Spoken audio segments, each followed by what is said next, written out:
Bueno, egunon, hasiera eman beharko diogu udal batzarrari, mesedez.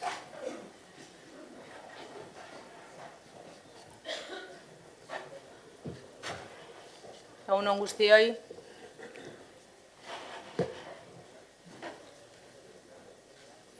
Bueno, Urtarrileko udal batzarra hasiko dugu, beraz, mesedez. Gaur jende asko bildu gara hemen eta lasaitasuna aurrera egiteko. Udal batzar luzea izango dugu eta beraz besterik gabe esan beharra dugu deialditik kanpo, hainbat puntu sartu direla eta puntu horien bozketa dagozkion puntuan egingo dugula, bale? Ze bozketa horiek, badakizute, urgentzia horiek bozkatu egin behar dirala. Zentzu horretan, baditugu mozio batzuk eta baita ebazpenak ere. Baina, dagozkion puntuan, bozkatuko dugu beraien urgentzia. Eta besterik gabe, hasiera emango diogu udal batzarrari. Lehenengo puntua, aurrekoiko bilkuretako eta onartzeko proposamena 2025ko abenduaren 23an. Norbaitek hitza? Ez? Beraz, aurrera jarraituko dugu. Puntua onartua geratzen da. Bigarren puntua.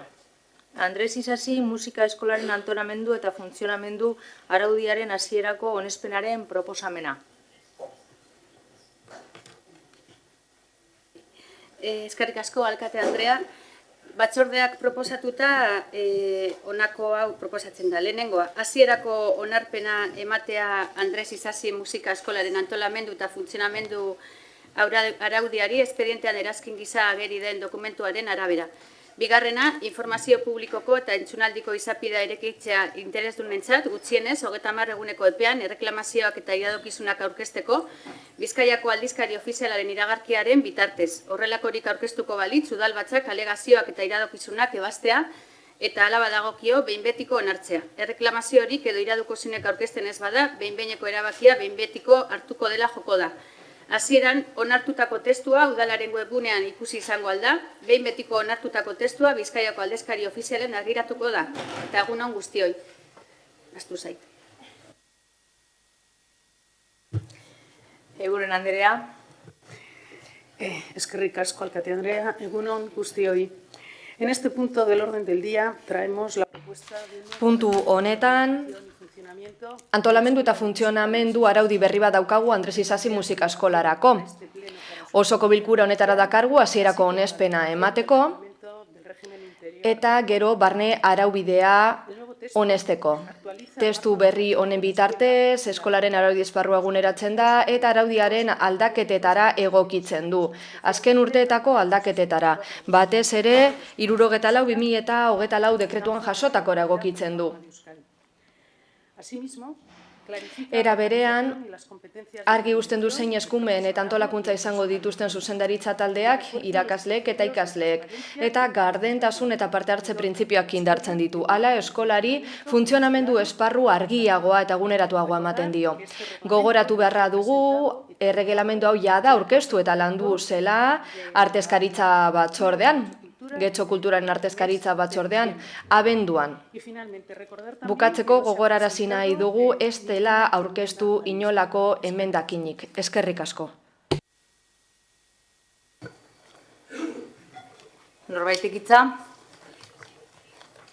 Ez? Bai, Arandi Andrea. Alderdi Popularrak ezezkoa emango dio puntu honi. Hainbat arrazoirengatik. Lehenik eta behin ez da bermatzen eskolaren autonomia pedagogikoa eta ez da bermatzen erabaki pedagogikoak irizpide profesional eta teknikoen arabera hartuko direnik. Bigarrenik argi geratu behar da zein den egiteko politikoa zuzendaritza taldearen baitan pedagogiari dagokionez. Eta hirugarrenik eskola kontseiluek kapazitate handiagoa eta ekimen handiagoa izan behar dute. Laugarrenik bermatu behar da ebazpena zuzendaritza taldearen gainean ez jaztea. Urrengoa, 18 urtetik berako ikasleek ordezkari bat izan behar dute eta 18 urtetik berakoak beste bat. Seigarrena, hautaketa prozesu hobetu behar da zuzendaritza talderi dagokionez. 7, gardentasun handiagoa egon behar da programazioa, ebaluazioa eta azkenik erreklamazio bideak eta esku hartze bideak hobetu behar dira gatazketarako. Beraz, guk ezezko botoa emango diogu. Eskerrik asko. Eskerrik asko. Beste norbaitek? Bai. Ocio Andrea. Bueno, sí, por aclarar un poquitín. Gauzak argitzearren. Eta artezkaritza batzordean esandakoa errepikatzearren. Uste dut azaroan izan zela, artezkaritza batzordea egin genuenean, baukera eman genizuen tekstua lantzeko, aldez aurretik testu eman genizuen, eta lan egiteko aukera eman genuen, oposizioak behar izan ez gero. Ez genuen ezer aipamenik ez ezer jaso zuen partetik, eta testu berbera gero antolakuntza batzordera eraman zen. Pasaden astean, eta hor ere ez da inongo aipamenik egin. Ez dira zure arrazoiak aipatu, eta bueno, hasierako onespena da eman nahi dioguna, erregelamendu honi. Dokumentu hau, esan bezala, aldez aurretik landutakoa da, eta momentu honetatik aurrera, irekiko da jendartean erakusteko epea, eta alegazioak aurkeztekoa. Horrela, bermatuko dugu, edozein pertsona edo kolektibok, proposamenak egiteko aukera. Gobernu taldetik uste dugu horrela jardun behar dela, prozedimenduak argiak direla, eta bermatu egiten dela parte hartzea. Horretarako ezarritako bideetatik. Eskerrik asko. Beraz, proposamenaren bozketara pasatuko ginateke. Aldeko bozkak, PSE Euskadiko Ezkerra eta Eusko Alderdi Jeltzalekoak ditugu. Kontrakoak, Partido Popularra, abstentzioak, Elkarrekin Podemos eta EH Bildukoak ditugu.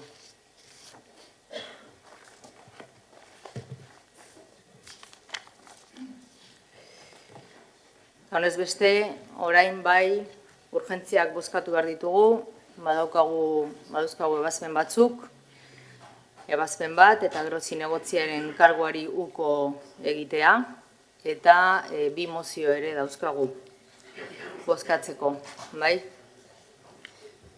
Beraz, lehenengo puntu, ¿sí? Buenos días. Gracias, señora alcaldesa. Yo tengo una cuestión de... Egunon guztioi, alkate Andrea, nik gai zerrendaren inguruko galdera bat daukat. Presa bozkatuko dugu, hainbat punturen kasuan, kontu ematea dira eta bar, baina Romaren arabera presas puntu bat txertatzeko motibatu egin behar da idatzean bertan, eta kasu hauetan ez da arrazoitu presa hori. Perdonen, vamos a justificar ahora. Bueno, Vamos a votar la urgencia. orain justifikatuko dugu, lehenengo urgentzia bozkatuko dugu, eta gero, ez baina registroan bertan adirazi behar zen urgentziaren nondik norakoa. Ez da bai da gora bera. O sea, entiendo que hay un defecto de forma... Forma akats bat dela ulertzen dut, Hitza, baina urgentzia motibatua dago, orain motivazioa debatituko dugu, bai, eta gero bozkatuko ditugu bai mozioak tokatzen zaion momentuan. Beti egiten dugun bezala, ez dugu prozedura aldatu, bale? Hasiko jarraituko dugu puntuarekin No, es que lo que hacemos siempre... bai, baina beti egiten duguna da, urgentzia bat debatitu, El registro del punto se solicita... puntuaren erregistroan bertan, urgentzia bidezko izapidetza eskatzen delako, baina arrazoiak ematen dira. Si el Esate baterako, incluido no tiene... puntu horretan ez badago eskaera edo urgentziarik, ezin da izapidetu, ez da? Gauzak ondo eginak daudez, prozedurak ondo daudez, betiko moduan ari gera, guazen puntuarekin jarraitzea mesedez. Urgentziak, larrialdiak,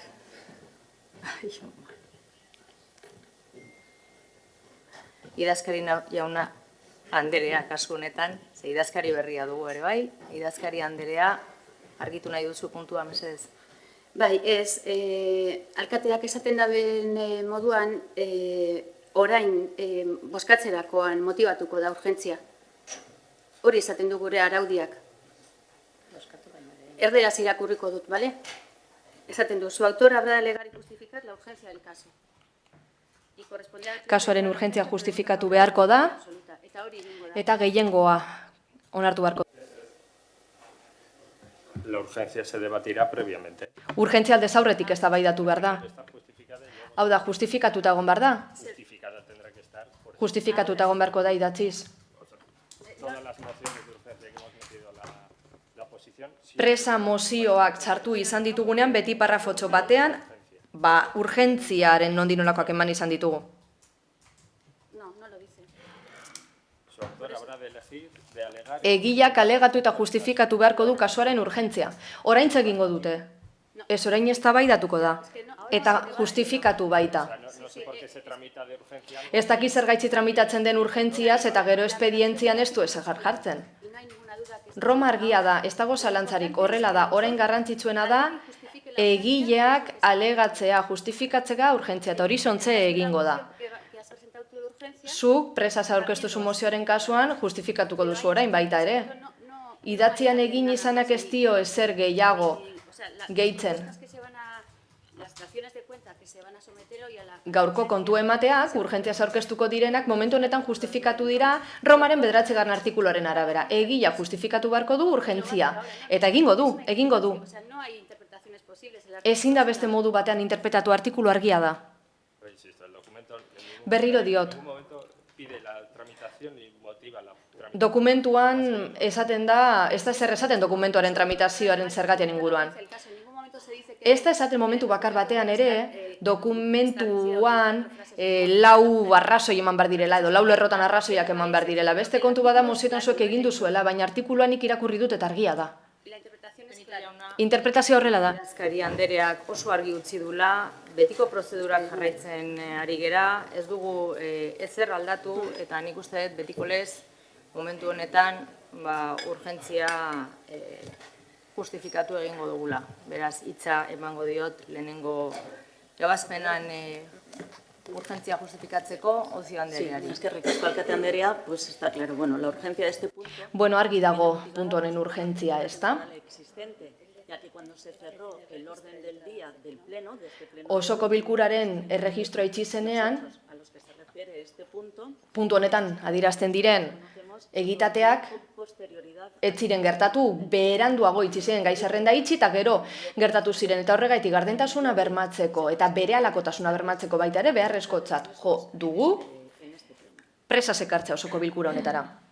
Izango litzateke segarren puntu bezala, alkatearen 279, 270, 271 eta 275/2026 zenbakiko dekretuen berri ematea. Eta baita, orain irakurriko ditu idazkari jaunak, baina baita, zazpigarren puntu bezala sartuko litzateke jarraitzen dut, ezta? Zazpigarren puntu bezala sartuko litzateke Ignacio Uriarte Gorostiaga jaunak EAJ PNV-ko zinegotzi karguari uko egitearen berri ematea. Zortzigarren puntu bezala sartuko litzateke Irantzu Uriarte Gomez Andereak EAJ PNV zinegotzi karguari uko egitearen berri ematea.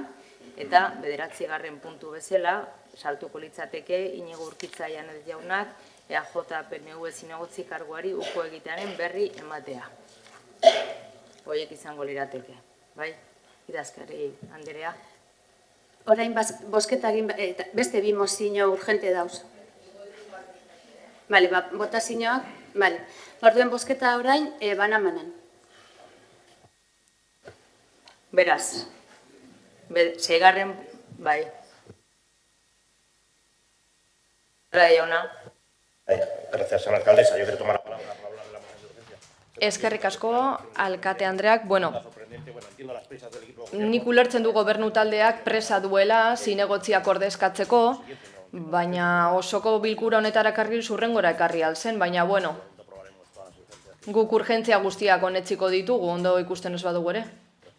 Baina ekar zitezken urrengo osoko bilkurara.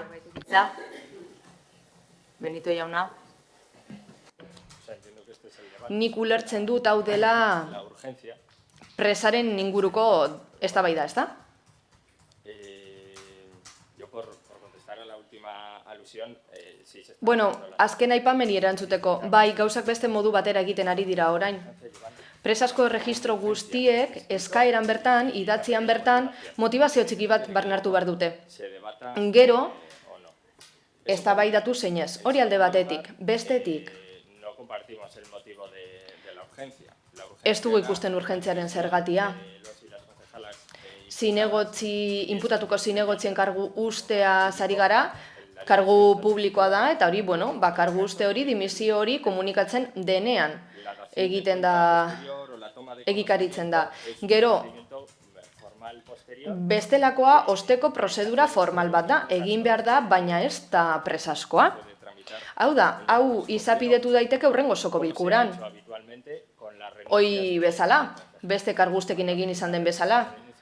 Hau da, salaketa bat egondanean, hobeto esan da, karguste bat egondanean, eta gai zerrenda itxiostean gertatu denean, urrengo osoko bilkurara eraman da. Hori beti zen da horrelase. Beraz, nik bai presaren kontra bozkatuko dut. Dagoen presa bakarra, gobernu taldekoak duzuena da, hau agilizatzeko, eta zinegotziak aliketarinen ordezkatzeko. Baina berriro diot. Presa bakarra zen dimititza eta dimititu dute, bestea ez da presaskoa. Puntuen bozketara pasatuko gara, bale? Urgentziaren bozketara. Lehenengo puntua izango litzateke, alkatearen 279, 270, 271 eta 275 puntuen zenbakiko dekretuen berri ematea, urgentziaren bozka egin behar da. Bai, aldeko bozka. Partido Popularra, EH Bildu, PS Euskadiko Ezkerra eta Eusko Alderdi Jeltzalea. Kontrakoak, Elkarrekin Podemos. Eta orain dekretu bakoitza, zazpigarren irakurko dituzu.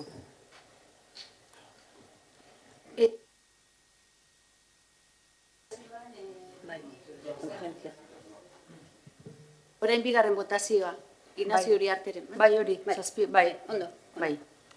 Orain zazpigarren puntu bezala sartuko litzateke, Ignacio Uriarte Gorostiaga jaunak zinegotzi karguari buko egitearen berri ematea, urgentziaren aldeko bozkak, Partido Popularra, PS Euskadiko Ezkerra eta EH Bildu.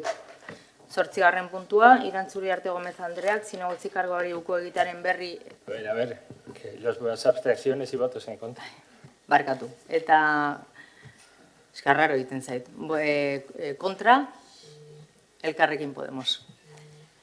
8. puntua, Irantzuri Arte Gomez Andreak zinegotzi kargoari uko egitaren berri ematea, urgentziaren aldeko bozkak.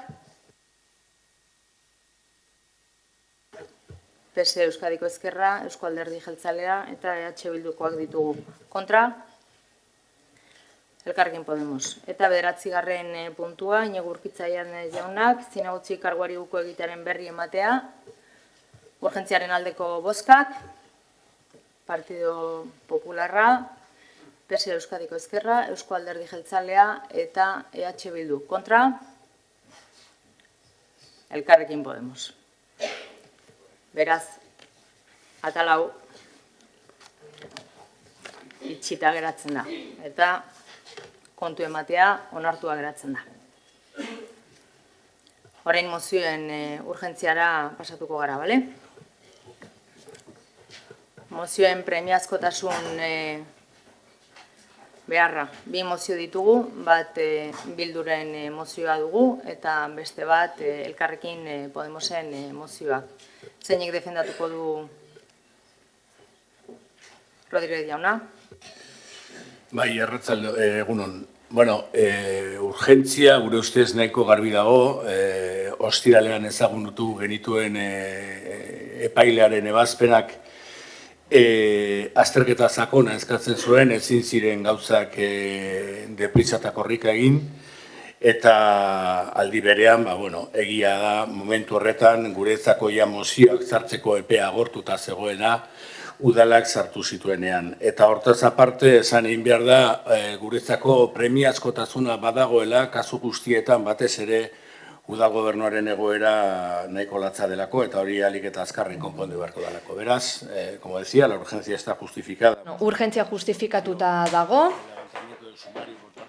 Sumario altxatu zuenean, paitegiak ezin zelakoia da moziorik aurkeztu gure partetik, guk uste genuen azterketa sakona egin behar zen, eta horrekitik urgentziaz aurkeztu guta gero, udal honen egoera oso larria da, kudeaketira dagokionez eta hainbat edarinen eman behar zaio erantzuna, eskerrik asko, hori da gure urgentziaren justifikazioa. Benito jauna, urgentzia. Sí, gracias nuevamente. Verdaderamente la situación se ha desencadenado, sobre todo a raíz de las imputaciones. Imputazioen arira sortu den egoera honen arira, ostiralean gertatu zen, mozioak aurkezteko epea bukatutakoan, eta horregatik presaz sartu behar izan da guztia eta aldeko bota emango dugu. Beraz, 2 mozio hauek, mozioen azkeneko atalean sartzen dira, beti egin dugun bezala, bale? Lehenengo EH Bilduna sartuko litzateke, 18. puntu. Bigarrena, Elkarrekin Podemosek aurkeztu du urgentziako mozio bat. Badaukazu. Eta bozketa egin behar da. Bai, orain bozkatu, bai. Bai, azalduko ditu, baina tituloan, bai, orain azalduko dituzte, lasai.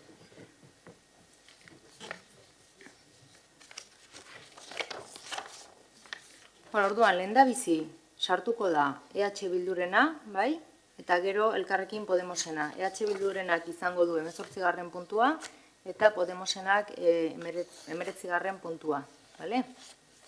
Bai, beraz, azalduko duzu zuen mozioa, azaldu nahi zenuen. A ver, yo puedo explicar de qué consiste la moción, pero es que no... Nik azaldaitek, baina ez dut ulertzen nola tramitatzen ari garen urgentzia, puntuz puntu joan behar dugu, ez da?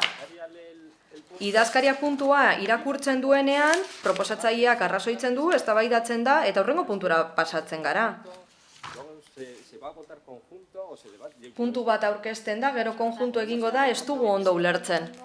Bozkatzen ari garena da, partez parte. Baina, bloke desberdinak genituen lez, alde batetik puntu batzu zeuden kontu emateak eta bestetik mozioak, eta horregatik guztiak batera egin nahi izan dugu. Besterik ez dugu ezer arrarorik egin. Baina ezin da urgentziaz tramitatu, ez da? Lehenago esaten ez bada behintzat. Bai, bat bozkatuko dugu eta gero bestea. Nik motivaziora erantzun diot. Eta orain, EH Bilduren kontura, eta gero nik nire arrazoitu beharko dut, ez da? Bai, baina gai zerrenda antolatzen baino ez negoen. Orain bai, zure mozioaren motivaziora pasatu, mesedez, urgentziaren motivaziora.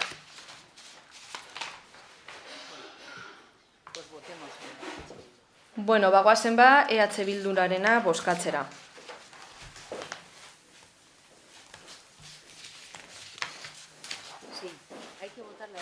Bai, EH Bildurarena bozkatu behar da, eta gero zurea bozkatuko dugu, baina guk egin nahi genuena zen, lehenengo biak justifikatu eta gero bozketa egin, lehenengo bozio bat eta gero bestea. Ez da ezer gertatzen, bai? Horrela antolatuta geneukan. Baina, partez parte joango gara, arazoak ematen baditu. Goazen bozkatzera EH Bilduren mozioaren presa. Ez da horren zaila ulertzeko. EH Bilduren mozioaren urgentzia. Bozkak, hau batez onartua. Bai? Podemosen beraz hor gelditzen da, 18. puntu bezala. Vale. Orain, presentamos una moción de... zure mozioa justifikatu ezazu mesedez. Bai. Urgentzia. Presentamos esta moción de urgencia. Presasko mozio hau aurkeztu dugu, gero azalduko dugu gehiago, baina polizia erregistroak egin ostean, pasaden astean, udala oso goera delikatuan dago, eta horri gehitu behar diogu alkatetzatik egindako deklarazioak. Esanez, lankidetzan arituko direla, zorroztasunez jardun dutela, eta irregulartasunik egon ez dela, are delikatuago egin da kontua, inputazioak eta deklarazio berriak egon direlako. Eta esango genuke egoera jasanezina bihurtu dela. Gure udalerriaren irudia oso deitoragarria izan da azken asteetan. Mozio aurkeztu genuenean, presaz tramitatzeko eskatu genuen, egoera okerrera egiten ez jarraitzeko. Ondo. Orain, zure mozioa, zuek sartutako mozioa, Elkarrekin Podemosek sartutako mozioa, gelditzen da 19. puntu bezala. Leheno aipatu dudan bezala, puntu bat eta bestea. Azkeneko atalean. Orain, urgentzia bozkatuko dugu, onartzen bada. Aldeko bozkak, urgentziaren aldeko bozkak, hau batez onartua. Bai? Ez da? Aurrera egingo dugu.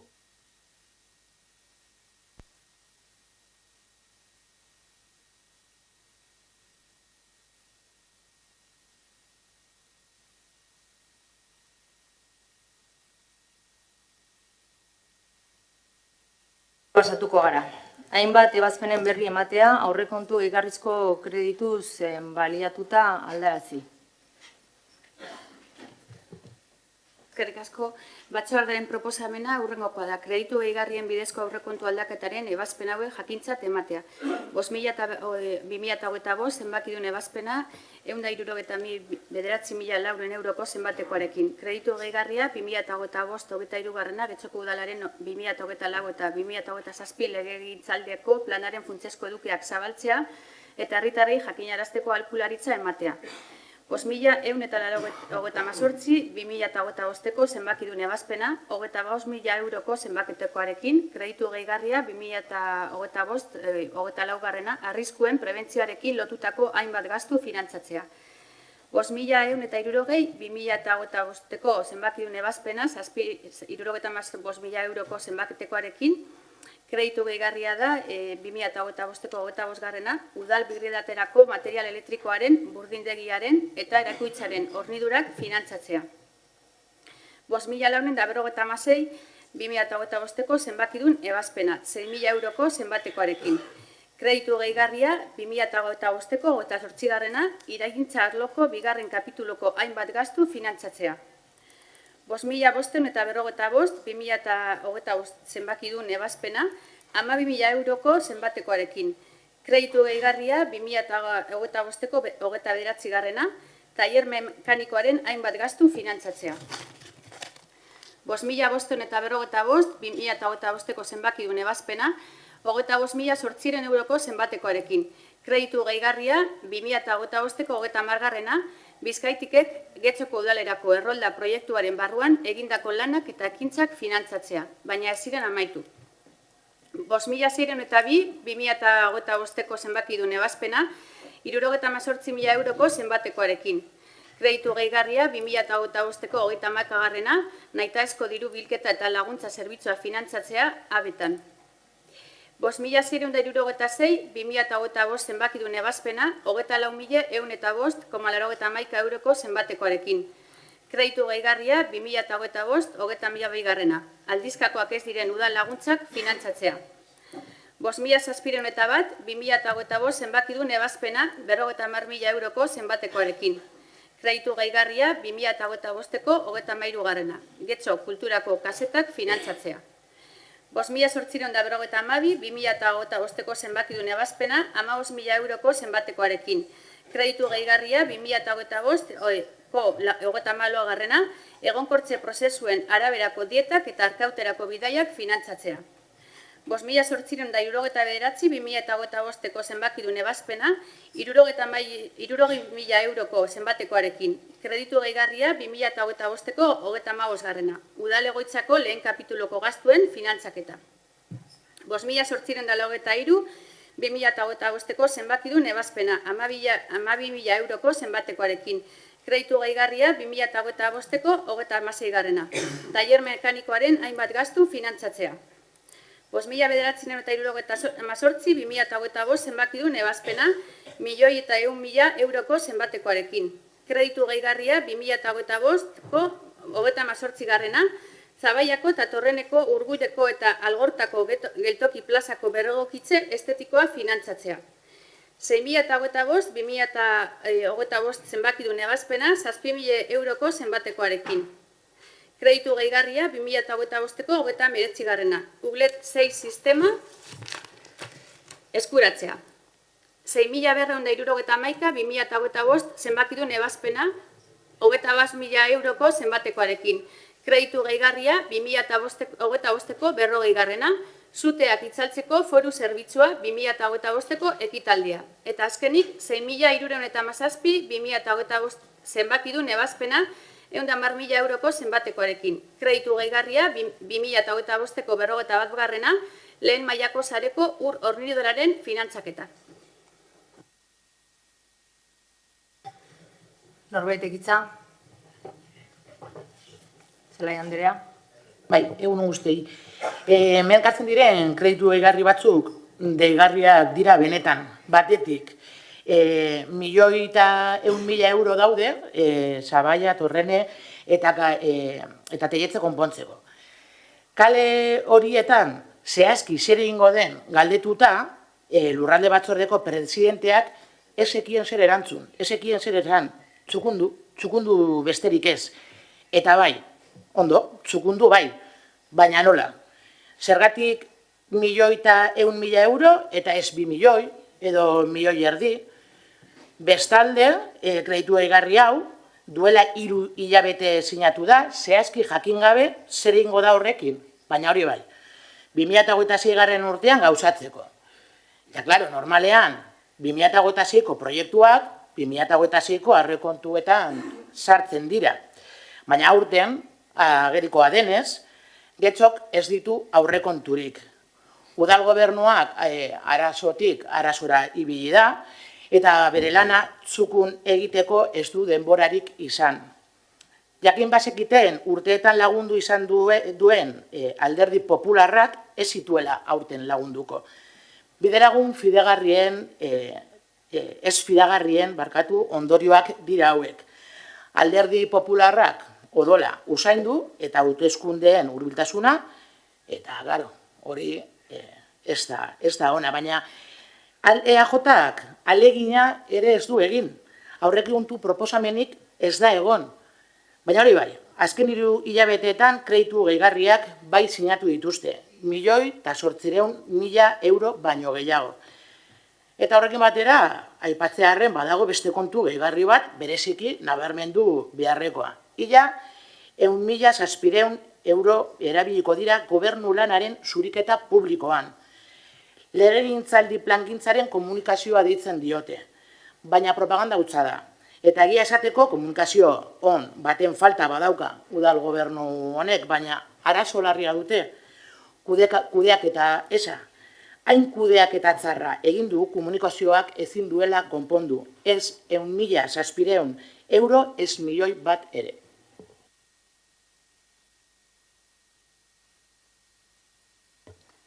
Beste norbaitek? Ocio Anderea. Sí, voy a tomar la palabra más. Hitza hartuko dut gauzak argitzearren. EH Bilduren aldetik jaso ditugun adierazpenak argitzeko eta baita ere gauzak mahai gainean, azalpenak mahai gainean jartzeko. Antolakuntza eta kontuen batzordean, kontu hartzaileak jarri zituen gauzak mahai gainean, baina uler dezazuen. Kreditu gehigarriak ez dira zerbait berezia. Araudiak aurre ikusten duen aurrekontu teknika da, bete egiten da, eta legeak ezartzen duen bezala betetzen da, interbentzioarekin, kontrolarekin eta bere txosten teknikoekin.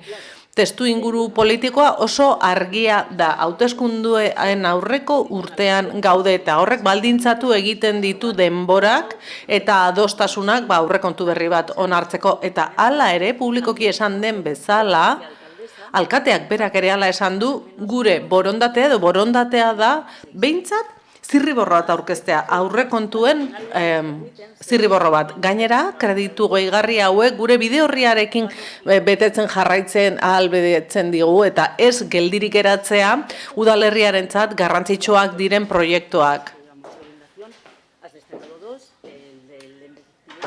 Bi gauza nabarmendu dituzu, telatu horien edertzea eta komunikazioarena, baina proiektuak bere garaian iragarriko dira, ez? Proiektua itxita dagoenean, orduan iragarriko da. Kreditu gehigarriak dira, aukera ematen diguna, administrazioaren denborak betetzeko eta gauzak behar bezala idazteko. Tresna hauei esker, udala ez geratzen, udaletxearen lanak ez dira geratzen, eta hori da guztiok nahi dugunak, eta sortzen diren benetako beharrei egokitzen joaten zaie. Hemen badago kudeaketa, badago kontrola, eta lanen jarraipena dago udalerrian.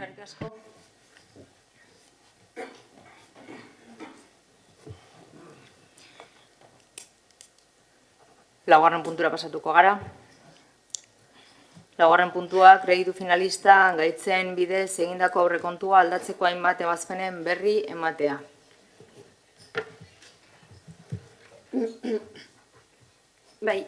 Batzordearen proposamena, kreditu finalista gaitzuntzaren erabileraren bidezko aurrekontu aldaketari buruzko zinegotziezko ordearen ebazpen hauen jakitun geratzea. 2017 2025 behekidun ebazpena, 563.494 euroko zenbatekoarekin.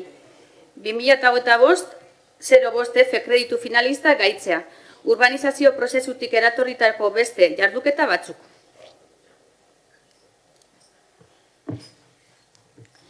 Norbaitek hitza? Ez? Beraz, bosgarren puntura pasatuko ginateke. Finantza iraunkortasunaren zenbakidun txostenaren berri ematea. Batzordearen proposamena, honako hau da. Udaleko kontu hartzailetzak finantza iraunkortasunari buruz egindako urtarrilaren 13ko 2026 txostenaren edukiaren jakitun geratzea, diru zaintzako geldikina erabiltzeari dagokionez. 2025ean, laugarren hiruhilekoan aurrekontuko aldaketak finantzatzeko. 2026 txosten hori Bizkaiko Foru Aldundian finantza tutoretzari dagokionez eskuduna den sailari igortzea. Osoko bilkuraren akta eta euskarri izan daitekeen gainerako dokumentazioarekin batera.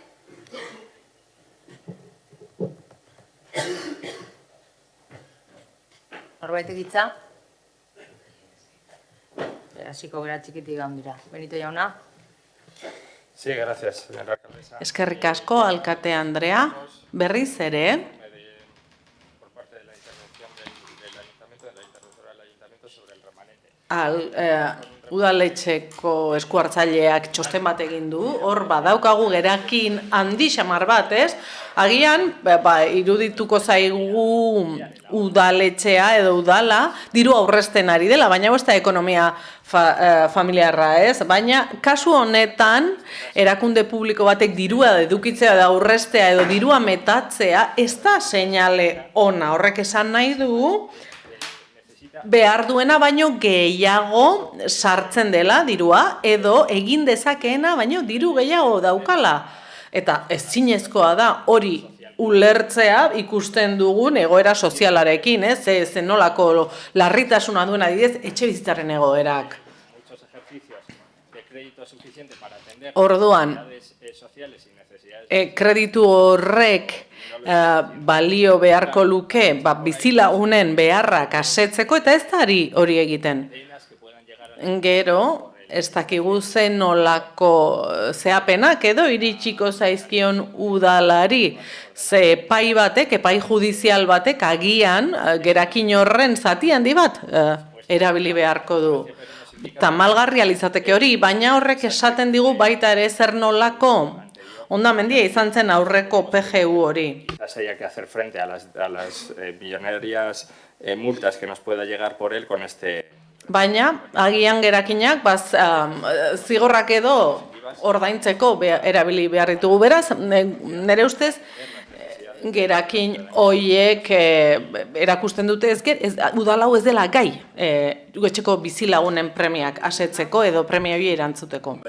Bueno, kontu zarra daukagunekin, ez da, batetik hemen ikusten dugu eta hau legezkoa da, badaki legezkoa dela eta badakigu legezkoa dela, zehazkotan PNV beti izkutatzen da legezkotasun edo legezkotasun horren atzean, gutxiago ez genuen espero, zeiak gobernuan egonda, gauza ez legalak egiten baituzue, gauzak zailak izango lirateke. Baina txosten honetan argi geratzen dena da adibidez, eta orain da Elkarrekin Podemosek esaten duen bezala, edo esan duen bezala da, 2024ko aurrekontuetatik 14 milioi geratu zirela gastatu gabe. 14 milioi gastatu gabe, 105 milioiko aurrekontua izango zen garaikoa, edo 110koa ez dugu horatzen, 14 milioi gastatu gabe egoteak esan nahi du 14 milioi proiektu edo gauza ez direla gauzatu. Eta gauza asko dira ez direna gauzatu. Baina ez hori bakarrik, gero hemen ikusten dena baita ere, da 2025 urtean, ia 30 milioi erabili dira diruzaintza gerakinetik. Ia 30 milioi, 110 milioi aurrekontu daukan udal batean. Eta hori guretzako nahiko ezaugarria da. Legezkoa, baina oso ezaugarria. Eta oso esanguratzua eta oso agerian uzten duena PNVek daukan kudeatzeko eredua eta kasu honetan zuek bidelagun eta PPek ere bidelagun izan dituena ze urte honetan PP gobernuan egongo bezala jokatu dago. Decía que tenemos ante nosotros otra muestra que se repite año tras año y es legal. Bai, esaten ari nintzen bezala, legezkoa da, badakigu, legezkoa dela guztia, baina erakusten du kudeaketa ez dela zuzena. En torno a los 110 millones en ese año 2024, no sé si fueron...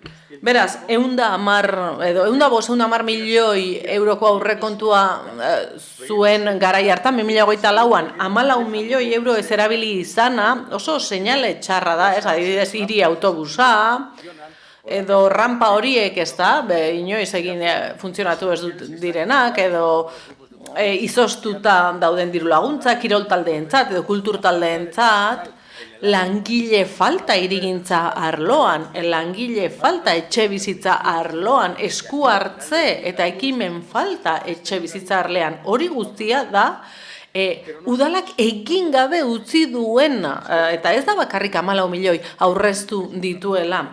2025an, diruzaintzako gerakinetik 30 milioi erabili ditu. proiektu gehienak, zin egindako proiektuak dira, baina hor zin egiten dira, agintzen dira, baina gero ez da ezer egiten, ez? Eta zer dugu, gero eta kudeaketa okerragoa, ez? Hainbat arlotan, eta ez da guk esaten dugulako, kalera atera besterik ez dago ikusteko, eta amaitzeko badago, beste gauza bat benetan deigarria egin zaidana EAJaren bozeramailearen hitzetan, ez? Esaten du hauteskundeak edo esan du hauteskundeak gertu egoteak baldintzatu egiten duela aurrekontuak egitea. Baina hauteskundeen hurbiltasunak ezin du udal gobernuaren jarduera baldintzatu inoiz. Eta alkateak, gobernu horren buru den aldetik, ez da ulertzekoa nola ez izatea gai aurrekontuak aurkeztuko edo akordio batera iristeko. Ez du aurrekonturik aurkeztu alkate honek, eta hori ez du justifikatzen hauteskundeak hurbil egoteak. Horrek erakusten duen gauza bakarra da, kudeak eta hau benetan akastuna dela. Beraz, honez beste segarren puntura pasatuko ginateke. Alkatetzaren 279, 270, 271 eta 275/2026 zenbakiko dekretuen berri ematea. Idazkari Andrea. Bai, hau luzea izango da. Honekin batera doan dokumentoa jasotzen diren, 279, 270 eta 271 urtarrilaren 27koak eta 275 urtarrilaren 28ko alkatetza dekretuan berri ematea. Hasiko naiz alkatetzaren 2026ko urtarrilaren 27ko dekretuarekin eta sedapen zatian horrela esaten da. Lehenengoa, Inazio Uriarte Gorestea jauna eta Inigo Urkitza Janez udalkideak, tokiko gobernu batzarreko kide kargutik kentzea. Bigarrena, tokiko gobernu batzarra honako hauek osatuko dute alkatetza honen lehendakaritzapean. Keltze Iguren Alberdi Anderea, Salva Campillo Bandaluniz Anderea, Álvaro González Pérez jauna, Yanire Ocio Zelada Anderea, Carmen Díaz Pérez Anderea eta Juan Manuel González Mosquera jauna. Hirugarrena, dekretu hau 2026ko urtarrilaren 27an sartuko da indarrean. Laugarrena, dekretu hau argitaratzea Bizkaiko aldizkari ofizialean eta udal webgunean. Eta bosgarrena, dekretu honen berri ematea udalaren osoko bilkurari. Bigarrena, alkatetza urtarrilaren 27ko 270 dekretuari dagokionez, bere ebazpenak honako hau dino.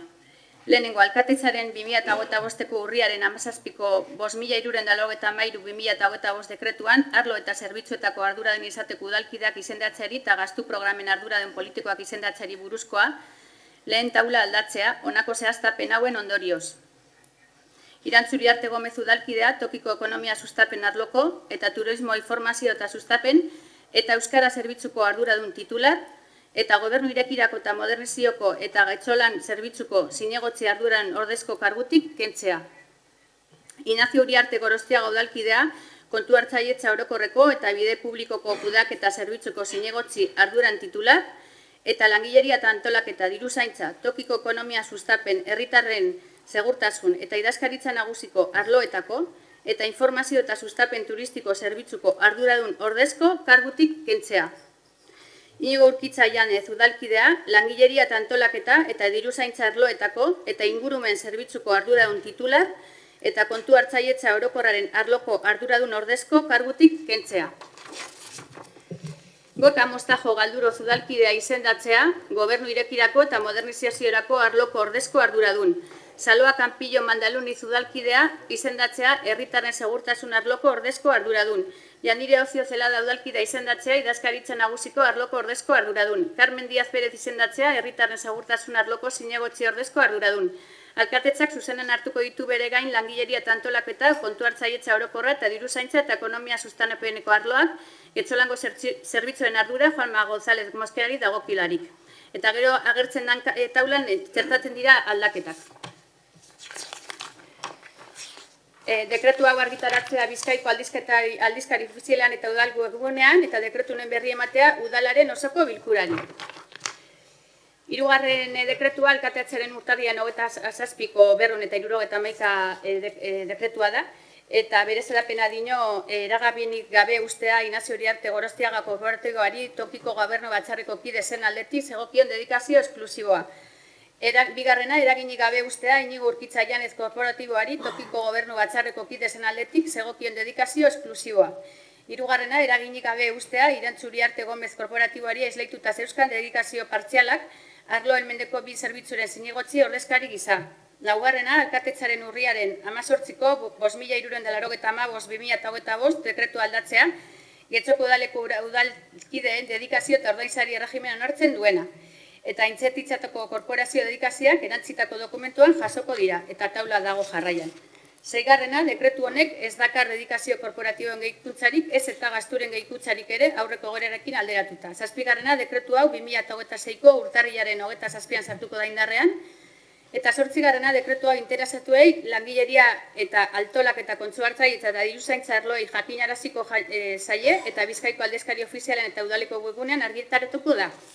Eta azkenik, laugarrena alkatetzaren dekretu bada urtarriaren 28koa, zuzenketa akats material bat zuzentzen da, eta esaten du lehenengoa 2026ko urtarriaren 27ko 270 alkatetza dekretuan ikusitako akats material bat zuzentzea, dekretu horretan aldatu egiten ziren alkatetzaren urriaren 17ko 5.393/2025 dekretuaren lehen kuadroa, arlo edo zerbitzuetako korporatibo arduradunak eta gastu programen arduran politikoak izendatzi buruzkoa.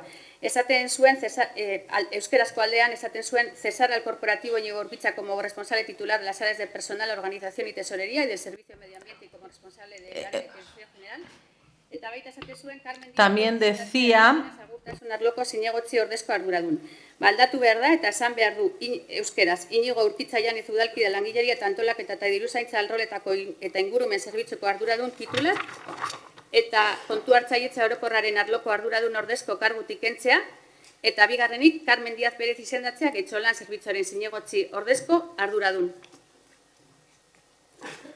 Hau da guztia. Norbaitek hitza? Eguren Anderea.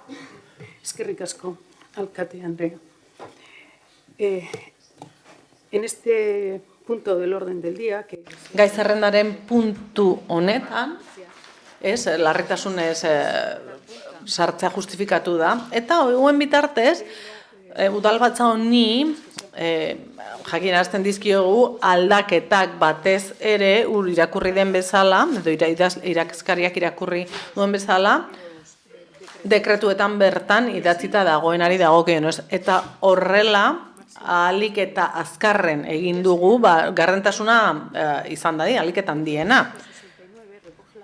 269 dekretuak gobernu batzordearen aldaketa jasotzen du 2070 arloko arduradunen aldaketa, baita ere gastu programen udal ordezkariena 271ak eragin gabe uzten ditu zinegotzien bertan bera utzitako zinegotzien lanak, eta 275ak zuzenketa bat egiten du euskarazko bertsioan. Horren guztiaren helburua da ahalik eta azkarren egitea gardentasunaren izenean eta gure helburua delako, udal gobernuaren helburua delako, ahalik eta azkarrena berrantolatzea udal gobernua, gero udalak ahalik eta zerbitzurik onena eman aldi izan diezaion herritarrei.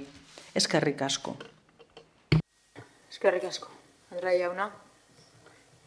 Gracias, señora alcaldesa. Yo entiendo que... Eskerrik asko, alkate Andrea. Ez dago zertan irakurri dekretu guztiak dena dela, iruditzen zait, ez dela zuzena, ez? Uste dut 10 minututan ez dela alkaterik egongo udal honetan, eta alkate horrek bere gaitasun eskumen batzuk bere gain hartzea 10 minutuan alkate izateari utziko dionean, ez zaitu zuzena iruditzen.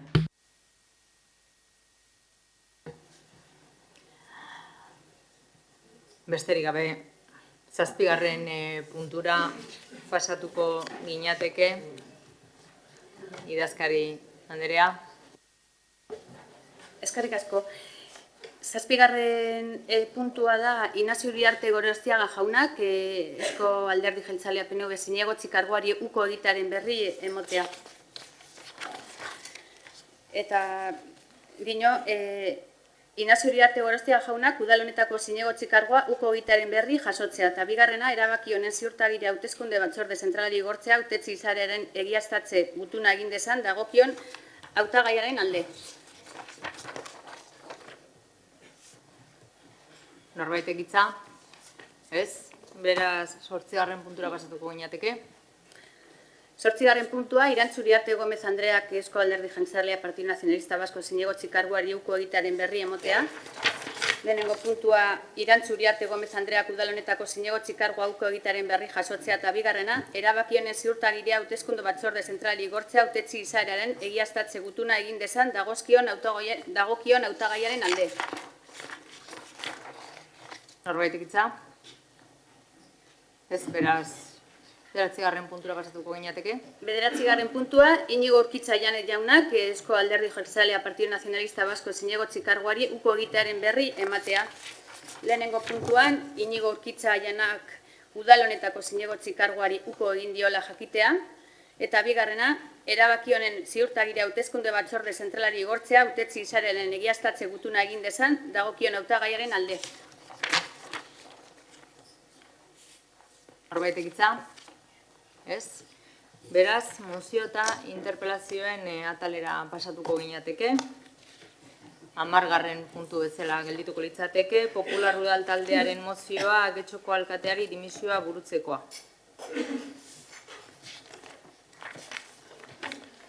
Andrade jauna. Gracias, señora alcaldesa. Eskerrik asko, alkate Andrea. Ertzaina 2026 urtarrilaren 14an asteazkena Ertzaintza Getxoko udaletxean sartu berri da epailearen aginduz udal gobernuko talde horren eta bereziki Getxoko alkatearen kontroli gabeko egoera baten ondorioz. Azken legealdi honetan gure udala komunikabideetan agertu beresterik ez da egiten. Hainbat eskandaluren ondorioz azal guztietan eta horietako bakarra batean ere ez. Ezerronerako. Udal kontabilitatetik 7 milioi euro desagertu ziren. Kirol portuan hotel bat agertu zen. Kirol portua kudeatzen zuen enpresa desagertu zen. Terraza kudeatzen zuen enpresa desagertu zen. 600.000 euro ordaindu gabe utziz. Terraza kudeatu nahi zuen beste enpresa bat agertu zen, baina lizitazio prozesutik pasatu gabe. Argitaratutako eskandalu berrienetako batzuk dira horiek. Horrekin batera, legez kanpoko birbilgune batengatik, legez kanpoko lizentzia bategatik, areetako bilatoki bategatik eta bitartean kale nagusian obrak agertzen dira. Gure udalerriko lorezaintza desagertzen da, gure edukiontziak erretzen dira, delikuentzia handitzen da, eta arrapalak eta gainerako mugikortasun elementuak geroago ondatuta daude funtzionatzen baino. Gure udalerriaren aurkako eraso zuzenak dira besteak beste, Sader gure kostaldearen aurrean jartzea, gure alkatea profilean jarri den ibai azpiko obra, eta 2024ko eta 2025ko aurrekontuak gauzatzeko ezintasuna. Getxoko hobekuntza proiektu handiak baitzeuden Alderdi Popularrak proposatuta, gure alkatearen kudeaketa bitasun faltaren adibide argia. Eta azkenik, horren guztiaren atzetik, Bajauregi honen, palazete honen kasua dugun non iluntasunak, informazio eskutatzeak, gure alkatearen ostrukoaren politika justiziatik jarduten jarraitzen den bitartean, irregulartasun oro lehenago bitartean eta ziurrenik geroago ukatzen jarraitzen duen bitartean. Hauzia barrutik argitzeko oztopo posible guztia jarri dituen kausaren ezagutzarekin. Eta hori, onartezina izan da edo kausaren ezagutzarik gabea. Are larriagoa dena. Idatzi honen hasieran diogun bezala udal jitoaren edontzia bete duen tanta da. Gure ikuspuntetik ezin dugu beste urte bete eta urte eta erdi itxaron lemazein aldaketa bat egin arte udal honek zuzendu dezan. Une egokia da gure alkateari dimitetzeko eskatzeko. Horregatik, guztiagatik udal talde popularrak honako erabaki proposamena aurkezten du. Bat, Getxoko udal batzak bere dimisioa berehala aurkeztea eskatu dio Getxoko alkateari eta bi, mozio honen berri ematea udal komunikabideetan. Alkate Andrea. Gaur, Alderdi Popularraren bozeramaile izateak ematen diran zilegitasun horretatik hitz egiten dut. Guk nahi dugu Getxoko bizilagunen hobe beharra. Guk nahi genuen proposamenen alderdia izatea eta ez protesten alderdia. Hemos aprobado un contrato de basuras por el que hemos conseguido que... Tasak ez zaizkie igo gure bizilagunei, ez zaizkie ez da ere hondakinen tasak horren beste igo gure bizilagunei, guri esker ere apoa onartu ahal izan da, etxe bizitzaren arazoa konpontzen saiatzeko, eta aurrekontuak naiz eta ez gauzatu erabat, onartu dira, polizia gehiago dago kaletan, gauza asko lortu dira, beraz, zuekin lankidetzan aritu gara 2 urte luzez, eta horrek ematen dit zilegitasuna. Gure azken proposamena da zuk zure kargua ustea. Nik uste dut lehenago dimititu behartzen nuela, ez? Lotxa hau ez pasatzeko. Zuk zeuk dimititu behartzen nuen. Badakizu, gizarteak baztertu zaitu, getxok ez zaitut nahi. Herriak juzgatu zaitu, epaitu zaitu. Une honetan, ez daukazu zure edo getxozarren begiona edo. Eta zure taldeak ere ez zaitu begionez ikusten. Bere garaian beste kasu bat ere izan zen, eta kasu horrentan ere alde egin behartzen nuen, baina ez zenuen egin. Alkatea, ez zara udala kudeatzeko gai, ez dakit inoiz izan zaren gai, baina azken urtean erakutsi duzu ez zarela. Eta hau izan da azkeneko harri koskorra, ez da? Ertzaina hemen sartzea, Jauregi horren kasua, guk mozioa aurkeztu genuenean ertzaina sartzen ari zen hemen, ari zen ikertzen gertatzen zen zinegotziekin. Eta horren onderen ikusi dugu gainera 3 pertsona ikertzen ari direla. Ulertzen dugu, ikerketaren garapena ikusita, ulertzen dugu. Ez beti esan duzu esku hartzen legezkotasuna, hori babestu duzu beti, baino ikusi dugu, zu ere bazarela errudun, zezuk eta toki gobernuan onartu egin zenutela, onartu beharretzen obra bat, ez? Eta hori udal batzan egin zenuten edo tokiko gobernuaren batzarrean. Mozio hau aurkeztean ez nekien, baino orain bai ulertzen ditut, hainbat gauza zergatikan saiatu zaren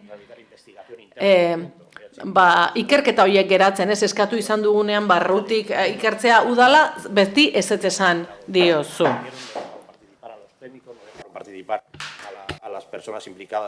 Ez duzue publikoari parte hartzen utzi, teknikariei, bestalde alderdi popularrak lortu zuen gehiengo osoz ikerketa batzorde berezi bat honestea, barruko ikerketa bat egiteko eta argitzeko zer gertatu zen. Kontua da, orain badakigu alkate andereak zergaitik oztopatzen zuen hauze guztia, ezta? Eta orain begira zer gertatu dene epaitegietan. Zuk baldin badakizu dokumentu bat falta zela, eta horren arabera ezin zela honetzi ezer, orain ulertzen du zergatik teknikariak ere agertu behar izan ziren barne batzordeetan. Esan bezala, alkate Andrea, nik uste dut badela garaia zuk dimititzeko eta ratotxar gehiago pasatu behar ez izatea. Bestela, prentsari begira jarraituko zu legegintzaldiaren amaierara arte, eta desesperatzen, baina ez dugu Teleberriaren zain egon behar dimititu izateko edo zure beste albiste bat ikusi da dimititzeko obligatuta egoteko.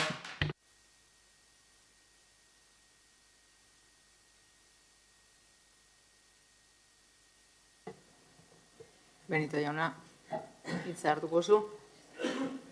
Sí, gracias, señora alcaldesa. Bai, eskerrik asko, alkate Andrea. Bueno, Desde Elkarrekin Podemos hemos... Elkarrekin Podemosetik ere, guk aurkeztu dugu mozio bat, alkate Andrearen dibizioa eskatuz. Mozio hauek atipikoa dira, baina goera bera ere atipikoa da, eta larria da. Gure partetik uste dugu gobernuaren partetik egindako kudeak eta desastrosoa izan dela, legegintzaldi honetan. Hala ere, 101 eraikinaren eraisketak eta azken urte terdian horren inguruan egindako kudeaketak beste kategoria bat hartu du. Orain ikerketa judiziala dago, azken albisteetan ikusi dugu 3 zinegotzi daudela inputatuta, dimisioa aurkeztu zutela, eta horregatik diot, ikerketa judizialak irekita jarraitzen duela bai, aukera guztiak dira posible, inozentzia presuntzioa mantendu behar da, ezin da beste modu batera izan, baina badago onartu ezin dugun zerbait. Eta zera da, honen guztiaren kudeaketak zuen partetik, Agirre Andrea, oso txarra izan da. Eta ez hori bakarrik, okerrera egin du egoerak. Horregatik gaur zure dimisioa eskatzea ez dago justifikatuta, horregain inoiz baino beharrezkoagoa da. Aurreko urtarrilan erregistro polizialen ostean bideo batean esan zenuen zorrostasunez eta azkar jardun zenuela, aktiboki eta erabat kolaboratzen ari zinela justiziarekin, irregulartasunik egon etzelako zantzua zenuena eta lasaitasuna eta konfiantza eskatu zenizkion herritarrei. Eta hori dena gezurra izan zen lehenengo momentutik, zuk eta zure gobernuak saiakera egin duzue gertatutakoa estaltzeko, eta gainera oztopatu egin duzue gainerako udaltaldeen partetiko kontrola, baita gardentasuna oztopatu ere. Eta kasuak eman ditzakegu. 2022ko irailean orain dimititu duen zinegotziak irigintza arloaren ardura zuenak batzar bat izan zuen eraikuntza enpresarekin lizentzia registratu eta gutxira. Hau ikerketa batzordean jakin zen eta zuk ez zenuen ezer egin. Aitortu izan da, zure alderdiko buruengandik gainera, azkartu egin zirela diligentziak hoiek ez paralizatzeko apoaren indarrean sartzarekin eta zuk ez zenuen ezer egin. Sistematikoki ezezko eman zenioten zuen erabakiz kasu hau fiskaltzara eramateari. Eta ezinbestekoa zen ikerketa hau udaletik ateratzea eta batez ere delituak egin ziren area horretatik ateratzea. Eta 50.000 euro gastatu dira inongo erreparorik eman gabe, hainbat aldiz bozkatu duzue ikerketa batzorde bat sortzaren kontra, eta azkenean indarrez sortu behar izan genuen EH Bilduk eta guk extraordinario modura, eta gainera Uriarte jaunak dimititu berri duenak lehenengo bozketetako bat oztopatu zuen, eta hau oso larria da abstenitu egin bertzelako inkompatibilitateagatik. Eta ez hori bakarrik, oztopatu egin zuen bozketa hori eta zuk ezin nuen ezer egin. Gainera, Uriarte andereak ezin zuen udal gobernu batzarrean parte hartu, lizentzia eman zen horretan. Baina zuek ez zenuten ezer egin, ez azkartasunez, ez zorrostasunez, eta ez duzue lankidetzarik ere agertu. Zuek eta zuen gobernuak uste baduzue ez dela irregulartasunik egon, da ez duzuelako ikusi nahi. Benetan irregulartasun handiak egon direlako. Ezin duzu lasaitasuna, konfiantza eskatu. Momentu bakar batean ere ez duzulako horretarako bermerik eskaini. Esan bezala, legegintzaldia bukatu zaizu, ez daukazu konfiantzarik herritarren partetik. Oposizioaren partetik, ez da?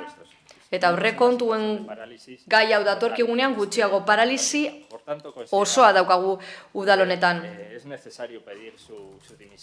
Horregatik dimisioa eskatu nahi dugu. Eta kudeaketa eredu berri bat ireki udal honetan. Gardentasunez jarduteko jauregiaren kasuan eta beste alde batetik blokeo egoera deseusteko. Badaudelako hainbat proiektu ez direla aurrera ateratzen eta aurrekontuak ez dira aurkeztu ere egin. Díaz Andrea.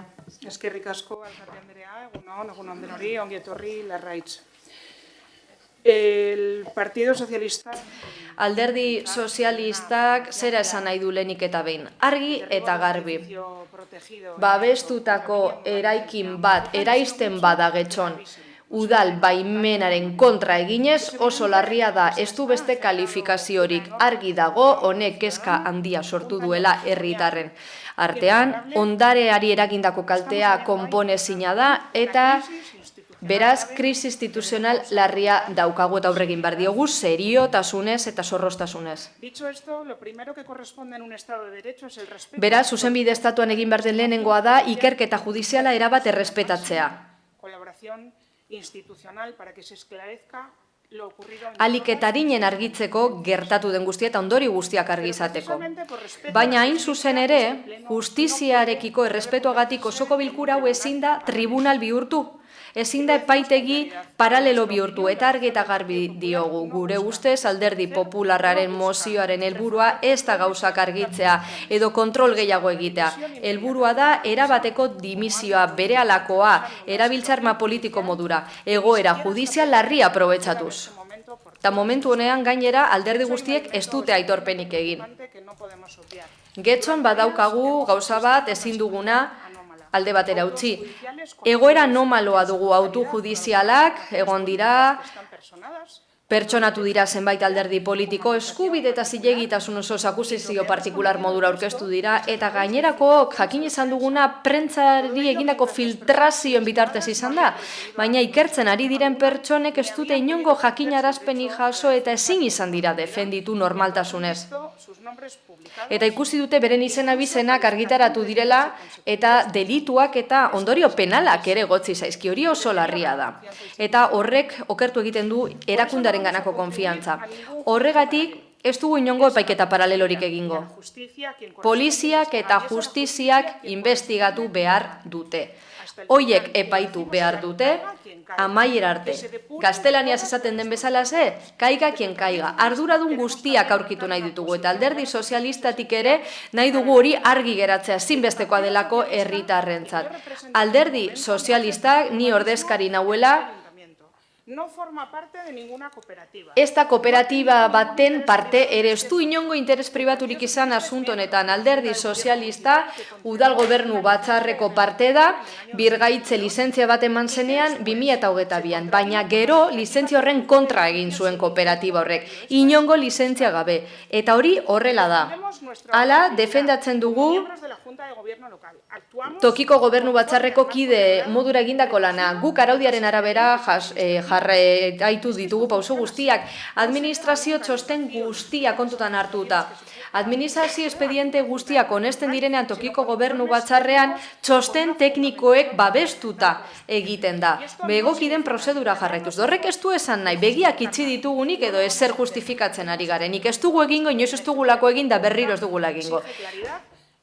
Argitasunez izan nahi dugu eredu, eta edozein egoera gatazkak badakartza, interes gatazkak eta argi diot, edo privilegioak, bai, dena delakoak, ba guk horren aurka gertuko gara, eta dimisioak egin dira bai, beraz hemen hartu dira bai erabaki politikoak. Dimisio politiko hauek, eta esan izan dut, alderdi sozialistatik gure ustez ezinbestekoak dira egoera dela eta. Baina ez duguna onartuko da alderdi popularrak kasu hau erabiltzea erakundea desegonkortzeko, erabat desegonkortzeko. Horren bila ari gara? Eraiste osoa, erakundearen eraiste osoa hori eta kontakizuna alderdi popularraren partetik. Egoera okerragoa egiten ari zarete. Getxok egia behar du, ardura bilatzea behar du, egoki den tokian. Baina egonkortasuna, gobernabilitatea eta aurrera jarraitzeko gaitasuna ere behar ditu. Zerbitzu publikoekin eta guztiekin aurrera jarraitzekoa. Eta egia esan behar badizuet, gure ustez gaur dakigunagatik, momentu honetan alkate Andrearen dimisioak ez dakar argitasunik, ez dakar justiziarik, bai ordea paralizia eta utxarte instituzionala. Gaitasuna duten taldeek eskatuta ez bada, gaur mozioak aurkeztu dituzten taldeek dimisioa eskatuz, eskura duten legezko mekanismoa erabiliute gobernagarritasuna bermatzeko. Hau ez da mozio testimoniala, badakizue, zentsura mozioa da eta horrela jasota dago antolamendu juridikoan. Hautagai berri bat eskatzen ari dira alkatetzarako gobernu egonkorra izateko. Eta hori bai izango litzateke koherentea oposizioko taldek eskatzen dutenarekin.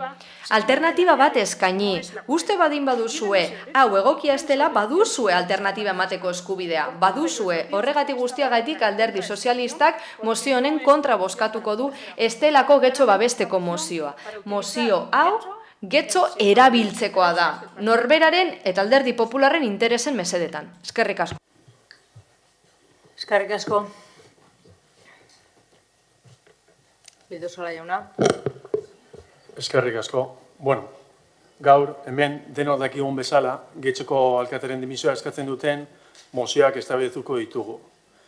Erantzun politikoa beharrezkoa dira eta are gehiago gaur egun gauden egoera honetan.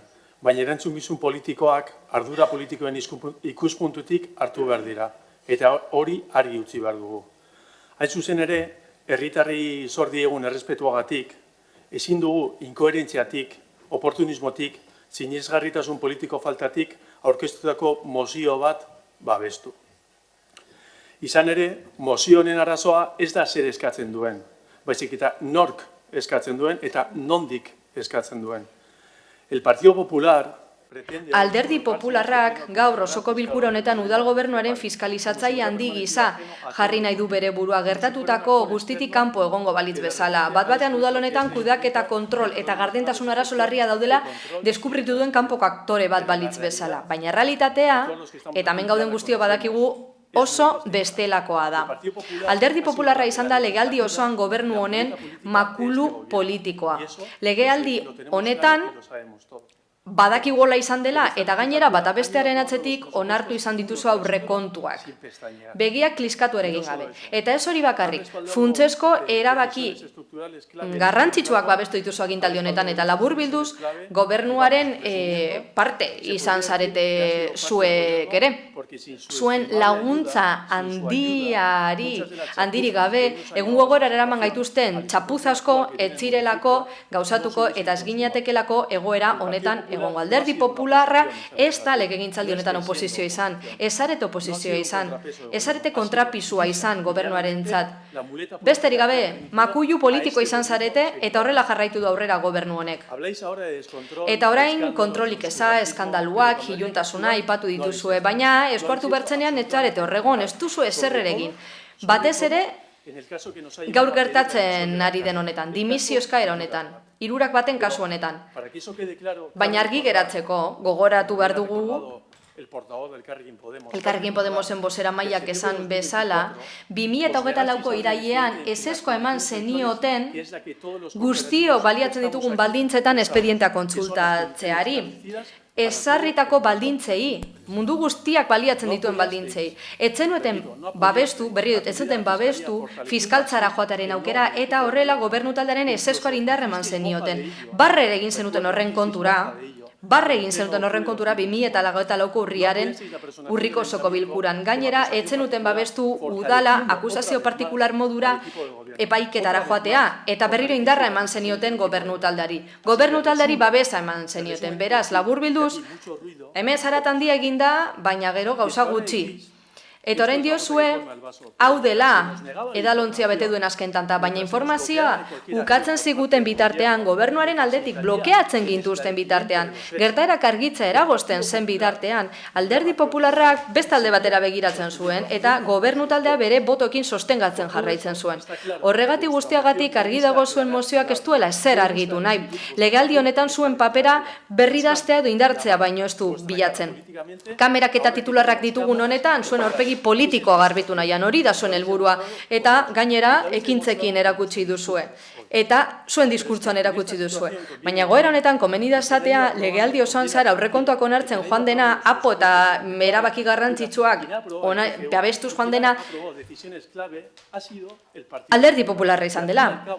Azken finean erantzukizun politikoa duzue zuek ere bai ikuspegi logiko batetik, herritarren ikuspegitik. Zuek ere erantzukizun politikoa duzue egoera eta erabaki hauetan guztietan.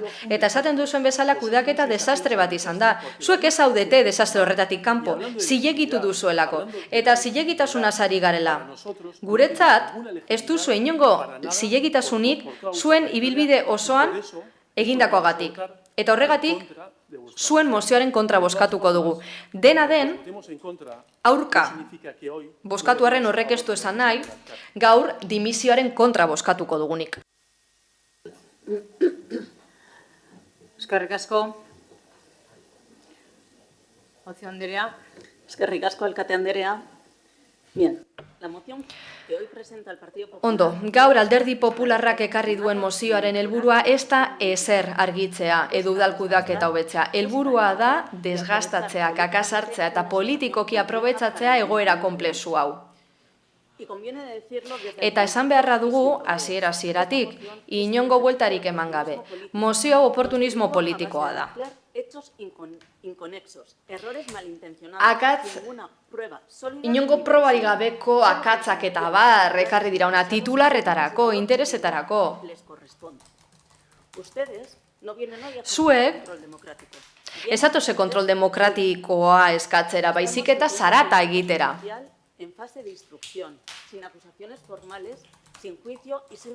Eta gainera, judiziori gabe eta ebazpen judizialek gabe, oraindik ez da erantzukizunik argitu, eta lata guztiz ere alderdi popularrak exigitu egindu alkate Andrearen dimisioa. Udal honetan prozedurarik egongo ez balitz bezala, arauri barmerik egongo ez balitz bezala. Gauza bat, Andrade jauna, oso bitxia da entzutea zuk esandakoa, zuk ondo dakizunean zer den konfiantza galtzea bere alderdi politikoaren baitan. No es responsabilidad política. Hori ez da erantzukizun politikoa, hori da susmoa arma modura erabiltzea. Deskontrola ipatu duzue, kaosa, etengabeko eskandaluak, baina ez duzue esan, ez zaizuelako interesatzen, irregulartuasunak antzeman zirenean San Nikolaseko obretan gobernu honek esku hartu zuela, obrak paralizatu zirela, espediente zehatzaileak hasi zirela, eta justiziarekin lankidetzan hasi ginela lehen momentutik. Eta gero, sumario sekretu altzatu zenean, zinegotziek alderdiari kargua utzi ziotela eta dimisioak aurkeztu zela. Hori da esku hartzea, ardura gure gain hartzea. Zuei oitortza gustatzen ez bazaizu ere, baina alderdi popularrak beste bide bat nahiago du, edozein jarduketa administratibo, edozein iraganeko epai eta eztabaida politiko eskandalu bihurtzea. Helburu bakarrarekin, alkateri zilegitasunak entza eta gobernu talde honi ere bai. Eta nola egin dute?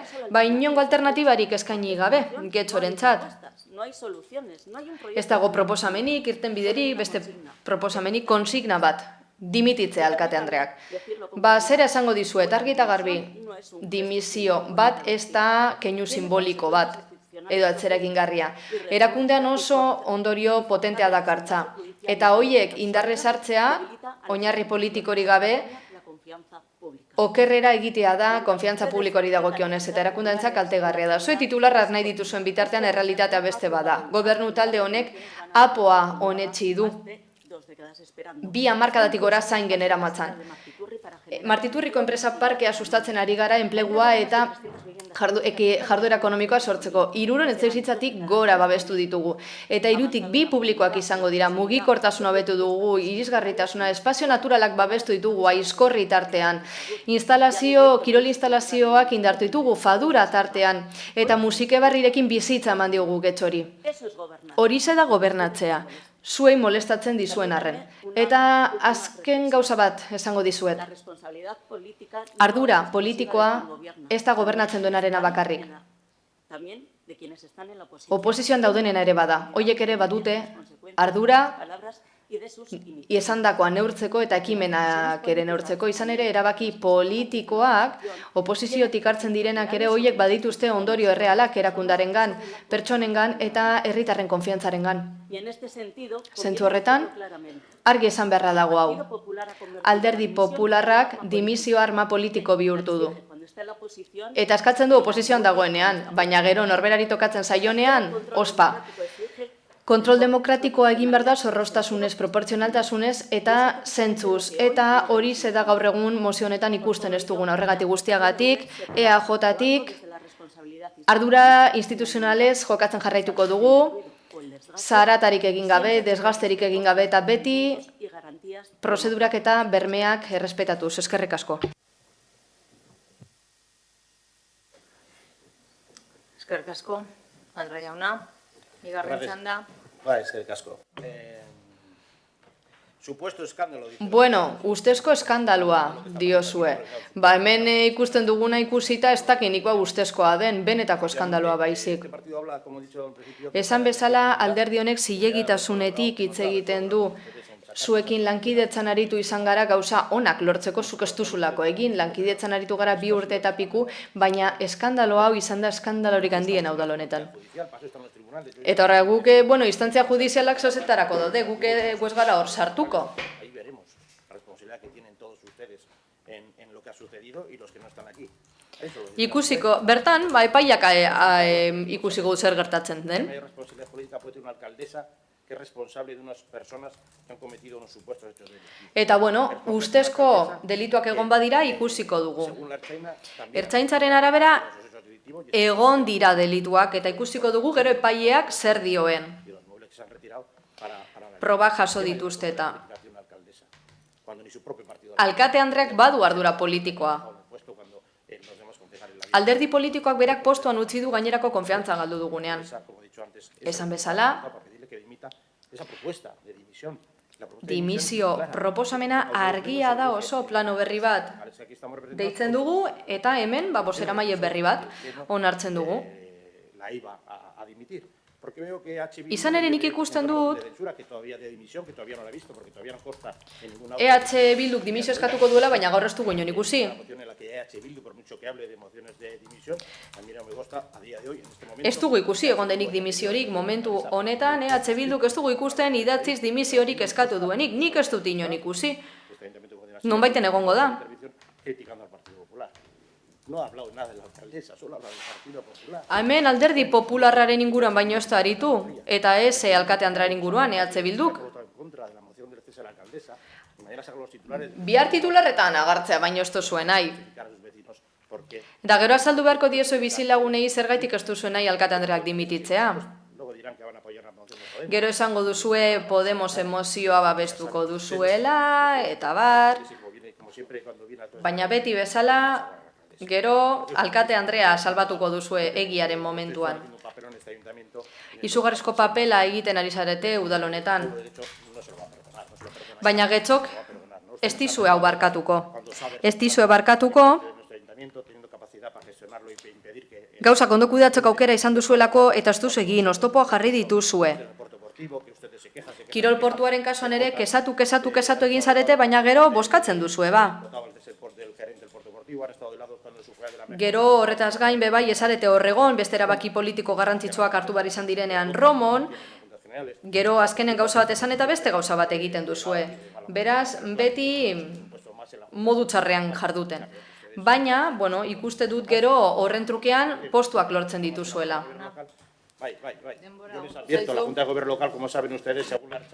Baina Ertzaintzaren arabera ere, begira hor zaudete, ikus miran.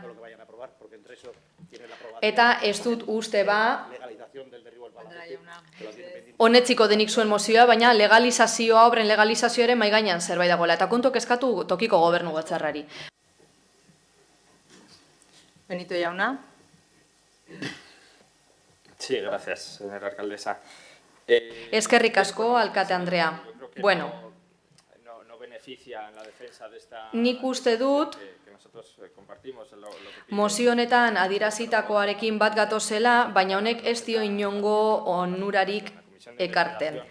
Egin zen ikerketa batzordea bakarra izan zen, udal gobernu batzordearen partetik, eta zer lortu genuen, aurrera ateratzea Bilduren eta gure arteko akordioari esker. Egon ziren mozioak lehenago? Bai, egon ziren. Zuek Bildurenaren aurka bozkatzen zenuten, besten guztienen aurka, esan bezala, odela urtebete esan bezala guk, ekimen guztiak babestuko ditugu gardentasuna helburu badute. Hala egiten jarraituko dugu, eta gauza bera gertatzen da, azken finean, hau justiziara eramatearen kontuarekin. Fiskaltzara hau eramango da EH Bilduren iniziatibaz. Bigarrenik, esan digute, udal gobernutik hau erabiltzen dela arma modura, plenoa ezin dela izan epaitegia, baina nik uste dut ez dakizuela zeri buruz ari garen. Hau ez da bi zinegotziren txantxuioari buruzkoa, erosiko duten etxearen obra egiteko, hori argituko da epaiketan bertan. Hemen zertaz ari gara, zeren ingurukoa da hau. Titularretatik adratago. EAJaren klientelismoa, eraikuntza enpresekin, hori da kontua. Eraiki den, hirigintza ereduak tratu privilegiatua ditu eta bar, eta hori ez da gertatu bakarrik hirurak baten eraisketarako, ondare elementu askoren eraisketarako baliatu da. Algortaren kasua da, nagusien etxea Romon, eta bar, luze bat. Eta gero etorriko direnak, esate baterako, San Nikolas kaleko eraikinen adibidea daukagu Portuzarrean. Hoiek ere badute gainean eraitziak izateko arriskua honetzi duzuen apoarekin. Beraz, hau ez da bi zinegotziren historio edo kasua. Hemen kontratu privilegioa daude, txostenik gabeko lizentziak, ondarea babestuta egon behar zen, babestu behar zen eta etzen babestu, hori da kasua. Eta horretan egon da kudeaketa txarra. Gardentasun oztopatu da, oposizioaren kontrola blokeatu da, eta horretaz ari gara. Eta horregatik, behintzat nire taldetik eskatzen ditugu ardura politikoak alkate Andrearen partetik. Eta momentu honetan, uste dugu bai dimititu beharko lukeela. Ez dakit izan bada ez duelako goera kudeatzen jakin, ezin izan badu kudeatu edo ez diotela kudeatzen utzi. Baina, zalantzarik gabe, esku hartu behar luken kontu guztietan, lekez kontrako gauzak egin dituztelako zinegotziek, osoko bilkura honetako zinegotziek, karguan zeudenean, eta esku hartu behar zen eta ez da egin. Eta horregatik eskatzen dugu ardura politikoa. Justiziak batziko du, batzi beharrekoa. Baina hemen zertaz ari gara, kudeaketaz. Díaz Anderea. Eskerrik asko, alkate Anderea. Señora Andrade, no mienta. Ez esan gezurrik Andrade jauna, ez? Ze mikrofono hartzen duzun bakoitzean, gezurra esaten duzu, ez duzu mugarik eta herritarrek badakite. Eni ez naiz hartuko gauza honetan. Alderdi honek saderren gaiari alegazioak aurkeztu dizkio. Ez naiz gai guztietan sartuko. Badakizu hori dena jasota dagoela, baina esango dizu behin eta berriz. Gezurra esaten duzu. Eta zu zara herritar hauek alkate aukeratuko ez dutena. Ez aurkeztu zaren guztietan, ez urrungo guztietan. Benito jauna. Politikaren eskubideak ematen digun askatasuna oso handia da, ez gu zuzenbide estatu batean bizi gara, baina zure diskurtsoan delituak leporatzen dizkiezu epaitu gabeko pertsonei askatasun osoz gainera oraintxe egin duzu. Nire ustez, zuek gauza bera zarete mutur batean eta bestean, benetako zorroztasun falta erakusten duzue, halako une hauetan. Mildosora jauna. Bueno, hasi baino lehen, argi geratu deia guk gaurko pleno honetan dimisioan alde egingo dugula Elkarrekin Podemosek aurkeztutako mozioan. Baina hemen uste dut behar dena dela gauzak nola gertatu diren azaltzea. Bai gainean datu gehiago jarriko ditut eta 3 bat bota aurretik gertatu zen azaratago, ordutik ona gertatu dena laburbilduko dut.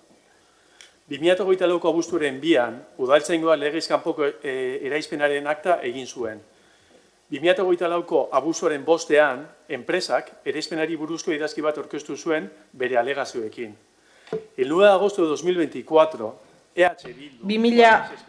2024ko abuztuan, nik neuk ikusi nuen espediente hori, 2024ko abuztuan. Batzorde informatibora eraman ginuen eresketaren kontua eta EAJak bere estrategia oskurantistoarekin hasi zen. Bide batez, esan beharra dago, gare hartan, PPek ez zuela oraindik ere espediente ikusi egin. En el pleno de septiembre de 2024, 2024ko plenoan Bilduk proposatu zuen fiskaltzaren alde egitea. Eta proposamena etzen aurrera atera, peneamenen ondore. Bilduk eta Podemosek EAJaren jarrera oztopatzailea salatu genuen. Izan ere, prozeduran trabak jartzen ari ziren. El 14 de octubre de 2020... Urriaren 14an, 2024ko urriaren 14an, EH Bildutik fiskaltzari jakinarazi genizkion egintate hauek PNV-ren eta PP-ren pasitatearen aurre. Ez zuen babestu guk eramandako irigintzarloan auditoria bat egiteko proposamena. EAJak eta PSek baztertu zutelarik ere. 2025ko urtarrilean, gure proposamenez EH Bilduk eta Podemosek ezoiko bilkura bat ospatzera behartu genuen udala. Udala akusazio partikular gisa pertsonatzeko proposamenarekin. Beste behin ere, PP-ren abstentzioak eta EAJ eta PSren eseskoak eragutzi zuen udalak akusazio partikularra gauzatzea. Beraz, eta ondo esan dut lehen, ez duzu zilegitasunik ezer eskatzeko. Eta are gutxiago, beste alderdi batzuei ezer aurpegiratzeko. Ez duzue inolako zilegitasunik. Egindako kronograma honetan argi geratu delako, argi geratu da kronograma honetan, luzeagoa da, baina laburpen honetan argi geratu da gobernuaren alde egin duzuela. Y es que en resumen, para que quede claro... Eta labur bilduz argi gera dadin alderdi popularra izan da. Udal gobernuarekin batera udala fiskaltzara joatea oztopatu duena, irigintzarloan auditoria bat egitea oztopatu dena, eta udala bera prozedura judizialean herri akusazio gisa aurkeztea eragotzi duena. Horregatik guztiagatik zaila da ulertzea eta ez oso sinesgarria orain alderdi popularrak dimisioak eskatzea udal gobernua babestu eta lagundu duenean orain arteko erabaki giltzarri guztietan. Eskerrik asko. Eskerrik asko. Bueno, gaur nik hitza hartuko dut. Eta hasteko esan beharra daukat, nire alderdikidearen hitzak niriak ere egiten ditutela. Baina alkate bezala hitza hartu nahi dut. Lo de hoy es un aquelarre político. Gaurkoa akelarre politiko bat da, oso ondo kalkulatutako eszenifikazio bat, alderdiaren aurka eta nire karguaren aurka, ze egitateak ez daude frogatuta. Eskandaluak argitaratu eta titularrak tresna politiko bihurtzen dituzten bitartean gu lanean aritu gara. Gobernu hau lanean aritu da, naiz eta batzuei kosta egin. Nire erantzukizuna ez da soinu zarata horri ekarpenak egitea. Nire erantzukizuna da erakundeen egonkortasuna bermatzea eta getxo gobernatzen jarraitzea. Eta oso argi esango dut, zuen estrategia ez da udalerria hobetzea, baiz eta narriatzea, ondatzea, oztopoak jartzea gobernuari, baina guk aurrera egiten jarraitzen dugu. Gu ez gaude horretan, guk nahi duguna da gobernatu, lan egin, lanean jarraitu, zorrotz, zuzen eta betiko etika eta erabakimenarekin. Ez naiz provokazioetan sartuko eta ez dut denborari galduko debatea, eztabaida antzu hauetan. Ez naiz sartuko oposizioa suntxiketarekin nahazten duten horrien jokoan. Ez dut kargua utziko oposizioak eskatzen didalako.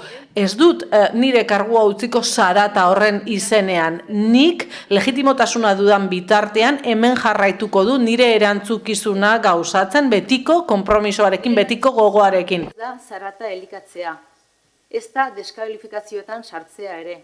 Nire ardura erakundearen egonkortasuna bermatzea da eta getxorako gobernatzen jarraitzea. Eta argi eta garbi esango dut. Nik betiko irmotasun, etika eta determinazio berarekin jarraituko dut lanean. Provokazioetan sartu gabe. Eztabaida antzuetan minutu bat galdu gabe. Eta aurkakotasuna suntxipenarekin nahazten dutenen aurrean amore eman gabe. Horregatik diot itzulingururik gabe. Ez dut dimitituko oposizioak eskatzen duelako. Ez dut alde batera egingo zarata bere proiektu bakarra egiten duenak hala eskatuta. Erakunde honen buru izaten jarraituko dut legitimidadea dudan bitartean erantzunkizunez, irmotasunez, etikaz eta lehenengo egunean hartutako konpromiso berarekin. Eskerrik asko.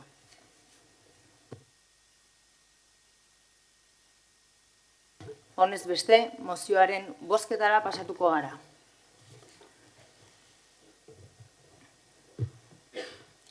Mozioaren aldeko bozkak, Elkarrekin Podemos eta Partido Popularrekoak ditugu. Kontrakoak, PSE, Euskadiko Ezkerra, EH Bildu eta Eusko Alderdi Jeltzalekoak ditugu. Beraz, mozioa bertan bera geratuko litzateke.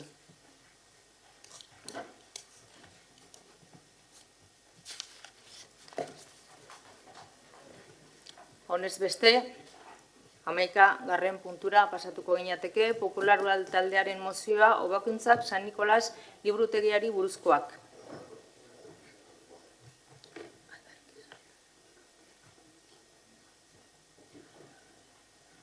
Zeinek, Zorrilla Lekerika jauna. Muchas gracias. Eskerrik asko, alkate Andrea. Algortako San Nikolas liburutegia 1980ean inauguratu zen lehen udaletxea eta Getxoko epaitegia zeuden bertan. Herritarrek eskatutako proposamenetako bat, parte hartzeko prozesuetan beti agertzen dena da San Nikolaseko liburutegiko hobekuntzak. Hobekuntzak egitea ezinbestekoa da, hainbat alderdi hobetzea, ala nola irisgarritasuna, argizapena, isolamendu akustikoa edo temperatura. Gaur egun, liburutegira sartzeko eskailerak bakarrikan daude, eta beraz, neurriak hartu behar dira, eraikina irisgarria izan dadin pertsona guztientzat. Era berean, herritarren zati batek, eraikinan aurrentzako gune bat gaitzea eskatzen du, eta horregatik eskatzen dugu azterketa bat egitea, ea posible den aurrentzako areto bat egotea bertan. Egora horren aurrean, udal talde popularrak uste du hainbat neurri hartu behar direla, San Nikolaseko liburutegiaren egoera hobetzeko. Horregatik guztiagatik, udal talde popularrak honako erabaki proposamena aurkeztu du. Bat, Getxoko udalak San Nikolaseko liburutegia hobetzeko neurriak hartzea. Bi, Getxoko udalak San Nikolas liburutegian irisgarritasun neurriak martxan jartzea. Hiru, Getxoko udalak azterketa bat egitea San Nikolas liburutegian aurrentzako gela bat jar daitekeen egiaztatzeko. Lau, mozio honen berri ematea udal komunikabideetan. La defensa. Bien. El edificio donde está situada la biblioteca de San Nikolas liburutegia kokatuta dagoen liburutegia 1880an amaitu zen. Eraikin horretan zegoen bere garaian udaletxea eta geroago Getxoko epaitegiak. 1980ean udal liburutegi bezala ireki zuten eta ordutik espazio ederra izan da irakurleentzat eta batez ere gazteentzat ikastera joaten baitira bertara. 2022ko Getxoko liburutegien memoriaren arabera, San Nikolaseko liburutegian 3.200 bazkide baino gehiago daude, 78 irakurtzeko postu eta 35.000 aletik gorako gordetegi bat. 220.000 liburu baino gehiago laga dira eta hainbat zerbitzu ematen ditu. Eta bertan dago kokatuta udalerriaren buruzko informazio zabala biltzen duen gordailua. Udal gobernuak egiten dituen parte hartzeko proposamen guztietan beti agertzen da beharra liburutegi hori hobetzekoa. 2023ko otsailean tokiko gobernu batzarrak onartu zuen liburutegi horren estalkia birgaitzeko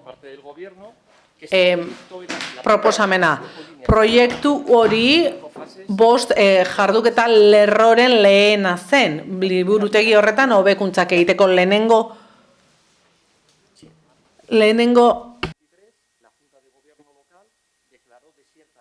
Perdón, pero se nos ha ido no sé si ha apagado el micrófono.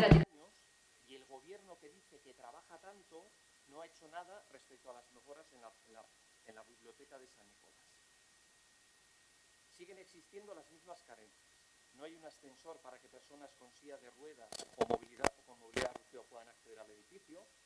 Todos sabemos dónde está situada la biblioteca. Por una parte, tiene debajo el frontón y por otra, la Plaza San Nicolás. Frontón, donde, por cierto, siguen estando las pintadas a cuenta de una manifestación, pero parece ser que al gobierno municipal no le preocupa que el municipio esté sucio. Y por otra parte, la Plaza San Nicolás es un lugar con amplias terrazas en los bares de la zona. Esto obviamente ocasiona ruidos y no se han puesto medidas para mejorar la insonorización del edificio. Ruidos cero va a ser imposible, pero sí se pueden reducir con una serie de actuaciones. A su vez, siguen existiendo problemas de climatización en el edificio. Hay mucho frío en invierno dentro de él y mucho calor en verano.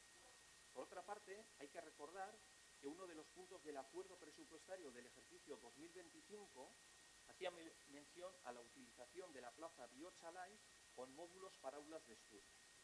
Estos módulos eran consecuencia de las reformas que se iban a producir en la biblioteca de San Nicolás. Y como no ha habido ninguna reforma en la biblioteca de San Nicolás por parte de este gobierno que trabaja tanto, la plaza Biotxalai sigue sin tener ningún uso y continúa siendo un lugar que genera incomodidad e inseguridad a los vecinos. Siendo conscientes del tamaño y del diseño actual del edificio, pedimos que se realice un estudio en el que se analizase la posibilidad de que hubiese un espacio no excesivamente grande como sala infantil. Por todos estos motivos hemos presentado Arrazoiengatik guztiengatik. más que necesarias en la biblioteca de San Nicolás. La ciudadanía se lo agradecería. Eskerrik asko.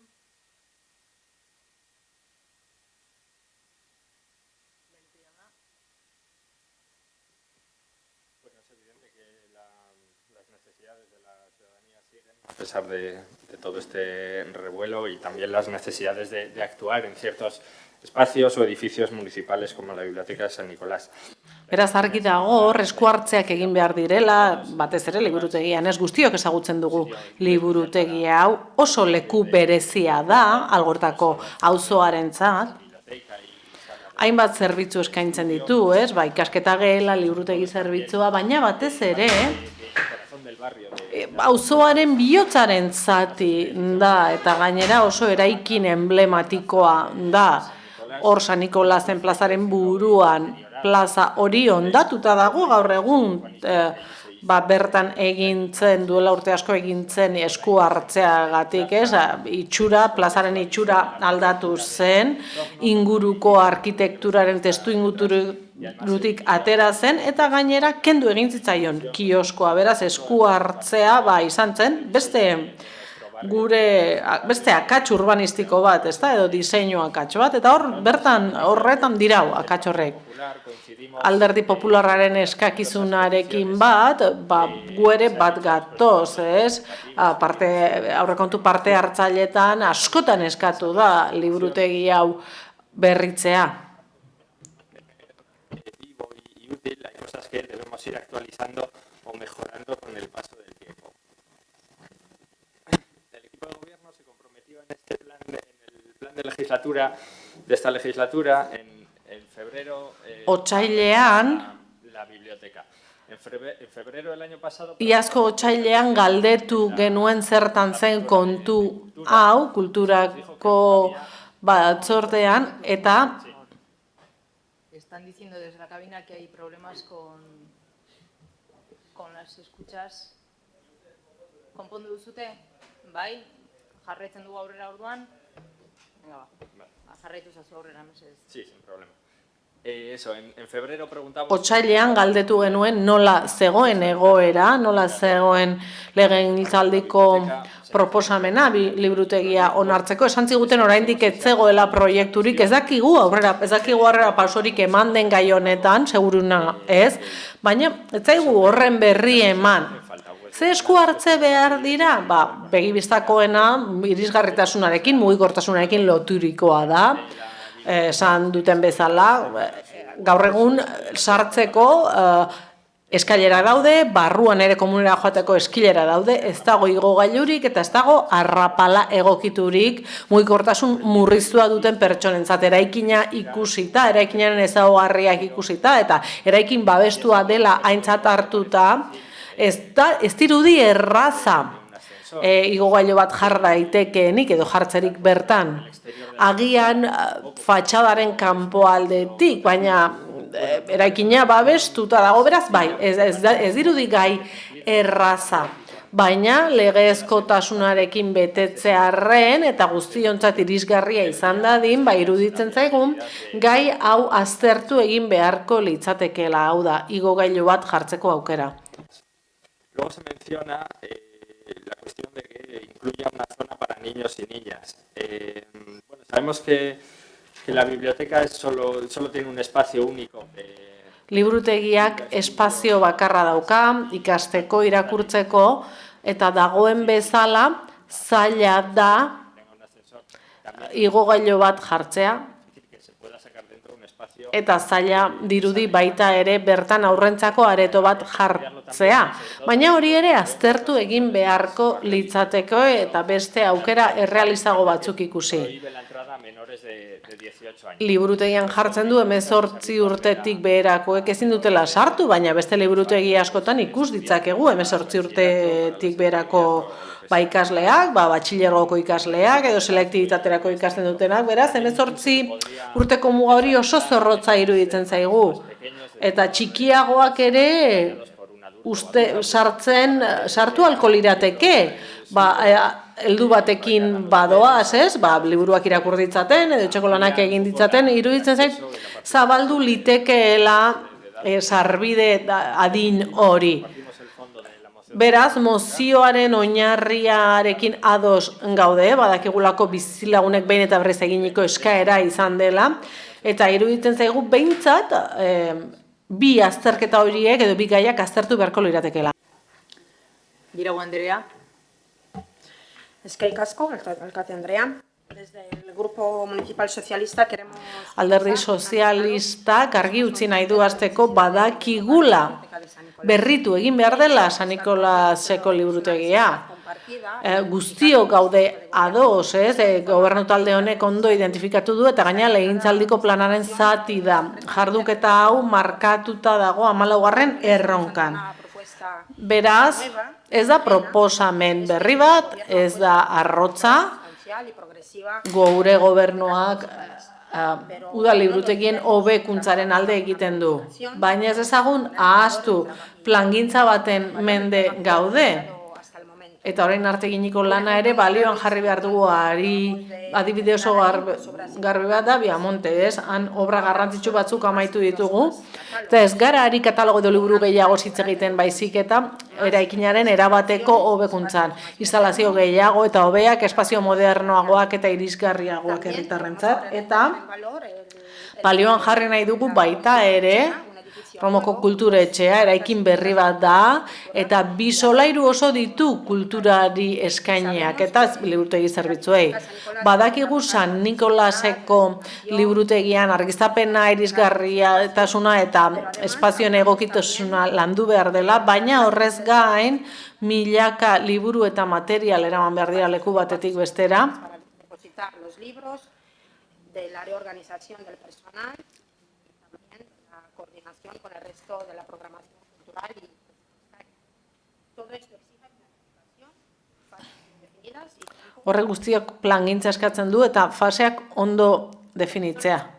Horren guztiaren ondorioz ez dugu mozioa babestuko, barkatu baina soinua berriz ere joan egiten da, ezinezkoa zaigu jarraitzea. Eskerrik asko.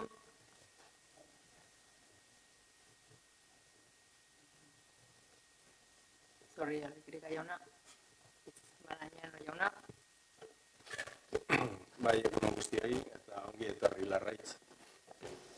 Txiki eta otaegiko liburutegiak baditu bere mugak eta ez dugu uste leku egokiana dela aurrentzako ikasgela jartzeko. Eraikina egurrez egindakoa da eta udal babesa duenez ezin dira egin nahi beste konponketa. Baina plaza horretan bertan badago udalak eskuratu lezakeen eraikina eta egokia izan daitekena horretarako, telefonikarena alegia. Bestalde, algortan badago liburutegi bat, umeentzako tokia duena eta gaur egun konponketa lanetan dagoena, Biamontekoa alegia. EH Bilduren autua beste bat da. Eskatu genuen eta mantentzen dugu gure eskaria Andramari inguruan liburutegi on bat egiteko beharra. Agian, Getxoko liburutegi nagusia eta Getxoko liburutegien egoitza.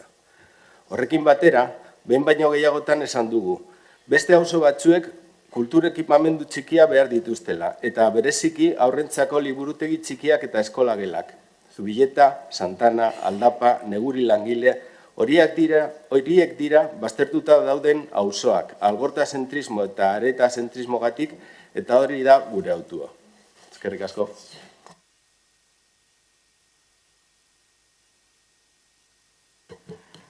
Eskerrik asko. Zio Anderea, Campillo Anderea. Eskerrik asko, Alkate Anderea. Egunon guztioi, ongi etorri Larraitz. Bueno, azteko, San Nikolas liburutegia, udal liburutegiaren sarean berrizteko egutegian barruan dago, bai, eta beraz, hainbat jarduera daude aurre ikusite. Ez da ahaztutako ekipamendu bet, ez da udal plangintzatik kanpo dagoena, eta batzuetan, hori nahastu egiten dugu. Dicho esto, conviene contextualizar. Testu ingurua ematea komenigarria da. Oraintxe bertan, Villamonteko liburutegia amaitzen ari gara, hainbat fasetan landu da, batez ere zerbitzua eseteteko eta gauzak ondo egiteko ezin dugu, udalerri osoa dantzan eduki aldi berean. Han hainbat langune eta gela jarri dira, hain zuzen bizilagunei ahalik eta zerbitzurik onena emateko. Ez da gauza improvisatua izan, udal sarearen aldeko apustu garbia izan da. Inbertsio handia suposatu dagoena, eta sare horren parte da nahi. Hau da, estrategia global batez egiten dugu gauza. Estrategia global batez ari gara, horretaz ari gara hitz egiten. Udalerri osoko kultur esaten didate berriro etorri batean dabilela audioa.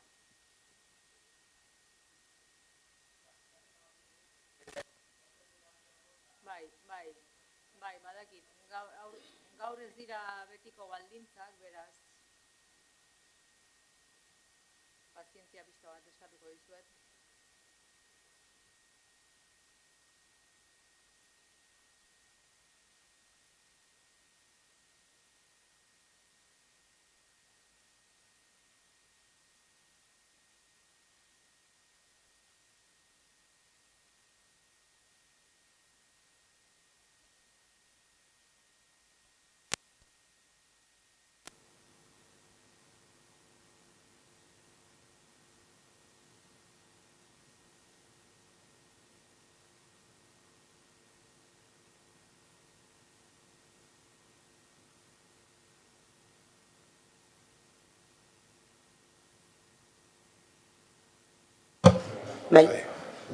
Bai, entzuten da? Sí. Bai? Bueno, jarraitzen dut. Campillo Anderea, jarraitu ezazu, mesedez? Eskerrik asko. Esaten nahi moduen, ez da, ezin guaztu Erromo kulturretzean ekipamentu barri bat dekogule, inbertzio handi bat suposatu dauena eta sare horren parte dena. Hau da, estrategia global batez ari gara hitz egiten. Udalerri osoko kultur eta liburutegi ekipamentuak barritu, modernizatu eta orekatu egiten dugu, ez jarduera isolatu ez. Y en relación con uno de los puntos que recoge la moción, el relativo a la creación de un espacio específico para los más pequeños. Eta aur txikierentzako espazio berezi bat sortzeari dagokionez, datu objektibo bat eman behar dugu. San Nikoleseko liburutegitik metro gutxira, ludoteka bat egongo da, aurrentzako, aur txikientzako, eta planteamendu egokia izango du adin tarte horrentzako. Beraz horrek erantzungo du mozio honetan egiten den eskakizun bati. Eta gainera oso modu espezializatuan erantzungo dio premia horri, eta hori ez da, gauza txikiak gainera, inbertsioak orekatu egin behar dira modu koherento eta erantzukizunez. Eta udaletxean gaur egun ez dago eskabide formalik liburutegi txiki bat gaitzeko San Nikolas liburutegi liburutegiaren barruan, aurrekontu parte hartzaileetan, 2023-tik begiratu ditugu, eta eskatzen dute Algortako edozein lekutan egitea ludoteka, eta ez horren beste San Nikolasen barruan. Eta batzuek esan bidez diote, seguruenik, San Nikolas ez dela kokapenik onena, zarata asko dagoelako. Horretan ados gaude. En este punto comentar que en cuanto a la accesibilidad... Irisgarritasunari, argiztapenari, konfort termikoari, isolamenduari dagokionez, ados gaude, ez? Beharrezko alderdiak dira edozein liburutegitan. Baina berrikuntzaren egutegian sartuta daude, lehentasunak aintzat hartzen dituzte eta baita ere aurrekontuak. Ezin ditugu ekipamendu guztiak airean izan, esan dugu Villamonte amaitzen ari garela, ludoteka berriarekin gaude, eta gainera San Nikolas irekiko dugu. Orduan nora joango dira gure herritarrak Algortan dena obretan badago. Beraz, zentzu pixka batekin egin behar dira gauzak. Beraz, udal hau ari da lanean liburutegisarean berritzeko, ez dugu iragarpen handirik egin. Baina gure ibilbide horria argia da ludoteka berria Villamonte eta gero beste ekipamendu batzuk egongo dira baita ere, San Nikolas. Zerbitzu publikoak berritzeak ez du esan nahi denari baietz esatea. Garrantzitsuena da, inbertsio urgentenei kasu egitea. Beraz, Algortako ludoteka berriakin gaude hor buru belarri. Eta Villamonterekin ere bai, beraz, inbidia digute udalerri asko. Jauna, lan asko egiten dugu, horregatik ditugun zerbitzuak eta ekipamenduak. Askok digute inbidia, udalerri askok. Eskerrik asko, Zorrilla Lekerika jauna, bigarren txanda. Gracias, señora alcaldesa. Eskerrik asko, alkate Andrea, lehenik eta behin. Eskerrik asko mozioa de proposamena babestuko duten taldeei, erreparo batzuk egon dira, aurrentzako aretoari dagokionez, guk badakigu nolakoa den egungo erakina eta diseinua, eta horregatik nahi dugu azterketa bat egitea. Bitxia iruditzen zaigun nola EAJak esaten digun lanean direla Villamonterekin eta Romoko Kulturetxearekin, baina orduan gure ondorioa da aurrekontu akordioa egintzenean 2025ean plaza hori berritzeko San Nikolasen berrikuntza lanak zeudenean, engainatu egin dintuzuen, bai gu, bai herritarrak. Zerretzen duten inolako asmoarik ezer egiteko San Nikolasen. Eta beraz argi dago zuen ideia zein dena, betetzen zaizuen ludotekaren kontuarekin, ludoteka horren proposamena gurea izan zen, eta zuek 2006an lonja bat erosi zenuten ludoteka bat egiteko eta 17-18 urte berandutu dituzue izapideak hasteko eta martxan jartzeko. 18 urte, 2006 urtetik zaudete kontu horrekin. Guk San Nikolasen gabeziak daude, komunak, mugikortasun murriztua duten pertsonek ezin dute komunera jun ez dagoelako arrapalarik, koska bat dago. Ondorioa zein da? Eraberritze lan bakarra San Nikolasen azken urteetan izan dela kutxa bat jartzea mugikorrak kargatu ahal izateko. Hori da egin duzuen berrikuntza bakarra zen lehengo egunean pasan nintzen handik, eta radiadoreak daude, ez da ondo berotuta, hori hobetu beharko litzateke. Beraz, ez dauka zentzurik 2023an lizitazio bat egitea. Ez dauka zentzurik egiten duzuenak. Eskerrik asko. Beste norbaitek, Benito jauna. Sí, gracias. Solo para decir que Gauza bakarra esateagatik, logikoa dirudi, argumentu horrek, espazio kulturaletan ez irekitzea gehiagorik, biliburutegi azken finean oso hurbil daudela kontutan hartuta, baina Miramonte Obrak egiten ari garen bitartean behintzat,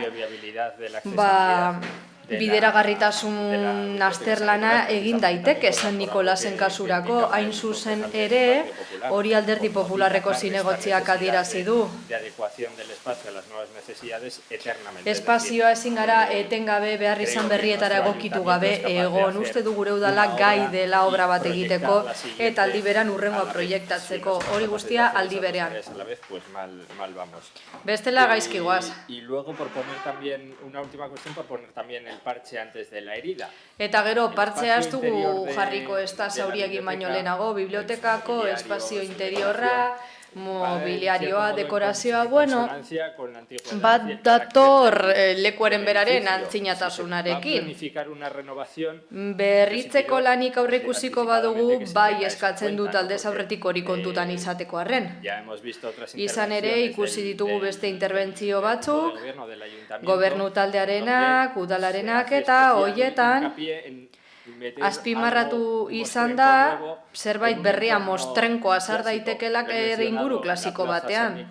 San Nikolas plaza aipatu dut, zer gertatu zen, gauza bera gertatu zen Romon, RKerekin, Nagusien etxearekin oren gauza bera, Belaunaldiardeko zentroekin, Ormetxe, beraz, plangintza egiten duzuenean eta eskuartza diseinatzen dituzuenan, kontutan hartu, zentzua errespetatu behar duzuela. Eskerrik asko. Beste norbaitek hitza? Ez? Kanpilo Anderea. Bai, eskerrik asko. Bakarrik argi eukiteko, ze biak esan duzu bardinak. Ez dugula ingo zer, nik ez dakit zartu ulertu badan. Yo he dicho que está calendarizado. Nik esan dut egutegia egin dela eta ez dugunik ezer egingo. Beraz, Zorrialekerika jauna, liburutegi horri gure legegintzaldi planean sartzen da, ez dakit ze momentutan izan den zurea ideia. Eskerrik asko. Bozketara pasatuko gara beraz. Mozioaren aldeko bozkak, Elkarrekin Podemos eta Alderdi Popularra. Kontrakoak, PS Euskadiko Ezkerra, Eusko Alderdi Jeltzalea eta EH Bildukoak ditugu. Eta honekin batera 12. puntura pasatuko ginateke, Popular Udal taldearen mozioa aurrekontua luzatzeari buruzkoa. Zorrialekerika jauna, zeurea hitza. Gracias, señora alcaldesa. Eskerrik asko, alkate Andrea. Aurrekontua udalerri baten proiektu politikoa den adierazpen kuantifikatua da, eta ondorioz bertako bizilagunen eta auzoen benetako beharrak islatu behar ditu. Indarrean dagoen legeriak ezartzen duenez aurrekontua garaiz eta behar bezala izapidetu eta onartu behar da. Ekitaldi bakoitzeko urtarrilaren batean indarrean sartzeko. Zentzu horretan, Bizkaiko Lurralde Historikoko toki erakundeen aurrekontei buruzko abenduaren 10/2003 foru arauak 14 bat artikuluan zedatzen duenez tokirakundaren administrazioaren aurrekontua presidenteak osatuko du eta horretarako hurrengo ekitaldiko aurrekontuak egiteko behar diren jarraibide ekonomikoak eman ahalko ditu. Era berean, aipatutako foru arauaren 15.2 artikuluak ezartzen du aurrekontu aplikatu behar den urtearen aurreko urteko abenduaren 31 baino lehen onartu beharko dela behin betiko aurrekontua. Hala ere, alkatetzak aurrekontu araudia ez betetzeak udal aurrekontuak luzatzera eraman du, eta horrek zaildu eta eragotzi ere egin du udal kontuak udalerriaren eta haren bizilagunen benetako lehentasunetara eta beharretara behar bezala egokitzea. Baliabide publikoak planifikatzeko eta kudeatzeko ahalmena ere mugatuz. Aurrekontuaren luzapena ezin da ohiko kudeaketa modu bihurtu, kalte larria baita udalaren ohiko funtzionamendurako eta udalerriaren gizarte, ekonomia eta lurralde errealitatearekin bat datozen politika publikoen garapenerako. Horregatik guztiagatik udaltalde honek honako erabaki proposamen aurkeztu du.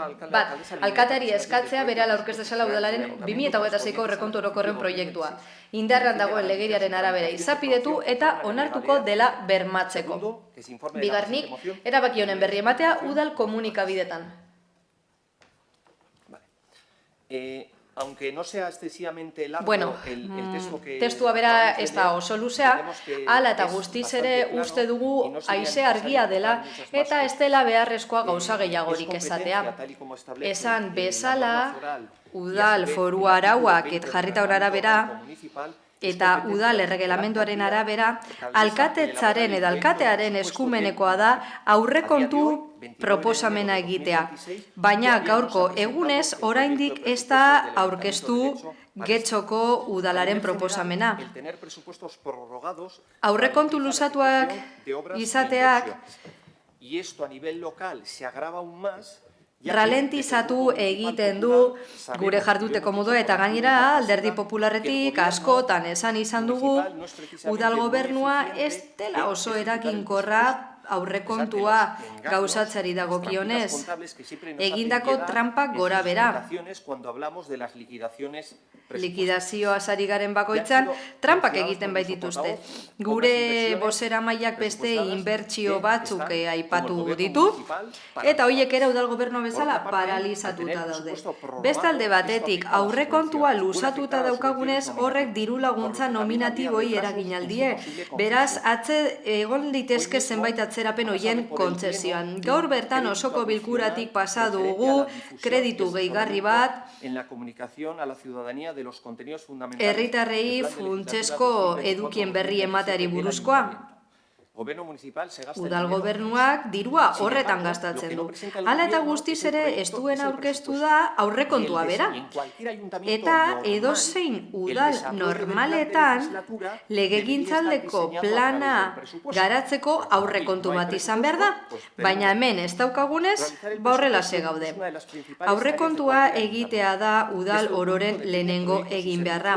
Dokumentu honetan ezinbesteko zerbitzuak baldintzatzen dira, paralisiak eskatzen gaitu. Izan ere gure udalerriak presasko erronkak ditu hainbat arlotan. Horregatik, guztiagatik, alkate Andriari eskatzen diogu aurrekontu proiektu aurkez dezala 2026 honetarako. Eskerrik asko. Benito jauna. Gracias, señora alcaldesa. Bien, como hemos dicho en el debate de la primera moción... Lehenengo mozioaren eztabaidan esan dugun bezala, udal honetan... ...solo a todo lo concerniente al caso de Irurak bat. Irurak batez gaindi baditugu beste adibide deitoragarri batzuk. Nos encontramos no en una situación en la que no hay presupuestos. Egungo egoeran kontua ez da aurrekonturik ez dagoela, ez dago ez.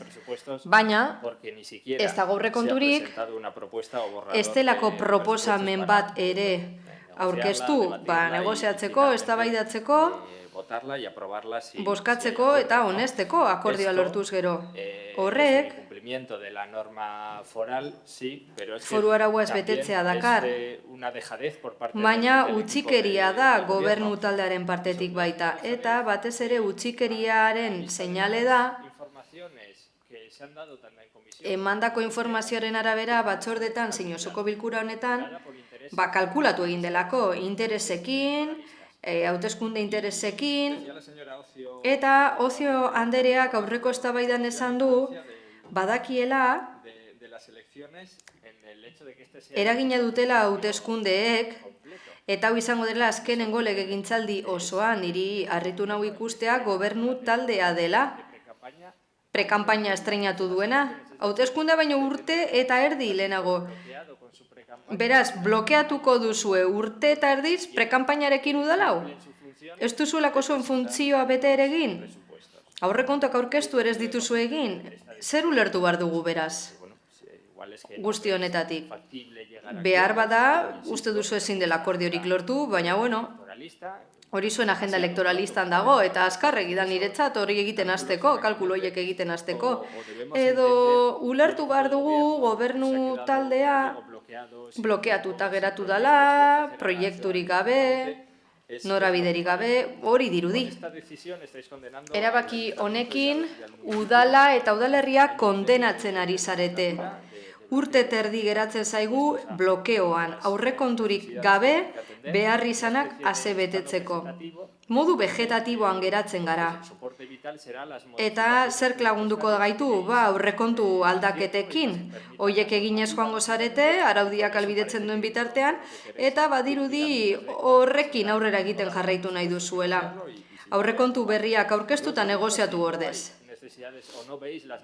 Ez baduzue ikusten behar izanik, udalerri honetan, horrela jarduteko, hori litzateke behar bada kasua, begira, repasatuko ditugu, etxe bizitza arloan, larrialdi handia dugu, baina legegintzaldi osoan ez duzuen neurri berririk aurkeztu egoera konpontzeko etxe bizitza arloan.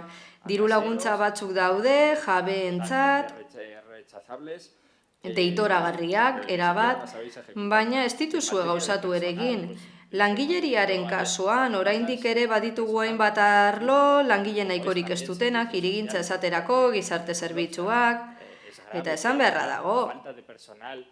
Langile falta dago, eta ondorioz, pertsona asko, larrialditako diru laguntzak jasotzetik kanpo geratu dira. Ez duzu ikusten ez da ere hezkuntza zentroetan inbertsioak egiteko beharrik. Guk beti kritikatu izan dugu aurrekontua minimoa dela, hezkuntza zentroetarako txapa, pintura, reparazio pare bat, eta aurrera. Aurten, badirudi hori ere ez dela egingo. Zerrenda hau amaigabe izan daiteke, baina zalantzari gabe berandu zabiltzate, aurrekontuak aurkezteko,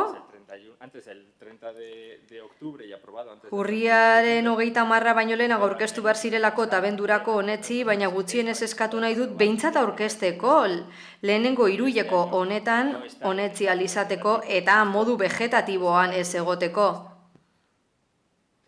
Eskerrik asko. Díaz Andrea. Eskerrik asko, alkate Andrea. Señor Zorrilla Lekerika. Zorrilla Lekerika jauna, zuk diozu alderdi popularrak eskatuta dagoela paralisi honengatik. Esan duzue baita nahi duzuela alkate Andreak dimititzea zuek alternatibarik eskaini gabe. Eta gaurkoan urrengo mozioan esaten duzue gainera aurrekontuak ateratzeko. Dimitituta aurrekontuak ateratzeko, zuek zarete fantasia utz bat, Lehenik eta behin, alderdi sozialistatik argi eta garbi esango dugu garrantzitsua dela aurrekontu batzuk onestea, udalerri batentzat, hori argi dago, ukaezina da, eta horretan guztiok gaude ados. Lehentasunak islatzen ditu, baina aukerak eman baita ere, martxan jartzeko proiektuak eta nola ez, askoz hobe, adostasunez egiten badira. Inork ez duelako gehiengo osorik. Ez dagoelako eje ideologiko bakarrik. Beraz, udal honen ibilbide horri argia dira. Egia da, atzerapenarekin goazela, ez da oraindik ezera aurkeztu, eta hain zuzen ere horregatik alderdi sozialistatik argi eta garbi utzi nahi dugu, konpromisoa dugula, aurrera ateratzeko aurrekontu proiektua urte honetarako, eta seriotasunez egin nahi dugu. Hori merezi bai du gure herritarrak. Horren inguruan ari gara gaur, aurrera jarraitzeaz. Alderdi popularraren mozioan plateatzen da, luzapena ezin dela izan, ohiko kontuak udaketan, erabat ados. Horretan bat gatoz. Baina zerbait esan behar badiot, eta zuk hemen badakizu urte asko daramatzazulako, gobernu talde honen ezaugarri bat baldin badago, zera da? Egonkortasun presupuestarioa. Orain arte, aurrekontu guztiak behar bezala aurkeztu dira, denboraz. Bat izan ezik 2021, urtarrilan honetzi zen. Hau da, orain gutxiko zerbait da eta historikoari erreparatuz gero, adostasuna lortu izan da, hori guztion ardura da, guztiona. Zaila izan da adostasuna lortzea, adostasun gehiegi ez dira egon, eta oro har, udal honek azken urteotan aurrekontuak izan ditu eta honetzi izan ditu. Eta gure konpromisoa gobernu taldean hori ze izan da eta hori ze izaten jarraituko du. Egonkortasunaren alde lan egitea eta egonkortasun hori aipatu izan dugu aurreko mozioan. Egonkortasuna eskatzen duzue, baina gero eskatzen duzue udal honen liderrak bat dimititzeko. Begira, hauz eztabaidatzen ari gara gaur. Eta gogoratu, 2019ko maiatzean, udalbatza honetan, lidergo hauekin, 20, 21, 22, 23, 24 eta 25ean aurrekontuak izan ditugu honetzita egon dira udal honetan eta gainera gehiengo osoarekin. Beraz, errepasatu hemeroteka. ¿Cuántas veces podemos decir eso en directo? Zenbat aldiz esan genezake kontrakorik getxon, eta beste gauza bat. Guk gure partea asumitzen dugu, baina besteen partetik ere ardura eskaltzen dugu. Gainerako talde politikoen partetik. Izan ere negoziatzea da esertzea, proposatzea, tokatzen den guztietan akordioak lortzea, guztion interesari erantzuteko egia da. Azken aurrekontuak onetzi ditugu Alderdi Popularraren babesarekin, baina egia da baita ere, Andrade jauna, 2027 begira dagoela. Lehen esan duzu zuk zeuk, ez da? Hauteskundeak hurbil daudela eta horrek zailtzen dituela kontuak. Aurrekontua nahi dituzue, goazen balkarrekin lan egitera. Behintzat gure partetik prest gaude, eskerrik asko. Eskerrik asko. Rodríguez jauna. Onartu inbarra kasu honetan Alderdi Popularrak ados gaudela beraiekin, ez da, PNV eta PSak ez dituzte bere egin beharrak egin. Hemen mozioan esan bezala foru arauak ezartzen ditu epe batzuk, ezartzen ditu bete behar batzuk, ez nahi batzuk, bete behar batzuk, bete ez direnak. Baina ez zoilik foru araua, gure arauak ere bere laugarren kapituluan, eta hau da zuek onartu zenuten aldaketa bat, bereziki PNV, PS, PP eta Ciudadanosek onartutako aldaketa batean, laugarren kapituluan arautzen du aurrekontuak onartzeko prozedura. Hori be, ez zarete bete. ¿Qué es lo que pasa? Que es que el PNV es incapaz de cumplir hasta su... Gertatzen da, EAJ ez dela gai arauak betetzeko. Ez dakit ardura itzazen bat aldiz atera den pleno honetan asko lan egiten dugu, gehiago, pilo bat proiektu egiten ditugu, eta bere egin dituzte aurreko legegintzalditako proiektuak gutxi falta izan zaio piramideak beraiek egin zituztela esatea. Baina legegintzaldi amaieran gaude, ia. Alderdi Sozialistaren bozera maileak adibide modura jarri digu, 2021etik aurrekontuak izan ditugula. Aurreko legegintzaldian gehiengo osoa zen eukaten. Baldintza horietan aurrekontuak honesteko gai ez bazarete, eta gertaliteke gauza batzuk ikusita, horrek asko esango luke. Beraz, lorpe modura deskribatu duzu bakarrik aurrekontu honetzi dituzuela, oso ondo. Eta egia da akordioa lortzeko guztion borondateare egon behar dela. Eta era berean, bi alderdiek ados egon behar dute. Baina ez du zuen borondate handirik akordiotara iristeko. Gasteizko udal gobernuan aurrekontu akordio bat egon da PSE, EAJ eta EH Bildu. EAJaren reakzioa izan da kontra bozkatu izan bagenu bezalakoa, beraz nik ez dut ondo ulertu zer gertatu den. Aurrekontuak nahi ditugu edo ez? Eta zein da realitatea? Ez dagoela aurrekonturik? Ez dira aurkeztu, eta realitatea da, alkate Andreak promestu zuela benduaren 31 baino gehiago ekarriko zituela, guk egindako galdera baten arira. Uste dut azaroko osoko bilkuran egin geniola galdera. Promestu baina ez da bete, eta realitatea zer da, orain berriro esan digula, aurkeztuko dituela, eta pasaden astean batzordean berdin esan ziguten, baina urtarrilaren 29 da. Hilabeteko atzerapena daramagu da, egia da batzuetan aurrekontuak, ekainan honesten direla, ez dakigu zertarako, eta egia da baita EAJaren erlatibismoarekin ere ez gaudela bat. 30 milioi erabiliko dira diruzaintzako soberakinetik hori aurrekontuen aldaketa da. Herritarrei aurkezten zaien proiektu baten aldaketa eta bozkatzen ba. Eta bai, araua betetzen dira, bai, bestela... Hori izkan bila, lehen esan dugu zer gertatzen den arauak ez direnean betetzen. Beraz, eta bueno, alderdi popularrak zuzen dabil, baina divertigarria da kontua. Alderdi popularrak esan berri du EAJak eta PSek ez dutela bete aurrekontua doen araua. Eta zuek ere sistematikoki honesten dituzue, beraz ez dute zer ulertzen. Honek akordio bat betetzen badu nirekin, ez badu gero esandakoa betetzen, baina gero nik aurrera egiten badut eta berriro paktatzen batut horrekin, kezkagarria da.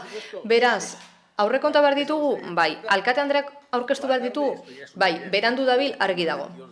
Abenduaren 22ko aurreikusita zegoen aurrekontuen osoko bilkura, eta etzen plenorik egon. Beraz, beharrezkoa dira aurrekontuak, eta azken finean eredu da.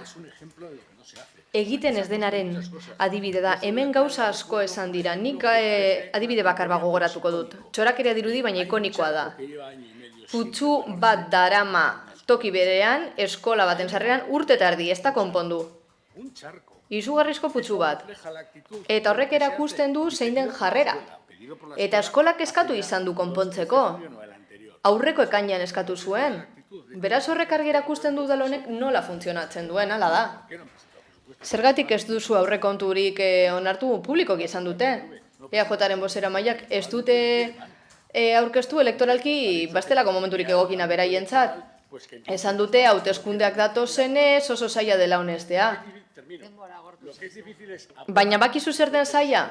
Aurkezten ez dena honestea. Hori bai zaila. Eta honestea aurkezten ez dena. Egunen Anderea. Eskerrik asko, alkate Anderea. Pues con relación a la propuesta que se pone de manifiesto. Proposamenari dagokionez, eskatzen zaio aurrekontu proiektu aurkezteko alkate Andreari, eta horren arira zer adierazi nahi dugu. Alkateak nahi zuen aurkeztea, atzerapenarekin goaz denok esan duzue, baina, eta ados gadaude, baina gertatu den guztiarekin, eta deno dakiu zer gertatu den, atzeratu egin behar izan dugu hori, eta aurrekontuak laster aurkeztuko dira. Hala eta guztiz ere, adierazi nahi dut, aurrekontuak luzatuta ditugula. Zorrilla Lekerika jauna, Benito jauna, baditugu aurrekontuak luzatutak. Eta egoera horretan antolamendu juridikoa betetzen ari gara. Eta beraz berriro diot, hemen badaude aurrekontuak. Popular udal taldeak esandako gora bera, honek ez du ezinezko egiten kontuak lehentasun eta behar izanetara egokitzea. Talde guztiok dakigu, hoberena urtero aurrekontu bat izatea da, baina hori posiblez bada, aurrekontuaren luzapenarekin jarraituko dugu legegintzaldi planeko proiektuak finantzatzen. Eta Rodríguez jauna. De esta legislatura y voy a hablar Zera erantzungo dizut. 2025ko aurrekontuarekin finantzatu ziren Bidezabalgo arrapala berriak. Are eta zentroko birurbanizazioa kale nagusian baita eta Maximo Agirren edo ludotekako obrak. Edo kulturaretoko ludotekakoak, Bilamontekoak baita ere. 2026an aurrekontu gutxi luzatu dugu eta horrekin Salziduko arrapalak berrituko dira. Sarrikobaso kalerako aurreikusitakoa egingo da. Gazteleku berri bat egingo da Algortan. Edo proba piloto bat jarriko da martxan, hiribusarena. Bi kasuetan udal gobernuak lan egiten jarraituko du, gogor lan egiten. Erronkei aurre egiten jarraitzeko legegintzaldi planean jaso bezala horren helburua baita, irtenbide jasangarriak eskaintzea herritarren beharrizanei. Nola nahi ere, eta lehen esan bezala, alkate Andreak aurrekontu proiektu aurkezteko asmoa du laster, eta horregatik abstenitu egingo gara. Eskerrik asko. Zorrilla Lekerika jauna, garren buelta. Gracias, señora alcaldesa. Eskerrik asko, alkate Andrea. Eskerrik asko talde guztiei, babestuko denei behintzat. Gu erabat koherenteak gara. Alde batetik, eskatu dugu eta eskatzen jarraitzen dugu alkate andrearen dimisioa, baina udalak funtzionatzen jarraitu behar du. Aurrekontu berri batekin. Izan ere, kasu honetan, Agirre Andrea alkate izatak edo ez izatak ez dozan nahi aurrekonturik egongo estenik, beraz, koherenteak izan gara. Guk, eskertzen diogu EAJ-ari, momentuz ardura edo errua oposizioari bota ez izanagatik. Aurrekontuak aurkeztu ez izanaren ardura, bestalde, goazen ikustera. Gutxi gora bera EH Bilduk esan du. Oposizioa gobernu taldearekin batera lanekin behar du aurrekontu proiektua egiteko. Bai, baina gaur-gaurkoz, hau da aurrekontu proiektua, horri zuri bat, hauze da daukaguna oposizioan. Bestalde, EAJak esan du lanean ari dela, gogor lanean, askotan esan du alkate Andreak lanean ari direla. Tokiko gobernu batzarraren akta daukagu, miraria baina aurkitu ahal izan dugu. Sistema berriarekin ez da erreza. 2026ko urtarrian 13koa da. 2 puntu ditu gai zerrendak. Lehenengoa, akta onartzea. Eta hurrengoa, 3 bat. Urtarriaren 20 duela gutxi, 3 puntu. Lehenengo akta onartzea, eta gero jauregia, eta gero kontu emate bat hainbat dekreturena. Beraz, erabat arrazoituta dago guk zuei esatea, gobernu taldea erabat banalizatuta dagoela. Ez duzue aurrekontu proiekturik. Eta galdetzen dian, bueno, azalduko da. Ez, gaurkoz ez daukazue ezer. Horregatik diogu berriro, aurrekontu proiektua albezain pronto aurkezteko guztion onerako. Eskerrik asko. Eskerrik asko. Beste norbaitek hitza? Rodríguez jauna? Rodríguez jauna. Sí, yo quiero... Bai. Vamos a ver. Le doy la portada del PNV diciendo... EAJaren bozera mailak esan du gertatutakoa dela eta ez dagoela aurrekonturik. Zuen arabera, dena ondo egiten aritu zarete, gardentasunez, bapatean epaile batek sumario sekretua dekretatu duen arte. Aurrekontua abendu hasieran egon behar zen beranduenez. Eta aurrekontuan gaineko araua dio, irailaren 30erako erakunde desberdinek proposamenak egin behar dituztela. Guk galdera egin genuen urrian edo azaroan esan bezala. Baina gertatutakoa, pandemia bezalako izango baden, urtarrian gertatu da hau. Aurrekontua ordurako etzegoen aurkeztuta, oraindik ere. Eta hori horrela da, baina gero esan digute zer egin duten, baina ez duten esan da egindako asko, 2025an asko, ez direla 2025ko aurrekontukoak. 23koak edo 22koak edo 24koak dira, izan ere, kasu askotan atzerapen izugarriarekin goaz. Beraz, gertatutakoa gertatu denarik ere palazetaren kontu horrekin hori ezin daiteke lotu aurrekontuen atzerapenarekin, ez da beste kontu bada, Getxoko kirol portuako orubea horrela dagoela, ez dakigun noren ardura den, edo la terraza horrela dagoela, baina guk ulertzen dugunez, baldin badago gobernu talde bat, 13 zinegotzikoa, bat eta erdi izan ezik, liberatuta daude, lanaldi osorari dira, horiek izango dute gaitasuna egunean kontu bat baino gehiago lantzeko, ez da? Edo astean bat baino gehiago, edo hilean bat baino gehiago.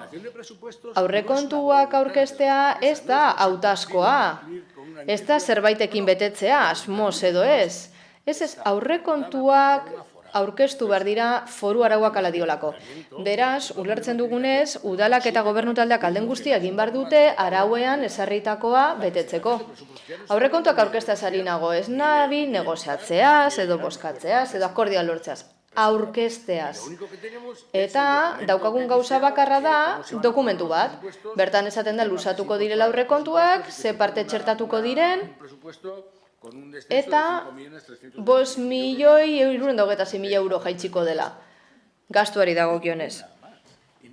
Ez dago besterik eta ez dago aitzakiarik aurrekonturik ez aurkezteko. Gero errealitate politikoa edo gertatu dena gauza bakoitzaren interes eta pisuak, baldintza dezakete baina aurkezteaz ari gara. Aurkezen hitzaketen aurrekurteko berberak 100% igorarekin, normalen hori egiten duzuelako. Horrek ez du lanik ematen, baina ez duzu aurkeztu. Eskerrik asko. Muchas gracias. Señor Eguren. Eskerrik asko. Gracias. Muy brevemente, yo solamente quiero plantear dos cuestiones. Ni bi gauza bakarrik planteatu nahi ditut. Hasteko ez da egia. Ya que en lo que va de legislatura, este es el primer año que aurrekontuen luzapen hori normalean egin denik. Hau da lehenengo urtea hori egiten dena. Ez naiz luzatuko Alderdi Sozialistaren bozeramaileak esan duela, baina ez da ohiko kudeaketa modua. Beti izan ditugu legegintzaldian aurrekontuak. Eta espero dezagun orain aurkezten direnean, ea guztiok, talde politiko guztiok erantzukizunez gai garen akordio batera iristeko. Eta kontraesankorra da, gehiago ez esateagatik, ez? Alderdi Popularra mozio honekin etortzea, ez? Alde batetik esaten dio alkateari hemen aurrekontua aurkezteko, baina aurrekoan esan dio dimitetzeko. Edo bat, edo beste, ze bestela Alderdi Popularraren koherentzia da, zero koherentzia. Eta, azken batean, ados gaude, izan behar ditugu aurrekontuak, atzeratuta gaude, bai, argi dago, honen alitzateke lehenago aurkeztu izana, ez dira lehenago aurkeztu, baina berriz esan nahi dut lehen esan dudana. Alkateak aurrekontu proiektu aurkeztuko du eta bien bitartean aurrekontu luzatu bat du Getxok eta horrekin aurre egingo die Getxoztarren premiei. Eskerrik asko. Eskerrik asko, beraz, bozketara pasatuko ginateke. Mozioaren aldeko bozkak, Partido Popularra eta Elkarrekin Podemos. Kontrakoak, ez daude, abstentzioak, PSE, Euskadiko Ezkerra, Eusko Alderdi Jeltzalea eta EH Bildu. Honez beste, 13. puntura pasatuko ginateke. EH Bildu taldearen mozioa Getxoko alkateak iragarritako konpromiso etikoekin bat etorriz, 101 auziko zehapen prozeduraren ebazpena bermatzeko eta kasuan inplikatutako pertsonen impunitatea saihesteko mozio proposamena. Zeinek?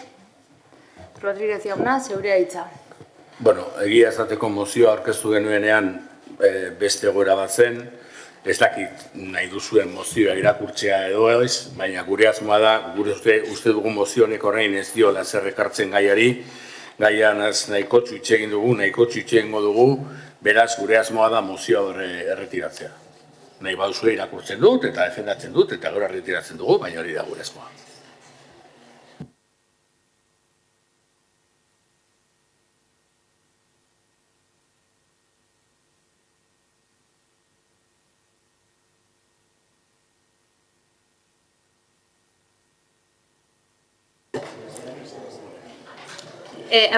Mozio aurkeztu duenak erretira dezake bozketa baino arinago, beraz ez da barazorik.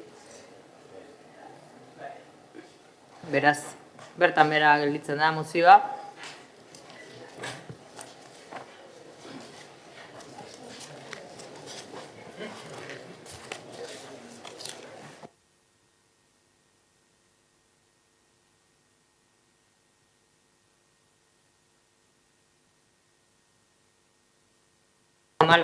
Hamalaugarren puntuarekin jarraituko dugu, beraz.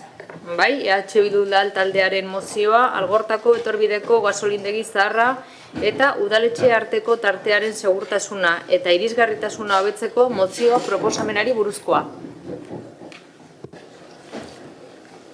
Rodríguez jauna. Algortako etorbideko gasolindegi zaharretik udaletxeraino doan kale errepideko tartea bereziki arriskutsua da.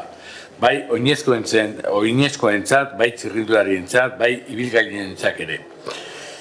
Udalerri jasangarri eta seguru eraikitzeko oinezkoei lehentasun ematearen garrantzia maiz hitz egiten dugun arren, kale errepide honek oinezkoak ia erabat baztertzen ditu.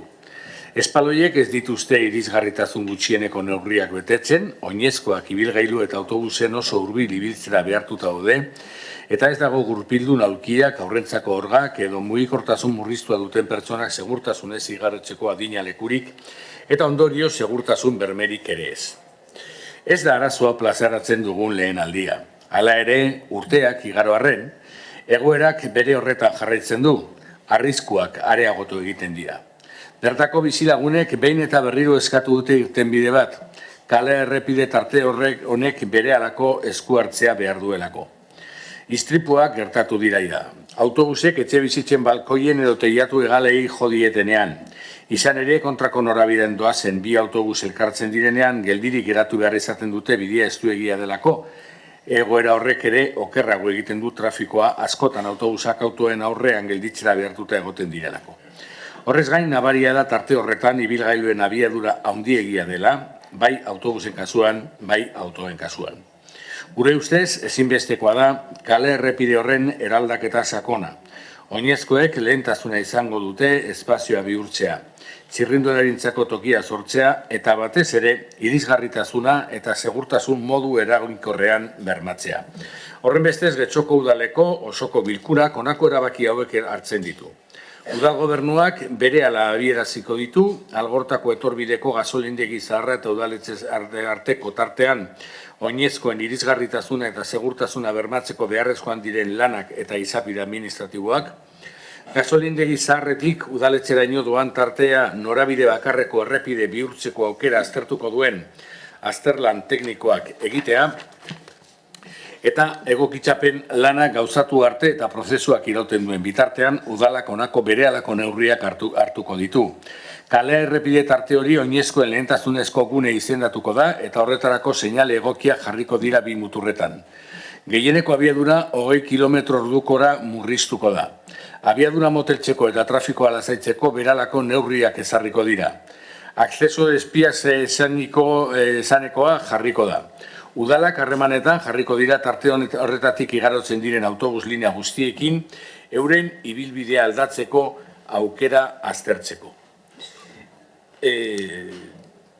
Gai hau behin baino gehiagotan aipatu dugu, behin baino gehiagotan landu dugu, batzordean, plenoan eta aurrekontuetan. Eta gai hau bere horretan segitzen du, berdin. Duela gutxi autobus batek, eman dio begiratoki bate horre Talamillon doan, bertoko auzotarrak etorri zitzaizkigun oso kezkatuta egoera horregatik, autobusak espaloira igotzen dira dagoeneko, eta espaloiak batez betarte batean oso estuak dira, ia jendea etxetik ateatzen da zuzenean errepidera, eta hor ikusi ditugu promesak edo ikusi ditugu kontrako aitzakiak guretzako ez dute balio. Promesa da batetik esaten diguna akzeso espiaz deitzen dana, azken finean da semaforo bat jartzea bata hemen eta bestea bestaldian eta trafiko bakarra izatea alternatiboki arautzeko, hori aspaldi agindu zigun gobernu taldeak batzordean, baina ez dago jarrita. Y la realidad es que... Eta egia, errealitatea da, arriskutsua dela, begibistakoa da.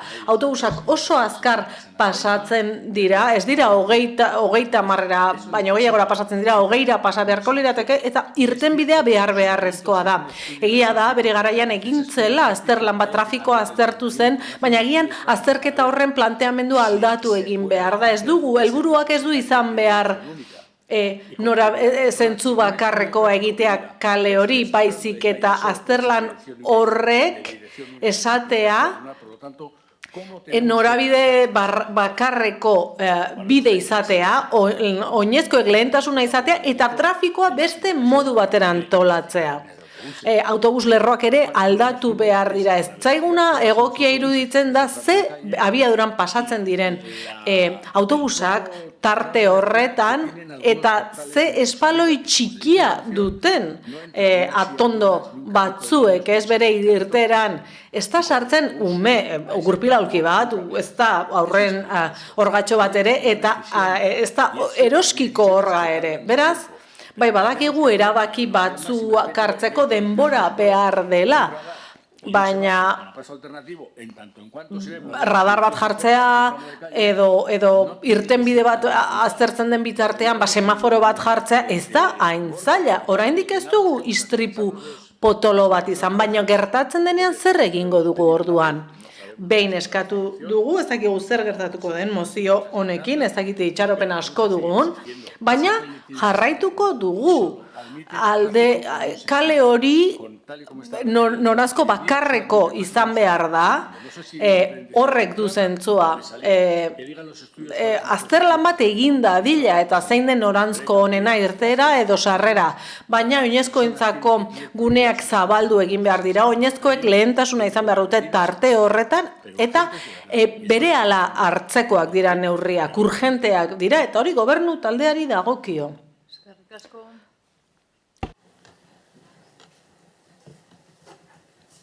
Benito jauna.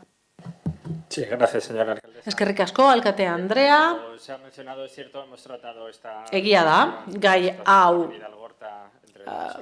gasolindegiaren eta udaletxearen arteko bide horren egoera hitz egin dugu, Algortako etorbideari buruz, eta gauzak orain dauden bezala argi dago zerbait egin behar dela, urgentziaz gainera. Alde batetik, al igual que lo es la calzada, como para que por ahí circule. Errepidea oso estua da. A esto hay que unirle el mal estado del asfaltado, que siempre pues hace más peligrosa la conducción. Hor gidatzea zaila da, arriskutsua da, oinezkoak daude, bizikletak daude, horri batu behar zaio bide zuzen bat dela, abiadura handi hartzen dutela, 30ko murrizketa bat dago, baina ez dut radar bat jarri, baina argi dago ez dela abiaduraren neurria betetzen. Hori guztia batuta, kale hori arriskutsua da, bai oinezkoentzat, bai bizikletentzat. Eta gainera, hiri ingurune hori ez da batere atsegina inguruko bizilagunentzat. Batzuetan, lehioa ateratzen baduzu eskua lehiotik, kotxe batek eramango dizu. Eta egoera ez da inolaz ere atsegina bizilagunentzat. Eta uste dut, udaletxeak urgentzia ekin beharko lukeela, segurtasuna bermatzeko tarte horretan Elkarrekin Podemosetik eskatu dugu batzorde batean norazko bakarreko kale izan dadila kale hori. Aurreko hilabetean egin genuen hau, batzordean uste dut, eta esan ziguten bai, norantzko bakarrarena aztertu zela, baina etzela bideragarria. Hori da eman ziguten azalpen bakarra. Guk nahiko genukeen bestelako azalpenen bat jaso edo azterlan hori ikusi. Ez dakigu idatziz jasota dagoen azterlan hori. Ez, baina, lore zaintza zerbitzua udalarena izatea ere zinezkoa zela zioen azterlan bat zegoen, eta hori ere horrelakoa zen. Azterlan bat badago, mesedez, gurekin partekatu eta azterritzagun beste aukera batzuk zekalea. Dagoen bezala geratzea, ez da aukera bideragarri bat. Esan zen baita ere batzorde horretan, hor badagoela Basagoiti etorbidea eta horrekin konponduta egongo litzatekeela. Konponbide hori ez da benetakoa. Ze Basagoiti etorbidetik ezin dira bizikletak pasa, eta kale horretan bizi diren bizilagunek portaletik ateratzeko kale horretatik joan behar dute. Horregatik, mozioaren alde bozkatuko dugu eta eskatzen diogu udal gobernuari az dadila neurriak hartzen behintzat aukerak aztertzen eta neurriak hartzen. Behintzat prebentziozko neurriak ingurune hori hobetzeko eta segurtasuna hobetzeko.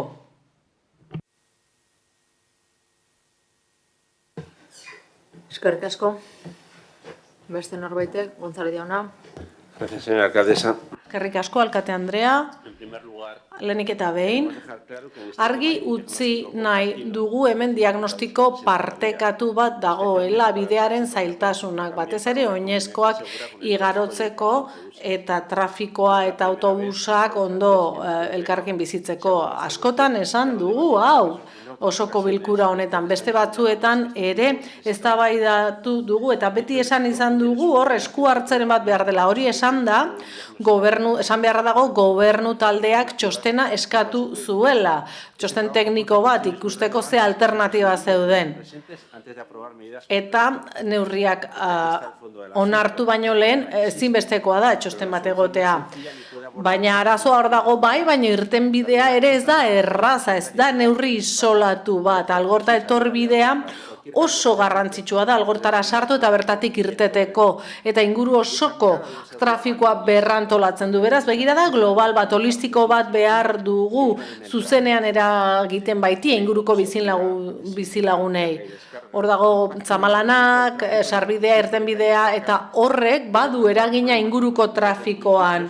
Arazoak, gertaliteke arazoak beste leku batera eramatea eta baldintzatu egiten ditu eguneroko gauzak, ez? Bizkaibusen geralekuak, eskola garraioa eta horretan ere eragiten du. Behin, badakigu diagnostikoa ikusita ezin dela erraz eta azkar konpondu, bai agian, nola baiteko irtenbide operatiboren bat, jarri daiteke ez, bypassen bat, zerbait handiago hartzen den bitartean, baina hor ere irizpide tekniko behar da, plan antolatu bat behar da, eta bai eragin behar dugu, baina informazioa oso ondo aztertuta eta ulertuta edozein aldaketak inguruko trafikoari eragingo diola. Eta horregatik, erantzukizun horretatik ezin dugu mozio hau babestu, ez duelako bermatzen ez dela egongo nahigabeko eraginik inguruko trafikoan eta inguruan. Eskerrik asko. Elorza jauna. Gracias, señora alcaldesa. Eskerrik asko, alkate Andrea, egunon. Beste zinegotziek esan duten bezala, ez da hau jorratzen dugun lehenengo aldia eta ez dute zer berririk ikusten mozioan. Akats handia iruditzen zaigu, noranzko bakarra jartzea hor eta oinezkoentzako egitea ere akats iruditzen zaigu. Iruditzen zait, azterlan guztiek egiten dutela horren aurka. Etza ulertzen dut ez daudela paperean azterlan horiek, nik uste dut paperean egon beharko liratekeela azterlan horiek. Elkarrekin Podemoseko bozeramaileak esan bezala, badakigu basagoiti dagoela, badakigu hori ez dela irtenbide zoragarria, baina tira, arindu lezake. Horretaz gain, noski, tarte horretan biziren bizilagunen arazoi irtenbidea eman behar zaie. Esan zen, edo zine egin zen, hor semaforoak jarriko zirela, trafikoa edo autobusen pasabidea arautzeko, baina ez daude hor.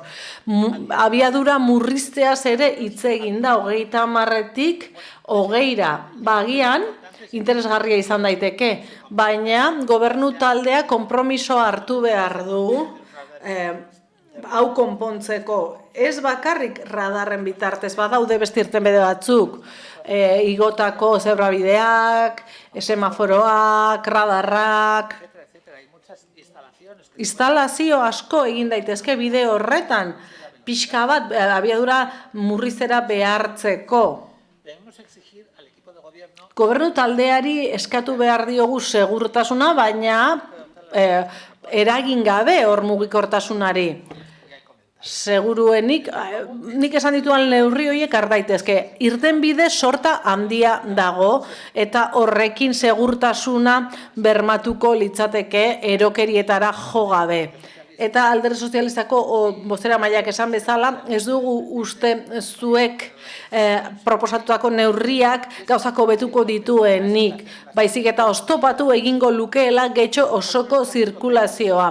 Eta zer egingo genuke kasurik onenean, bide bateko bizilagunen segurtasuna beste bide batera eraman.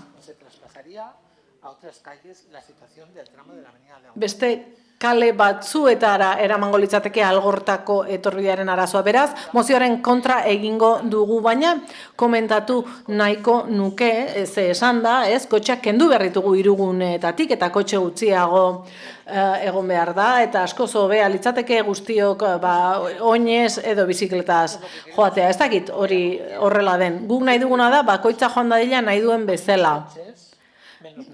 Gero eta kotxe gutxiago, negozio gutxiago. Gero eta negozio gutxiago, denda gehiago itxita. Denda gehiago badaude itxita, jende gehiago joango dira merkatal guneetara. Eta iruditzen zait, hortik joz gero, online salmentek eta operadore handiek, que están en los parques comerciales que rodean a nuestro municipio, edo zuen neurriekin oso pozik egongo lirateke merkatalgune handietako operadoreak, ze kotxeak entzen baditugu getxo erdian, denak ara joango dira eta salmenta telematikoak areagotu egongo dira, eta ez dut uste gure Urdalarriko saltzaileak edo dendariak hain pozik egongo direnik. Ocio Andrea. Eskerrik asko, alkate Andrea. Este tramo de Algortako etorbidea es un punto complejo. Algortako etorbidearen tarte hau konplexua da eta badakigu segurtasun eta irisgarritasun arazoak daudela, ez da gauza berria eta aspalditik aztertu dugu. Azterlan tekniko bat egin da. Kanpoko enpresa batek egin du mugikortasunean espezializatuta dagoena eta hainbat alternatiba aztertzen ditu. Azterketa hori udal taldei erraztu zaie, eman zaie eta informazio batzordetan ere jakinarazi da. Horregatik egiten zaigu zaila ulertzea zergatik jartzen den zalantzan espezialista horiek egindako azterlan bat. Ondorioak argiak dira, adibidez, noranzko bakarra ez da bideragarria, ze foru kaleak ez dauka nahikoa gaitasun trafikoa xurgatzeko. Kentzen baditugu aparkalekuak, erretentzioak egongo lirateke edo pilaketak foruetako errotondatik arago. Eta Euskal Herriako sarbidei ere eragingo lieke ezin dugu arazo bat sortu hemen, handiagoak sortzeko. Gainera, ez da ekintza isolatu bat. Guk hiriguneetako mugikortasun aztertzen ari gara eta isurpeketa gutxiko eremuen kaia ere aztertzen ari gara. Horregatik, alternatiba tekniko zehatzak aztertzen ari gara, adibidez, lehentasunezko pasabidearena, segurtasuna eta bizikidetza hobetzeko. Helburua da aurrera egitea irisgarritasunean eta segurtasunean, baina bideragarriak diren irtenbideekin eta zehazten ari garen mugikortasunaren ildotik. Horregatik ez dugu bat egingo mozioarekin, ez dugu babestuko. Eskerrik asko. Rodríguez Jauna. Bien, voy a empezar por el Partido Popular. Alderdi Popularrarekin hasiko gara, ze azkarra amaituko dut. Harrigarria egiten zait, Europan horren beste hirigune egotea dendekin, ze Alderdi Popularrak esan duenaren ildotik denak itxite egongo lirateke. Eta ziur nago asko gustatzen zaigula guri hirigune horiek bisitatzea, baina Alderdi Popularraren teoriaren arabera itxite egongo lirateke. Alderdi Popularrari eta EAJari behin baino gehiago eskatu diet mesedez, irakurri mozioak asko laguntzen du ulertzera zer jartzen duen mozio horretan. Ze inorrek ez du esaten horre dozen neurri hartzea, lehenengoa da izapideak aztertzea, azterlan bat egitea eta hori egiten den bitartean, hainbat neurri hartzea arriskua txikitzeko. Hori dio mozioak, ez du esaten neurri hauek direla ezarri behar direnak, baizik eta zerbait ezarriko dugula irtenbidea aurkitzen dugun bitartean. Kale tarte horretatik gorago, 4 kale paralelo daude, 4 kale paralelo. Konportez dena amaiera arte iristen, Alango, Euskal Herria, kalea. Kale horiek guztiak dira zabalagoak, hau baino zabalagoak. Esan digute Foru kaleak ez daukala trafikoa xurgatzeko gaitasuna, agian ez, noranzko bikoitza, baina agian batean, bai, baina Foru kalea zabalagoa izanik, horrek ez badauka gaitasuna trafikoa bere gain hartzeko, zergatik kale honek bai, algortako etorbideak bai, eta gero esaten digute, adibidez, hemendik gasolindegi zarrera doan espaloitik bagoaz, horrelako espaloi estu batetik, zerten bide jarri nahi diozute? Balkoitik salto egitea basagoitiraino iristen den, ez? Jende horrek ez dauka espaloirik, atea ireki eta dauka karretera, errepidea edo autobus bat, azkar pasatzen, horiek aurkituko ditu gauza horiek. Orduan erantzukizuna eskatzen diguzue, baina kaleak berdin jarraitzen du. Une honetan dagoen kalerik zabalena Euskal Herria kalea da. Noski, aparkalekoak kendu behar dira, baina kale hori da zabalena. Manuel Gaintza ingurunean dagoen rotondak funtzionalitate asko ditu eta aukera asko eskaintzen ditu. Autobusek nahita ez dute zertan sartu nik nahi dudan kaleraino. Hor jar daiteke geraleku bat, ez daukat zertan nire etxean geratu, eta ni egunero joaten ez autobusez. Hay que pedir responsabilidad en la respuesta. Behar duguna da erantzukizuna erantzunetan eta mesedez irakurri mozioak asko laguntzen du gauzak ulertzen. Eskerrik asko. Beste norbaitek hitza hartu nahi du? Ez? Beraz, mozioaren bozketara pasatuko ginateke. Mozioaren aldeko bozka, Elkarrekin Podemos eta EH Bildukoak ditugu. Kontra, Partido Popularra, PS Euskadiko Ezkerra eta Eusko Alderdi Jeltzalekoak. Eta honez beste, 15. puntura pasatuko ginateke. EH Bildu taldearen mozioa, Metro Bilboko zerbitzu publikoaren instalazioari buruzko bideragarritasun azterketa berri bat egiteari buruzkoa. Zeinek, Largotxaia, Andrea? Egunon, Metro Bilboko zerbitzu publikoen instalazioari buruzko bideragarritasun azterketa berri bat egiteko mozio proposamena ekartzen dugu gaurkoan, hainbat elementu aintzat hartuta. Beraz, kontuan hartuta, bat, Metro Bilbaok 30 urte inguru bete ditu zerbitzuan, 1985ean inauguratu zenetik, eta geltokiek jatorrian hiri inguruko garraiorako diseinatuak ez zuten erabilera publikoko osasun zerbitzurik izan, arrazoi historikoak zirelata. 2. 2016ko azaroan, Bizkaiko Batzar Nagusiek erabaki zuten Bizkaiko Foru Aldundiari eskatzea metroaren zenbait geltokitan zerbitzu publikoak jartzeko aukerari eta bideragarritasunari buruzko azterlan bat egiteko. 3. Eskaera horri erantzunez, Metro Bilbaoko geltokietan zerbitzu publikoak instalatzea bideragarria ez dela justifikatzeko txostena egin zuen 2017ko martxoaren 20an. 4. Txosten horrek ondorioztatu zuen osasun zerbitzuak instalatzea ezela bideragarria, 3 arrazoi nagusirengatik. Espaziorik eza, Metro Bilbaoren proiektu funtzionalari larriki eragitea, eta egikaritzeko eta ondoren mantentzeko kostu neurrigabea. 5. 2017ko azterlanak geltokien ezarpen kostuak kuantifikatu zituen. Geltoki berrien kasuan, zerbitzu publiko bakoitzeko kostua 185.000 euro ingurukoa izango zen, mantentze lanak zenbatu gabe. Eta aldendik zegoen estazio bat induzketa bidez teorikoki egokitzeko, kostua 300.000 euro ingurukoa izango zen komun bakoitzeko. 6.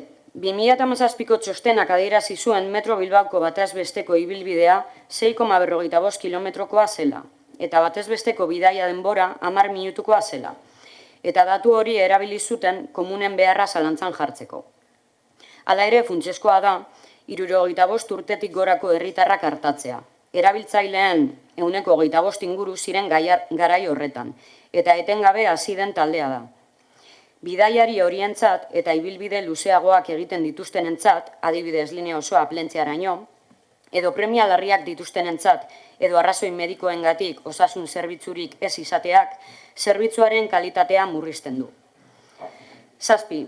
Txostenean aipatutako zailtasun tekniko nagusiak eta kostu handiak lurpeko edo tunelpeko estazioen berariazko diseinuarekin eta ebakuazio ibilbideekiko interferentziarekin lotuta daude. Hala ere, txostenak ez du sakonean aztertzen azaleko estazioen eta tunelik gabeko estazioen bideragarritasun teknikoa eta ekonomikoa. Horietan zailtasunak egingarriagoak izan bai daitezke. 8. Txostenaren antzinatasuna, 2017koa, saneamendu sistemen aurrerapen teknologikoak, segurtasuna eta konponbide arkitektonikoak kontuan hartuta, beharrezkoa da egungo egoera eta konponbide malguagoak ezartzeko aukera berriz ebaluatzea. Beraz, hori guztian kontuan izan da, proposatzen da. Getxoko udalak garraio mugikortasun eta turismo sailari eskatzen dio egin beharreko kudeaketak egin ditzala Bizkaiko garraio patzuergoaren eta Metro Bilbauren aurrean beste azterlan eguneratu eta zehatu bat egiteko. Metro Bilbauko geltokietan zerbitzu publikoak instalatzeko aukera eta bideragarritasuna aztertzeko. Honako irizpide ikuspegi hauek kontuan hartuta. Lehenengoa, azterketa estrategikoa eta partziala. Azterketa, erabilera publikoko osasun zerbitzuen ezarpen selektibo eta estrategikoko eredu batean zentratzea. Nahikoa liteke 4-5 geltokitatik behin eta metro linea bakoitzaren adarretan bakarrik, bidai luzeenetako beharrak asetzeko. Geltoki guztietan instalatzea aurre ikusten duen eredu baten ordez. Zerbitzua maximizatzeko eta kostu osoaren gehikuntza masiboa saihesteko. 2. Tuneldu gabeko estazioen bideragarritasuna. Lurpekoak ez diren estazioetan, lur mailan azalera edo espazio handiagoa dutenak lehenetsiz. Adibidez, linearen burukaldekoetan. Bideragarritasun tekniko eta ekonomikoa berariaz aztertzea. 3.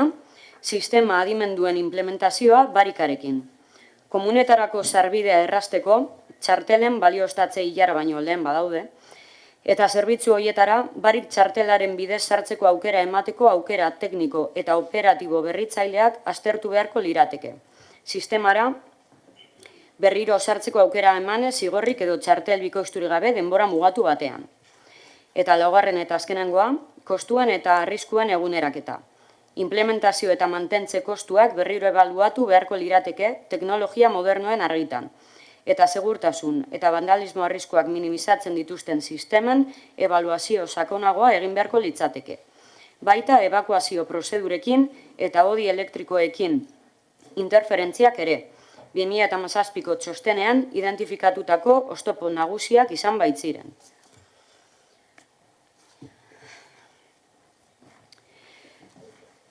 Esan bezala, mozio honetan metrolinean zehar komun publikoak jartzeko bideragarritasun azterketa berri bat egitea proposatzen dugu. 30 urte pasatu dira metroa ireki zenetik eta uste dugu zerbitzu publikoak garaiko beharretara egokitu behar direla. Duela 10 urte egin zen gai honi buruzko azterketa bat eta ondorioztatu zen ez zela bideragarria komunak instalatzea metro geltokietan. Aurretik aipatu ditudan arrazoiengatik. Ondorio horiek konpartitu edo ez, 10 urte pasatu dira eta baldintzak aldatu egin dira. Geltoki berriak sortu dira, linea berriak inkluso, nukleo urbanoetan aldaketak egon dira. Uste dugu momentu honetan aukera berri bat irekitzen zaigula, orain, gai hau berrartzeko eta herritarrei gero eta zerbitzu publiko hobeak emateko. Planteatzen duguna beraz, azterketa oso bat egitea da, metro linea osoa kontuan izan da, ikusteko zein geltokitan izan daitekeen bideragarriagoa edo egokiagoa zerbitzu publiko hauek instalatzea. Izan ere, badaude elementu batzuk kontuan hartu behar direnak, eta 10 urte hauetan ere bilakaera izan dutenak. Duela 10 urte egindako azterketa hartan, lurpeko geltokiak omen ziren zailtasun tekniko eta koste ekonomiko handiena suposatzen zutenak, eta ulergarria izan daiteke. Horregatik guk proposamen honetan lehentasunez aire zabalera irekita dauden geltokiak lehenetsiko genituzke. Getxoren kasuan Ibarbengoa izan daitekena, baina esan bezala metrolinea osoko azterketa planteatzen dugu, orduan beste edozein geltoki ere izan liteke. Eta baita linea amaiera edo buruak direnak ere lehenetsi nahiko genituzke. Esan bezala ez gara proposatzen ari metro geltoki guztietan komunak jartzea, uste dugu horrek ez daukala zentzu handirik, nahikoa litzateke 4-5 geltokiro jartzea, edo hasieran bukaeran edo erdian behintzat esan den bezala. Beti ere, bideragarritasun azterketa batek holan kontemplatuko balu. Bestalde azpimarratzekoa da, jakin badakigula azken urteotan gizartearen sartze progresiboa nabarmendu dela, adin aurreratuko pertsonen proportzioa handituz, aurretik aipatu bezala duela 10 urte, metroaren erabiltzailean 25%, 75 urterik gorako pertsonak dira, eta kopuru hori handitzen joan da urteak aurrera joan ahala, eta adineko pertsonez gain, mediku beharrak dituztenentzako edo aurrentzako ere komunik ez izatea ibilbide luzeak egiten diren egoeretan arazo handia da. Azken batean, azpiegiturak eta zerbitzu publikoak herritarren errealitatera egokitu behar direla uste dugu. Metroa funtsezko garraio publikoa da, milaka eta milaka pertsonek erabiltzen dute egunero, eta zerbitzu osagarriak hobetzea beraz ez da luzu bat, behar bat baizik. Horregatik ere, proposatu izan dugu metroari buruzko beste neurri bat. Maiztasunak handitzearena. Gure inguruan Urdulizen momentu honetan ospitale bat dago, eta gerikoa da zenbat hasi diren biztanleria kopurua Urdulizen, Berangon, Txopelan eta gure inguruko herrietan batez ere. Beraz ez da egokia metroa momentu honetan 20 minuturo izatea. Baina komunen gaira bueltatuz, eskatzen dugu bideragarritasun azterketa eguneratu bat egitea, zentzuzkoa eta beharrezkoa ikusten dugulako momentu honetan. Eskerrik asko.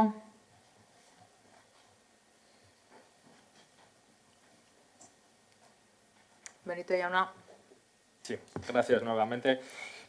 Bai, eskerrik asko berriro ere, egia da azken urteotan gero eta gehiagotan eskatu izan dela Metro Bilbaoen komunak jartzea, komun publikoak hain zuzen ere, eta hain zuzen ere guk eskaera hau logikotzat jotzen dugu. Mozioan komentatu da, hasierako diseinuan deskartatu zirela komunak ziurrenik testu inguru historiko hau dela eta horrela izan da ere badago zerbait. Ukatu ezin dena, akatsa urtetan zehar errepikatuz joan da. Hau da, geltoki berriak ireki dira, Ibarbengoako azkena, 2012an eraiki zen da 2020an azken finean inauguratu, eta horietan ere ez dago komunik. Eta badago beste zerbait argitu nahi dudana. Komunak izatea, garraio publiko batean, ez da estra bat, ez da luzu bat. Zerbitzu publiko baten parte da. Eta momentu honetan, zein aukera dago? Behar duten pertsonek metrotik atera behar dute, eta ostalaritzara jo. Eta ostalaritza ere ez dago horretarako.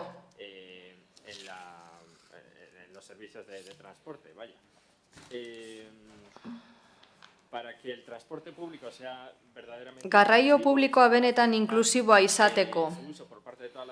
Eta herritar guztiek erabili ahal izateko ezin dugu ahaztu, herritarren parte batek behar duela bai hurbil izatea komunak, geltokietatik hurbil. Osasun arazoa dituztenek, oso bide luzeak egiten dituztenek, Plentziatik Bilbora esate baterako, haurdun daudenek, beraz, biztanleriaren zati handi batek behar lezake hori. Mozioan adirazi bezala, Metro Bilbaotik eman izan dira arrazoi batzuk, komun hauek ez jartzeko, bidaien batez besteko iraupena laburra dela, ez dagoela tokirik. Bueno, mozioan bertan aipatzen dira. Evidentea dena zera da. Metro Bilbaok trampa batzuk ere egin zituela analisi hau egiteko orduan. Batez besteko garraioa 10 minuto da, baina jendeak 3 ordu laurdeneko bideak ere egiten ditu edo gehiagokoak. Bestalde, bideragarritasuna eta prezioa aipatu dira.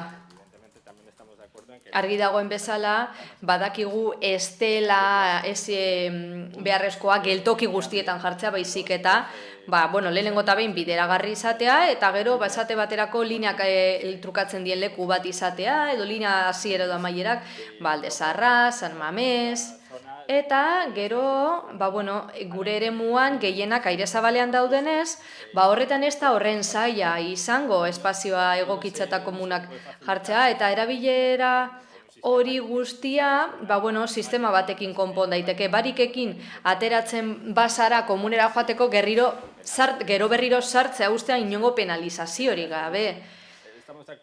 Beraz, uste dugu Metro Bilbao trampa batzuk egin dituela eta aztertu behar dela kasu hau. Eta ikusi dugunez ez dago komunik estatuko metro bakar batean ere. Esate baterako Parisen 45 komun publiko daude. Pandemian itxi ziren eta orain berri iraki dira.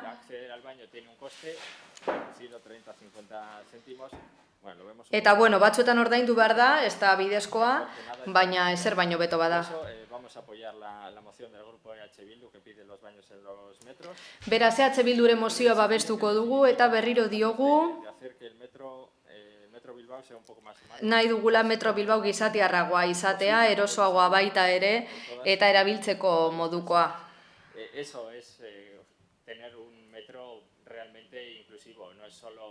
Metro inklusiboa izateaz ari gara. Metro inklusiboa nahi dugu bai, baina bidaiarientzat zein erabiltzaile guztientzat, bermeak eskainiko dituena. González jauna. Gracias, señora alcaldesa. Entendemos perfectamente que esta cuestión aparezca recurrentemente en el debate público. Ulertzen dugu kontu hau eztabaida publikoan agertzea behin eta berriro, dakizuenez bideragarritasunaren inguruko aurreko azterlana egin zen geltoki batzuetan, eta hain zuzen ere 2017an aurkeztu zen. 9 urte pasa dira orduz geroztik, baina oraindik ere kudeaketa kontu hau hori zen lehenengo arrazoia, instalazio zerbitzu hauek instalatzeko, oraindik berdina da. Gure udaltaldeak ulertzen du, honek guztiak azken fina zer implikatzen duen batez ere kolektibo batzuentzako. Baina, edonola ere hau ezin da izan segurtasunerako konpromiso bat.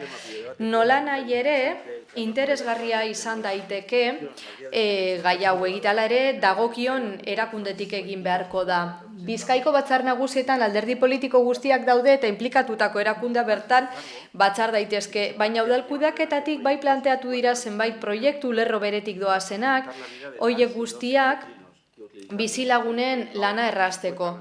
Eta horrela, behar izanak asetzeko.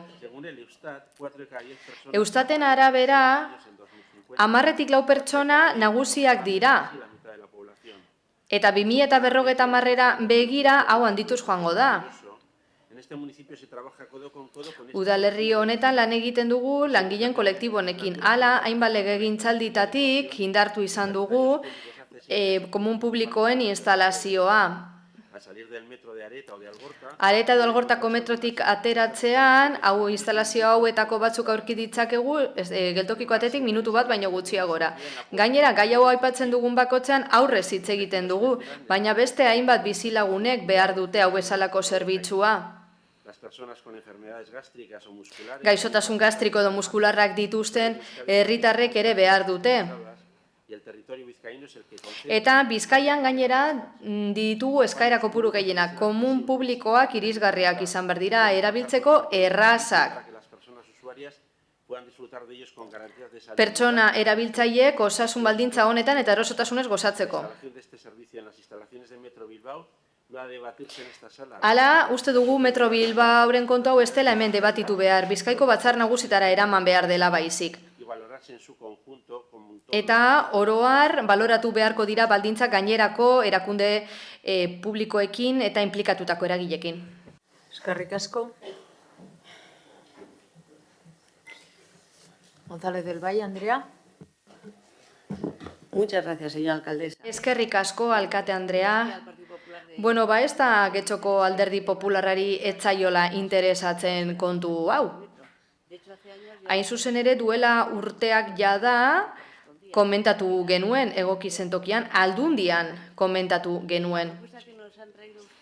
Zuek honekarri digu zuen proposamenean geltoki asko aipatzen dira, baina behin baino ez duzuek Getxo hitza erabili, gogoratuko dizuek Getxoko udalean gaudela.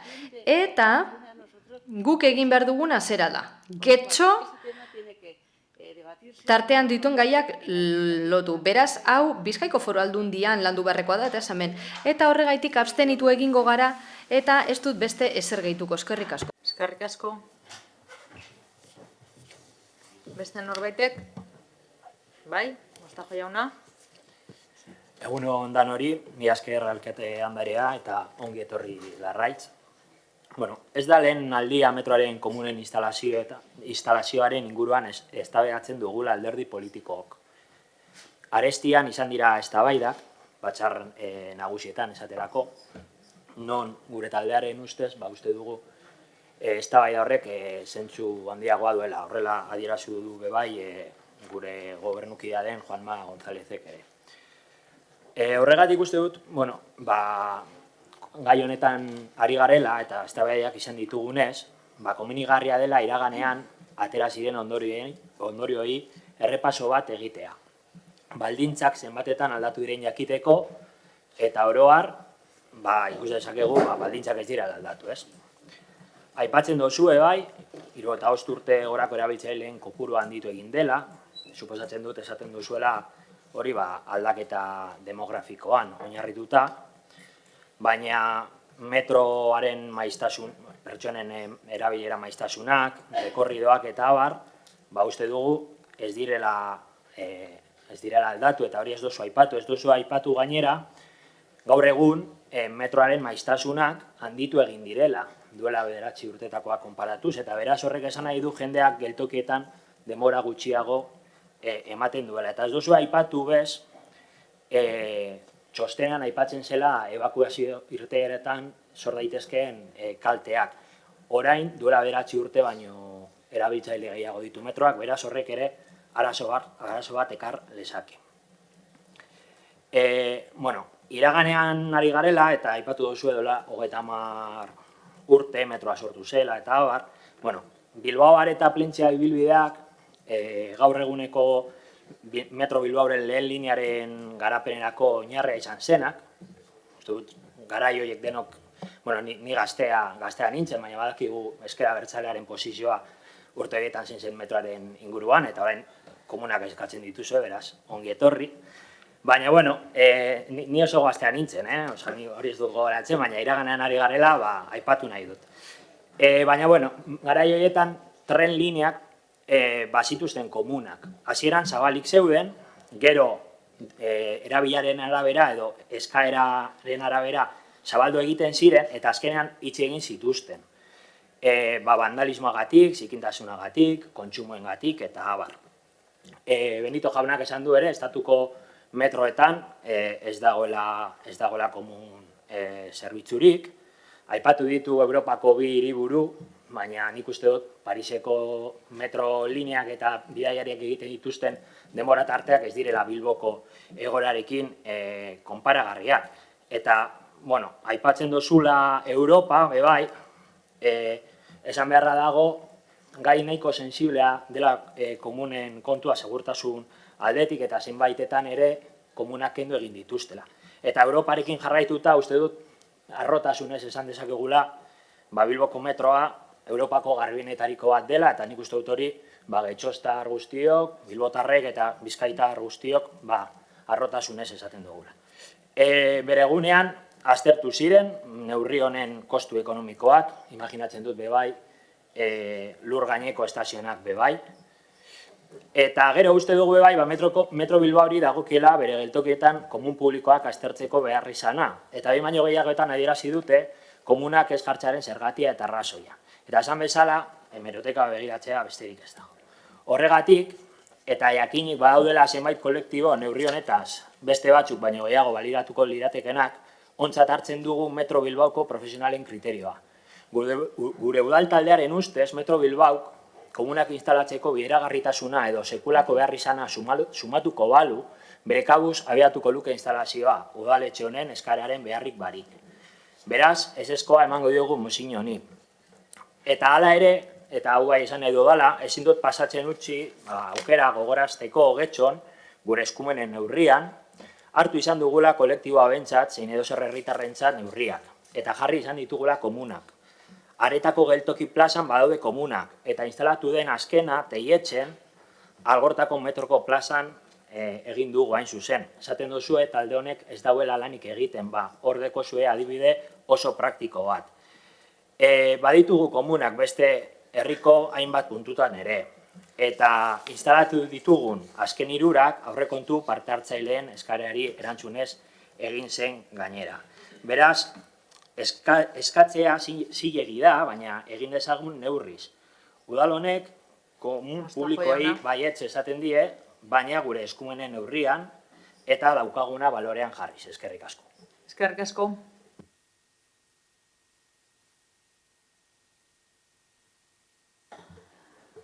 Arrakotxe Anderea. Bai.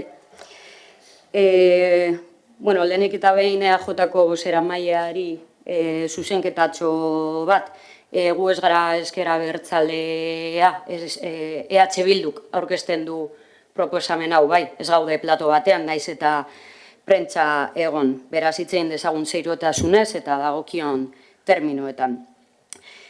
Bestalde, aipatu duzue organo honek, udal honek daukan eskumena edo ez gaiei buruz eztabaidatzeko. Grazia egiten dit, hemen eztabaidatu dira hainbat eta hainbat gai ez dagozkionak Getxoko udalari. Eta nire ustez, eta gure ustez, marko zilegia da eztabaida politikoak emateko. Agian, udal honek ez dauka eskumenik erabakiak hartzeko, baina bai borondate politiko bat adierazteko, eta dagokion organoari pasatzeko zein den organo honek daukan borondatea. Guk municipalismoan sinisten dugu, udalen autonomian sinisten dugu, eta beraz uste dugu udalek garrantzia eta balore handia daukatela transformazio sozialean, eta horregatik guk ere erabiltzen ditugu honelako markoak, eztabaida politikoak egiteko. Uste dugu proposamenari dagokionez, uste dugu zentzuzko proposamen bat dela, ari gara eskatzen duela 10 urte egindako azterketa bat berrikustea, baldintzak aldatu direlako, gizarte aldatu delako, teknologiak aurrera egin duelako, den aldatu egin delako 10 urtetan, eta uste dugu beste kasu batzuetan proposatu dugun bezala, gure partetik adibidez, Getxon etxe bizitza utzen zentsoa eguneratzea, 2018ko ikerketa bat zelako, eta baloratzen genuelako baldintzak aldatu egin direla zentzu horretan ere, eta uste dut alderdi guztiak ados egon ginela eta logikoa ikusi genuela, kasu honetan ere, proposatzen dugu 10 urte pasatu diren honetan, logika daukala gauzak berrikustea. Eta are gehiago metroa bezalako zerbitzu publiko bati dagokionez. Egunero, aipatu den bezala, milaka eta milaka bidaiari mugitzen dituena herri batetik bestera. Askotan hitz egiten duzue harrotasunez gure zerbitzu publikoei buruz, baina kasu batzuetan, eta argi dago, atzean geratzen gara.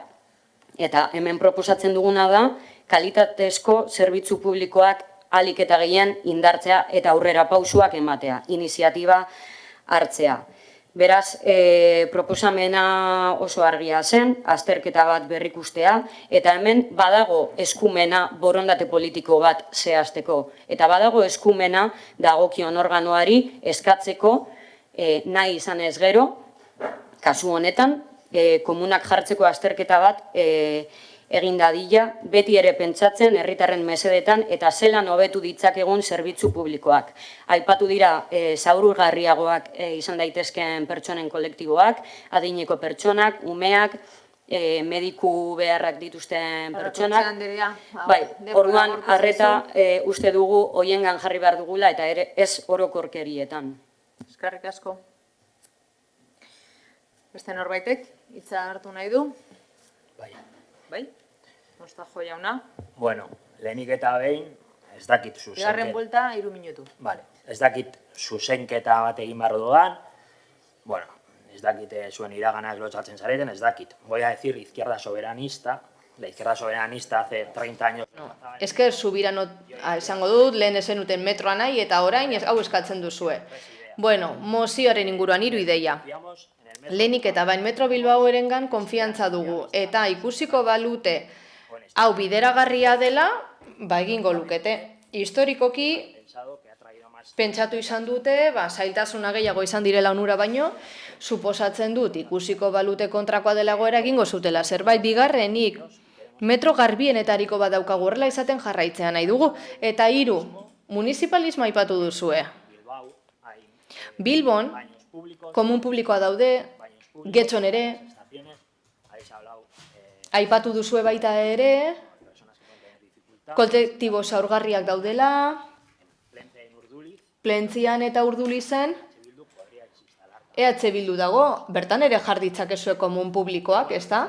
Baina, bueno, udal honetatik, komunak jarri ditugu azken urteotan, metroko instalazioetatik hurbil, eta esandakoa, gauza bera egin dezakezue, zuek gobernatzen dituzuen udalerrietatik, eskerrik asko.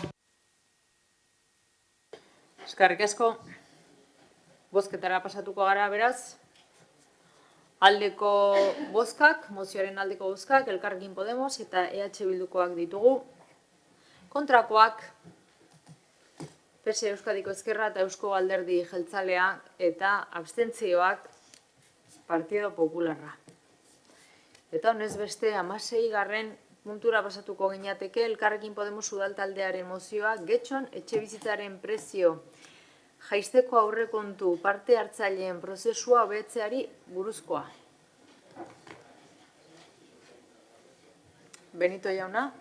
Sí, no sé si he entendido bien, pero no tiene nada que ver con la situación de vivienda, ¿eh? O sea, igual es un error de la traducción, digo. Bai, akatsa dago testuan.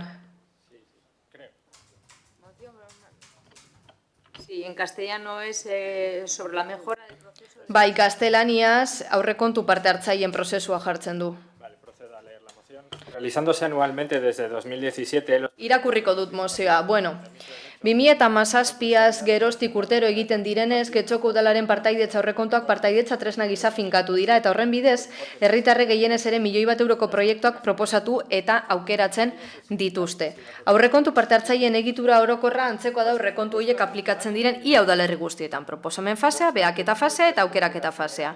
Hala ere, egitura orokor horren barruan aldaketa eta desberdintasun asko daude. Aldizkakotasuna, parte har dezaken biztanleria, bahiketak egiteko moduak, prozesuaren hainbat fasetan zuzenan ikuskatzen edo parte hartzen duten herritarren batzordeak, eta bar.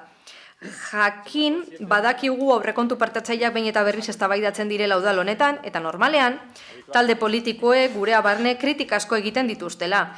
Zalantza sortzen dira bahiketa nola egiten den. Eta bigarren faserako proposamenak aukeratzen diren. Ez gaude ados legezko bete beharrak edo mantentze lanak sartzarekin, eta bar. Horri dagokionez,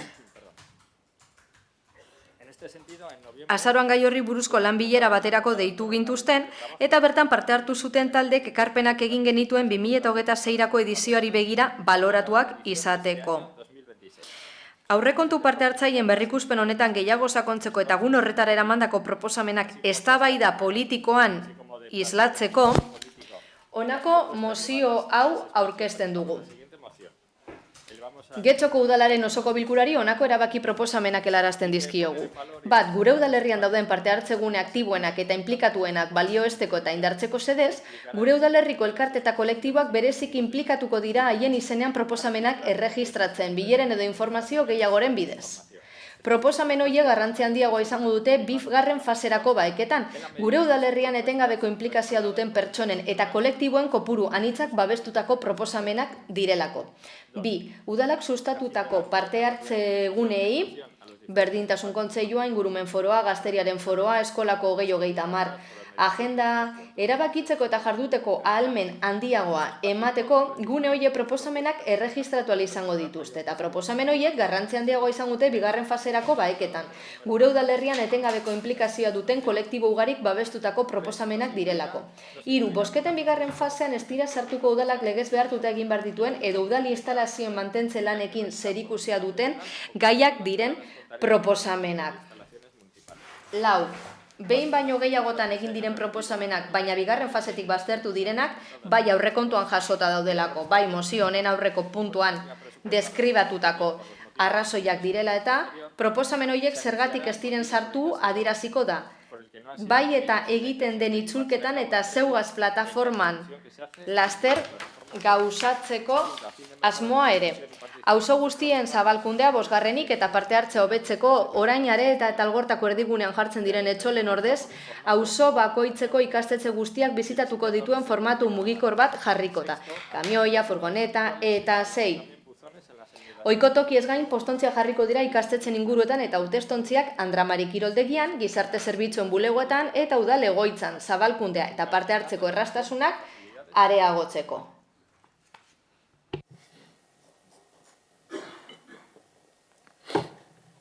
Bien, paso a la defensa de la moción. Defentsarekin jarraituko dut. Espero dut, areto honetan dugun freskotasunarekin, baina hundiaroekin. Hitz egin dezagun aurrekontu parte hartzailez itxura guztien arabera, ekitaldi honetan izango ditugun aurrekontu bakarrak. Jarri ditugu mahai gainean, gure ustez, aurrekontu parte hartzailean zuzendu behar diren alderdi batzuk, adibidez, legezko bete beharrak direnak sartzea, bide publikoen inventarioa adibidez, mantentzen lanak hor sartzea, esaterako belar artifizialeko eremuak, genekien egin behartzela, baina horrek eluke izan behar.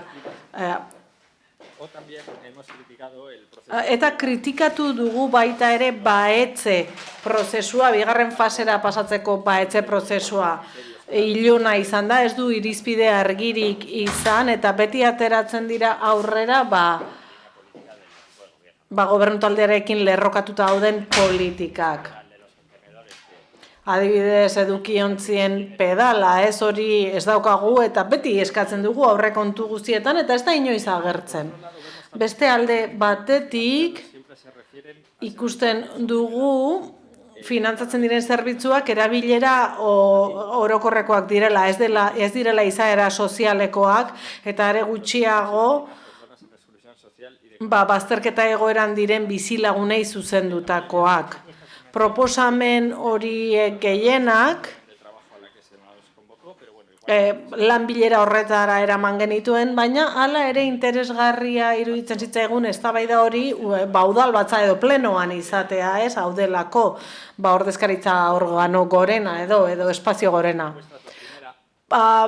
Proposamenak azaltzeko, elkarteen parte hartzeari dagokionez, arazo nagusia, aurrekontu parte hartzailearen arazo nagusia da, parte hartze modua zentratuago dagoela proposamenen kantitatean, bozken kantitatean, eta ez horren beste kalitatean edo herritarren implikazioan. Iruditzen zaigu, zaindu egin behar ditugula parte hartze sakonagoa eskatzen duten espazio horiek. Asoziazioak, elkarteak, kolektiboak, ze hor, herritarrak horra joaten dira, bizitza komunitarioan inplikatzeko, eta alegina eta denbora eskaintzen die. Horregatik, proposamen hori hor, ez da, parte hartzea sustatu beharko litzatekeela, lehentasuna emanez proposamen horiei baeketa egiterakoan. Bigarrenik, oraintxe bertan, parte hartzea areagotzeko moduloak jarri dira aretako erdia egonean eta algortan, hor parte hartzen du gehien jendeak, horrek esan nahi du ondo funtzionatzen dutela, segurueni jendea dagoela hor hartatzen eta publikoa gelditzen iruditzen zaigu formatu hori auzo guztietara eraman beharko litzatekeela formatu mugikor hori, ze auzo batzuk parte hartzetik kanpo geratzen dira eta ez dute postontzirik ere. Azkenik, eskatzen dugu bazter gera daitezela betetze legalekin edo mantentze lanekin lotutako proposamenak. Ez daelako behar edo ez delako legitimoa. Baizik eta hori aurrekontuen, arloen aurrekontuekin egin behar delako. Nolabait trampa egitea da, ez? Ze bete behar bat, adibidez, futbol zelaitako belar artifiziala mantentzea edo asfaltoa mantentzea, hori ez egitea. Espero dugu proposamen horiek guztiak aintzat hartuko direla, aurtengo aurrekontu parte hartzaileetan, eta horrela lortuko dugula helburu anbiziotsuago bat, ez bakarrik bozka gehiago izatea. Baizik eta gure bizilagunen inplikazioa areagotzea.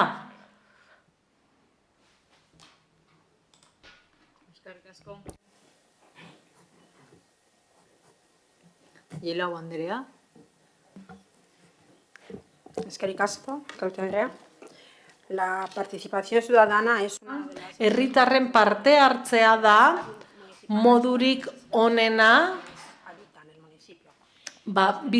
udalerrian bizi direnen beharrei egokitzeko. Guretzat oso positiboa da, azken urteetan, parte hartzeak gora egin duela. Udaletxe honek €1.000.000 aurrekontua jarri du bizilagunen eskura. Beraien eskabideak helarazteko hainbat bide daude. Komeni da, hau guztia hobetzea nola ez dadin egon oztoporik herritarrek udalari helarazteko beren eskaerak. Baina komeni da ikustea ze bide dauden gurekin harremanetan jartzeko online adibidez, aurrez aurrere egin daiteke, parte hartzeko organoen eta lantaldeen bitartez, eta getxo txukun ekimenaren bitartez, besteak beste, horre txola batzuk daude auzoetan, herritarrek beren eskaerak eta iradokizunak egin ditzaten badakigu, parte hartze zerbitzuak aztertu egiten dituela kasuak eta hobekuntzak nahi dituela ezarri proposamen horiek jasotzeari dagokionez eta interesgarria iruditzen zaigu mozioak planteatzen duena, baina iruditzen zaigu ez dela emaitzoiei etzaiela egokitzen, adibidez, postontziak ezartzea hainbat lekuetan, ze horretzen ekarpen esanguratsurik jaso eta gainera beste batzuek adibidez zailtasun logistikoak dakartzate, adibidez furgoneta horrena. Elkarteei eta antolaturiko gizarte zibilari dagokionez, aintzat hartu behar da, udala haiekin lanean egiten ari dena.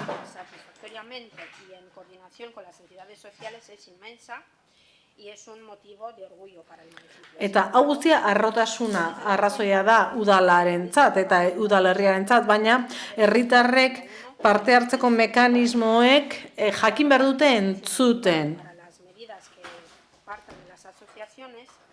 Eta elkarteetatik dauden neurriak baetzeko, espero izatekoa da, motivazio falta, ez da? Parte hartzen mekanismoek hautsi nahi dute herritarren artean zabalduta dagoen idoia hori, ez? Politikariek egiten dutela, ez? Eta beraien kanpoko entitateak direla. Baina mekanismo hori aurkitzen badugu, parte hartzeko mekanismo hori aurkitzen badugu, baina oztopoak sortzen baditugu, bizita lagun jakin baten proposamena heldadin, espero izatekoa da, bizilagun horrek pentsatzea zertarako egingo dut proposamen hori, azkenean ez bada aintzat hartuko. Horregatik ideia horiek baztertu egiten ditugu eta iruditzen zaigu ez direla komenigarriak amaierako xederako. Hau da, getxoztarrentzat eta getxoztarrekin. Orduan, osoko zuzenketa honek ez du hobetzen gure ustez prozedura. Getxoztar guztiek izan behar dute beren espazioa eta entzungo zaiela ulertu behar dute. Horregatik guztiagatik, horren aurka egingo dugu. Eskerrik asko. Bilbao Andrea. Eskerrik asko, egunon guztioi. Gaur aurkezten den mozionek aukera ematen digu aurrekontu parte hartzailei buruz eztabaidatzeko, baita haien prozedurak eta benetako erabilgarritasuna aztertzeko. Aurrekontu parte hartzailei buruz hitz egiterakoan, udal aurrekontuaren zati oso txiki batez ari gara. Horregaitik uste dugu logistika, publizitate gehiago edo parte hartzeko bideak hobetzeak ez duela berez esan nahi herritarrei aukera gehiago eskainiko zaienik. PNVk eta PSek erabilera politiko garbia egiten dute euren interesen onerako. Proposamen herritarrak euren interpretaziopean egiten dituzte. Oso esanguratzea izan zen, Podemosek aipatu duen bezala Zaramontzien pedalaren kasua. Era berean, bozketa fasetik kanpoa uzten dira mozioan mantentzelanekin lotutako proposamenak.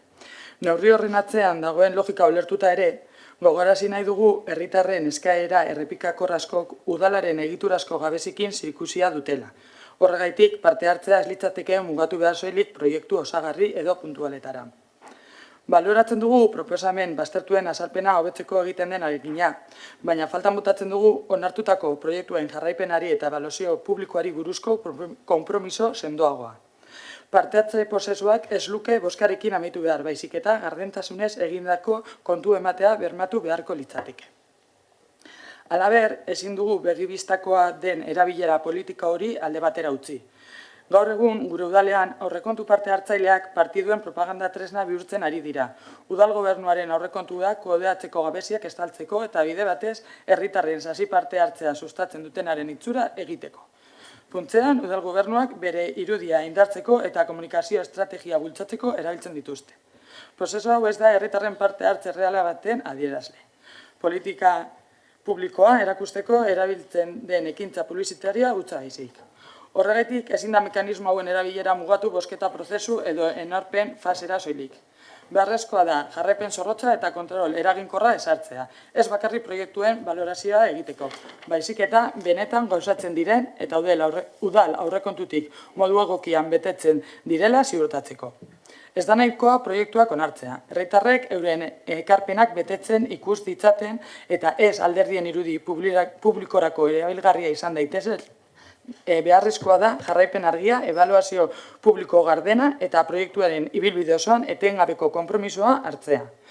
Beti ere, EH Bilduk herritarren parte hartzea sustatzearen eta bultzatzearen alde lan egin duelan kontutan izan da, oraingoan uste dugu mozionek hobekuntza partzialak proposatzen dituela, baina ez diola sakoneko eztabaidari heltzen.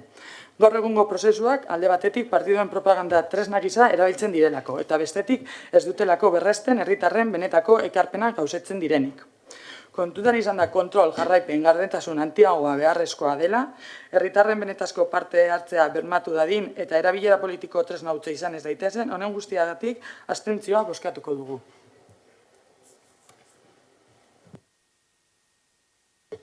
Eskerrik asko. Zorrilla Lekerika jauna. Muchas gracias. Eskerrik asko, alkate Andrea. Elkarrekin Podemosek mozio bat aurkeztu du aurrekontu parte hartzaileen prozesua hobetzeko. Ados gaude talde horrekin, hobekuntzak behar dituela prozesuak, ez? Gero eta pertsona gehiago parte har dezaten eta konturatu gara badagoela arrazoi bat. gorakada hori ez egoteko, ez? Alde batetik, herritarrek ez daukate gogorik parte hartzeko ze udal gobernuak etze hori manipulatu egiten dute eta ez dute egiten eskatzen dena jendeak. Argi eta garbi eskatzen zuen pedala edukiontzietan, baina ez da jarri. Eta bigarrena da, kasu batzuetan, hemen ñabardura bate EH Bilduk aurkeztutakoari, ze udal gobernua nahiko gardena da, eta jakin dezakegu zer egin den eta zer ez. Eta horren ondorioz ikus dezakegu, bigarren fasean, 2020an, parke bat estaltzea eskatu zela, eta berriz eskatu behar izaltzela 2022an, gero lorategi vertikal bat eskatu zela, izerrotan ere berrikuntzak, baina ez dira egin. Gero, bide publikoen inventario bat egitea eskatu zen, eta ez da egin, 2024an eskatu da. Txakurren errolda bat egitea, eta ez da egin.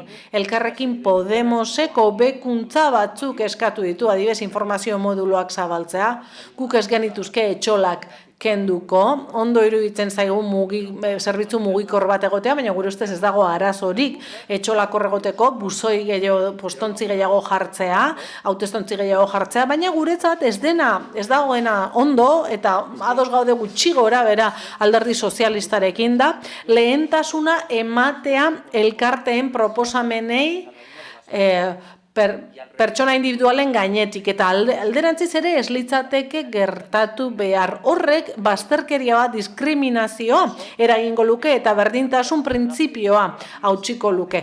Horregatik arrazoizko eruditzen zaigu eztabaida hau irekitzea, badira puntu interesgarriak, baina beste gauza batzuekin ez daude ados, horregatik abstentzioaren alde egingo dugu. Eskerrik asko alkate anderea. Benito jauna. Esan behar daukat, normalean talde politikoi nire eskerrona erakusten dizuedala mozioak aurkezten dozu esenean. Ze azken finean normalean getxo estarron bizitza edo danon artean getxo behago bat eraikitzeko egiten duzuelakoan egiten dut hori. Gero izaten ditugu gure arteko eztabaidak, udalbatza honen aniztasunari jarraiki eta ondoren desadostasunak edo adostasunak datoz. Hori zera politika azken finean eta are gehiago udal politika. Orain, ez dut uste gaurko plenoa politika eraginkorraren eta eraikitzailearen inongo adibidea denik. Eta barkaidazu zalantzan jartzen badut ere mozio honen asmoa inongo akordioa lortzea denik. Izan ere, mozioan aipatzen dozu, zein den zure benetako intentzioa dela. Lantalde batean komentatu zenituen zenbait ideia, eztabaida publikora eramatea. Lantalde horretan aurkeztu zenituen zure proposamenak eta batzuk kontutan izango ditugu, baina gaur hona ekartzen dituzu.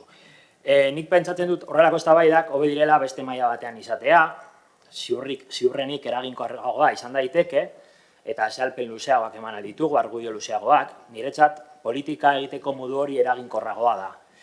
Baina udalbatzan gaude, guzti zilegia da eztabaida hona ekartzea, eta gauzak horrela azalduko dizkizun nire adostasun eta desadostasunak, baina hori ditugun 5 minutuetan.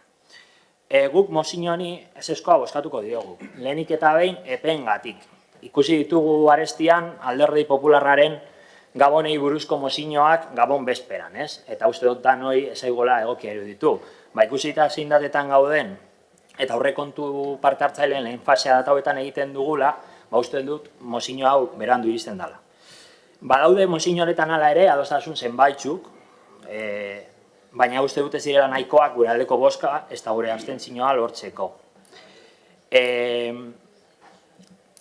Adibidez, aipatzen dozu elkartekin egin beharreko elkarlana, guk hori babestu egiten dugu, elkartek proposamenak egin ditzazkete, baina ez gaude ados elkarten iritzia herritar baten iritzia, baino gehiago balio behar izatea. Partekatzen dugu, adibidez, estandei buruzko ubikazio berriak bilatzea, baina furgoneta batekin eta ez edonola. Eta gardentasunaren inguruan egin dituzun aipuak ere, ados gaude EH Bilduko ordezkariak egin ditu eta saiatuko gara batzuk implementatzen, oraindik eta gardenagoak izateko. Guk ez diegu proposamenei beldur, guk etengabe hobekuntza nahi dugu eta horregatik deitu genuen alderdien arteko bilera bat azaroan. Ez dugulako soilik alik eta pertsona gehien parte hartzea, baizik eta Benito jaunak esan duen bezala, nahi dugulako ere alik eta modurik hoberenean parte hartzea, baldintzak betetzen dituzten proposamenekin eta kontestu horretan deitu genuen bilera hori. Guztion iritzia entzun nahi dugulako eta herritarren iritzia hobeto entzun nahi dugulako. Guztion artean, getxo hobeago bat eraikitzeko. Voy a poner 2 ejemplos claros. Bi adibide jarriko ditut. Gure kontrako arrazoiak oinarritzeko. Iruditzen zaigu zergatikan balio behar du elkarte baten iritziak bizilagun isolatu batena baino gehiago, ez? Bakarrik sentitzen den bizilagun batek baino gehiago balio du elkarte batena, gure ustez guztien iritziek balio behar dute berdina. Eta gero esaten duzu Andramari kiroldegian postontzi bat jartzea. Zergatik Andramari, zergatik postontzian? Nik esango dizut, zergatik ez. 2023an 2 proposamen jaso ziren postontzi horretan. Horregatikan jarri dugu bentara buzoi hori, ez? Autobus geltoki baten ondoan jarri dugu, bide gurutze batean, jende asko pasatzen den leku batean. Guk nahi duguna delako bizilagun gehiago parte hartzea. Hor ere egin genuen hitzaldi bat iaz, ez?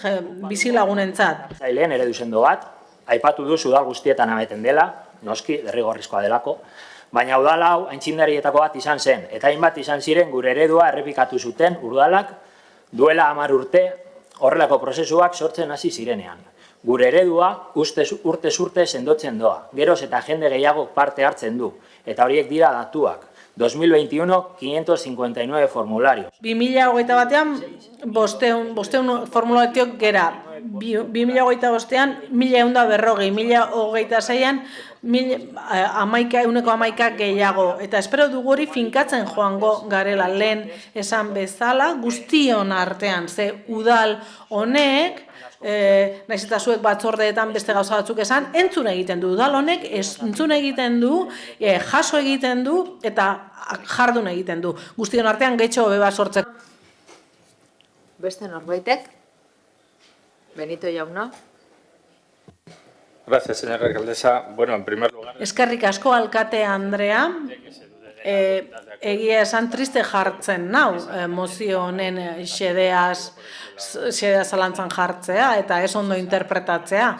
Noski, bilera hori izan genuen, egin genituen, gogoz parte hartu genuen, ekarpenak egin genituen, baina ez dugu erantzunik jaso ekarpen horientzat. Bilera informala da, ez dago aktarik, eta noski, logikoa denez, nik Elkarrekin Podemos taldearen ordezkari gisa, logikoa da, nik hemen aurkeztu nahi izatea hobekuntzarako proposamenak, ez? Bestela alternatiba zer da, bilerara joan, hor jasotzen duzu ez, diguzu ezer esaten, eta gero neurri berri gisa iragartzen duzue. Hori ez da funtzionatzeko modurik onena edo konfiantza gehien sortzen duena.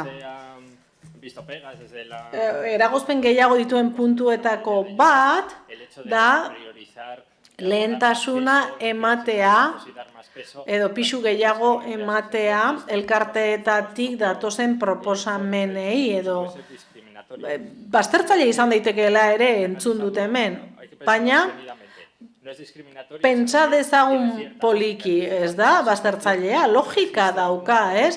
Elkarte batek, elkartearen izenean proposamen bat jasotzen duenean, horrek esan nahi du, elkarte horren kide guztiek babestutako proposamena dela, eta ez hori bakarrik esan nahi du baita ere eztabaidatu dela, adostu dela, pertsona askoren artean. Ez badugu hori egiten, arriskua da, azken aurrekontuetan gertatu dena gertatzea, ez? Ekimen bat erregistratzea 100 aldiz eta 100 aldiz bozkatzea guztietan testu berarekin.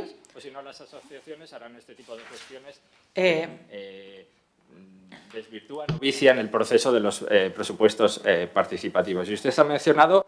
Esan duzue baita ere, ezakit, hitz egin duzu nahi gabeko bakardadean bizi den bizilagun bat, ostalaritza, baina badira nahi gabeko bakardadearekin lan egiten duten elkarteak, beraz, ahots hori aintzat hartzea ere interesgarria litzateke, eta ez da desmotibatzailea dena elkarteentzat oraintxe bertan, udalaean duzuen foroak, ingurumenarena, belderritasunarena, eta gauza da, juten gara espazio batera, gobernuak informazio ematen du, ekarpenak egiten dira, baina ekarpen horiek hor geratzen dira, ez dago inolako bermerik, ekarpen horiek aintzat hartuko direla, gauzatuko direla, ez dago bermerik. Hori saiesteko, desmotivazioa saiesteko, hacemos esta propuesta. Eskerrik asko. Beste norbaitek? Ez, beraz, bozketara pasatuko gara. Mozioaren aldeko bozkak. Elkarrekin Podemos kontrakoak. PS Euskadiko Ezkerra eta Eusko Alderdi Jeltzalea. Abstentzioak. EH Bildu eta Partido Popularrekoak ditugu, eta honez beste 17. puntura pasatuko ginateke. Elkarrekin Podemos udaltaldearen mozioa AEBko nazioarteko zuzenbidea urratu izanari buruzkoa.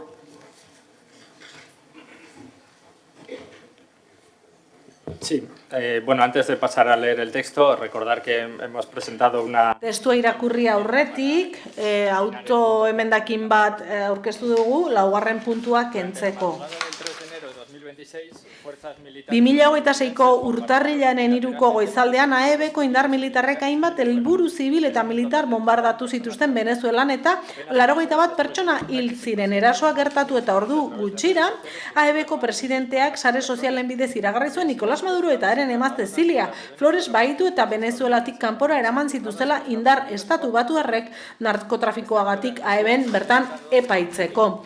AEBko gobernuak aldez aurretik pentsatutako, aitortuako eta argitaratutako eraso egintza horrek nabarmen urratzen ditu Nazio Batuen Gutunaren 2. artikularen 4. paragrafoko xedapenak zeinak esartzen baitu erakundeko kideek nazioarteko harremanetan ez dutela indarra mehatxatu edo erabiliko edozein estaturen lurralde osotasunaren edo independentzia politikoaren aurka, ez eta Nazio Batuen asmoarekin batera ezinan den beste edozein modutan ere. AEBko gobernuak hainbat hilabetetan narkoestatua salatu eta frogatu gabe esku hartze militarraren mehatxu esplizituak egin eta AEBko armadak Karibeko ontzi zibilen aurka legez kanpoko erasoak egin ostean egin dute erasoa. Eta dozenaka pertsona hil dira, gehienak venezuelarrak eta kolombiarrak. Ondoren, mehatxuak beste herrialde batzuetara zabaldu dira, lanola Kolombia, Mexikora eta Groenlandiara, eta horrek mobilizazio militarrak eragin ditu munduko eremu horietan.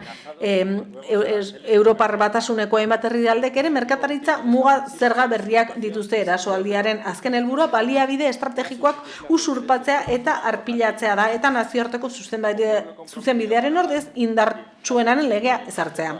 Bakearekin, multilateralismoarekin eta nazioarteko zuzenbidearekiko errespetuarekin konprometutako herriak garen aldetik, ezin gara geldirik egon eraso horren aurrean. Aliantza militarrerako kide izateak eta aldebiko harremanak ezin dute justifikatu gure kanpo politika defendatzen dituen printzipioen aurkako ekintzen ez ekintzarik eta ez konplizitatea, ez zuzenekoa, ez zeharkako. Horregatik guztiagatik, ezinbestekoa da jarrera argia eta koherentea hartzea nazioarteko legezkotasunaren, bakearen eta herrien subiranotasunaren defentsan, bai eta estrategia militar oldarkorrekin eta printzipio horiekin kontrakoekin lotzen gaituzten nazioarteko aliantzak eta konpromisoak. Horregatik, Getxoko udalaren osoko bilkuruari erabaki proposamena helarazten diogu bat Venezuelako herriarekiko eta AEBen eraso esku hartze eta gerra politika pairatzen duten herri guztiekiko elkartasuna berresten dugu.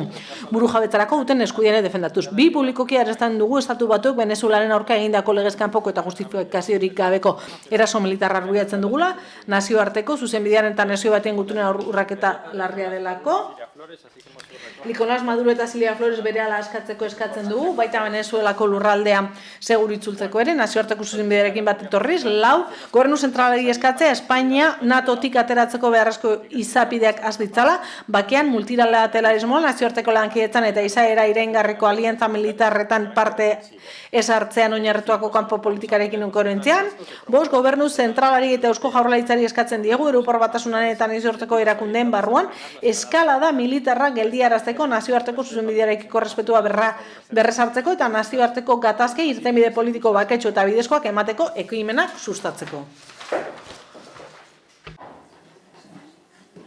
Zeharkako bat dugu. Vale.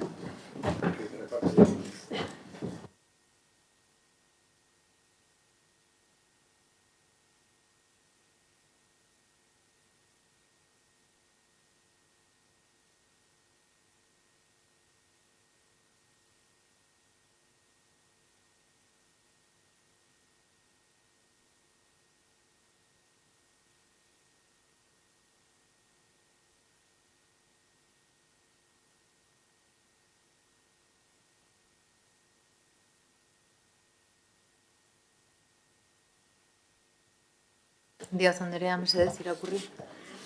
Eskerrik asko. Díaz Anderea, proposamen bat daukagu, zeharkako proposamen bat PSE eta EAJaren partetik, eta honela dio. Getxoko udaleko osoko bilkurak erabaki proposamen hau planteatzen du. Getxoko udalak deitoratu egiten du alde batetiko interbentzio militar hori nazioarteko zuzenbidearen aurka doanean eta nazio batuen erakunderen gutunaren aurka doanean.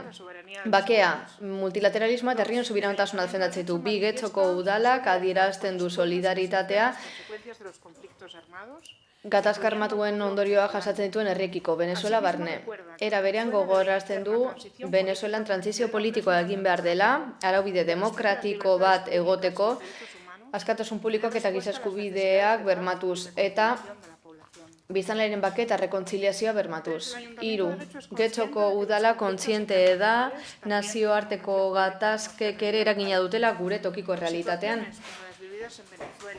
Venezuela, Ukraina, Pakistan edo Sudanekoak bezalako egoerek milaka pertsonen desplazamendu fortzatu eragin dute eta batzuk gure udalerrian bizi dira. Zentzu honetan, udalak babes ekonomiko, politiko, sozial eta kulturala aitortzen du herritar hauentzat eta uste du harrera politikak, bizikidetza politikak eta babes politikak bultzatu behar direla giza duintasuna errespetatuz.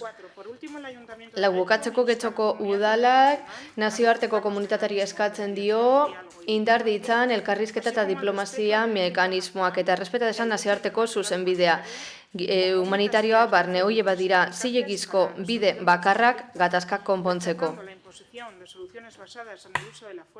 Indarraren erabilera deitoratuz eta fuertearen legea ere baztertuz.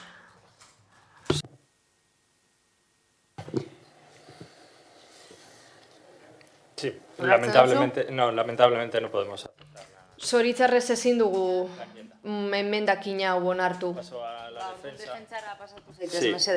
Y quiero hacer hincapié en lamentable. Eta azpimarratu nahi dut, zergatik zoritzarrez ez dugun onartu, denboraz jaso izan ez gero, berba egin genekazakeen, beti izaten dugu gauza bera emendakinetan presentatzen denean. Eta bigarrenik zoritzarrez izan dut, ez dagoelako denborarik eztabaidatzeko eta nik erreferentzia bat txertatu nahi duen. Venezuelako erregimenarekikoa. Sartu duzu eta badakizu ez gatozela bat horrekin. Kontu bat sartu duzu jakinda desadostasun politikoa dugula hemen. Mozio proposamena egiteko orduan saiatu izan gara horrelako kontua kanpoan uzten, desberdintasuna kanpoan uzten eta adostasuna bilatzen saiatzen. Horregatik esan dut, zoritzarrez ezin dugula onartu emendakin hori. Posible da, jende asko gaur gainera publiko asko dugu, esango duela, badator Podemos berriro Venezuela hitz egiten, edo Maduros, edo dena delakoaz, baina ez da horrela ze benetan, eta hori ze azaldu nahi dut. Izan ere, nazioarteko egoera oso delikatua da. oso grabea da, eta horregatik indar politiko guztiek analizatu beharko genuke egungo egoera ohiko esparruetatik kanpo. Egia da mozioan esaten dela, eta azpimarratzen dela Venezuelan gertatutakoa, eta egia da. Hain zuzen ere, herri baten bombardaketaz ari gara, presidentearen bahiketaz, eta hori oso larria da. Imaginatu, Pedro Sánchez eramaten dutela Estatu Batuetako armadak, eskuak lotuta eta begiak itxita hegazkin baten. Hori oso larria litzateke, ez da, nazioarteko zuzenbidearen aurka doalako. Ez gara beste zertaz ari. Eta Venezuelari egindako eraso hori, ez da Estatu Batuen eta Venezuelaren arteko kontu bat. Ez, ofentziba asko handiagoa da Estatu Batuen partetik. Eta Europar Batasunera luza dezakegu baita ere eragiten diolako. Horregatik uste dugu komenigarria dela mozio hauek artea eta horren inguruan zerbait esatea. Zergatik? Don Roe doktrinarekin Latinoamerika arriskuan dago, baina Europar Batasuna bera eta ura esatzen dugun herriak ere egoera subalternoan geratzen gara eta Estatu Batuen interesen menpe geratzen gara azken finean. Beraz, aurreko egoera bera ere nazioartean haize kezkagarria zen, gaur egun genozidio telebisatua bizi dugu gainera, eta ez dira neurri egokiak hartu hori geldiarazteko, eta Palestinako herriarekin solidaritate agertzeko aprobetxatu nahi dut, eta zentzu horretan importanta iruditzen zait, nolabait deitoratzea Venezuelako eraso hau eta berarekin dakarren guztia. Europar Batasunerako arriskuak dakartzalako eta hori instituzio guztietatik egin behar dugu. Gizarte zibiletik bertatik, gizarte zibiletik egiten ari da eta instituzioak falta zaizkigu. Bukatu nahi dut, eta etzait eskapatu, udalaren eskumen falta, ez da, kontu hauetan, hori badakigu, osoko bilkurak edo udalak,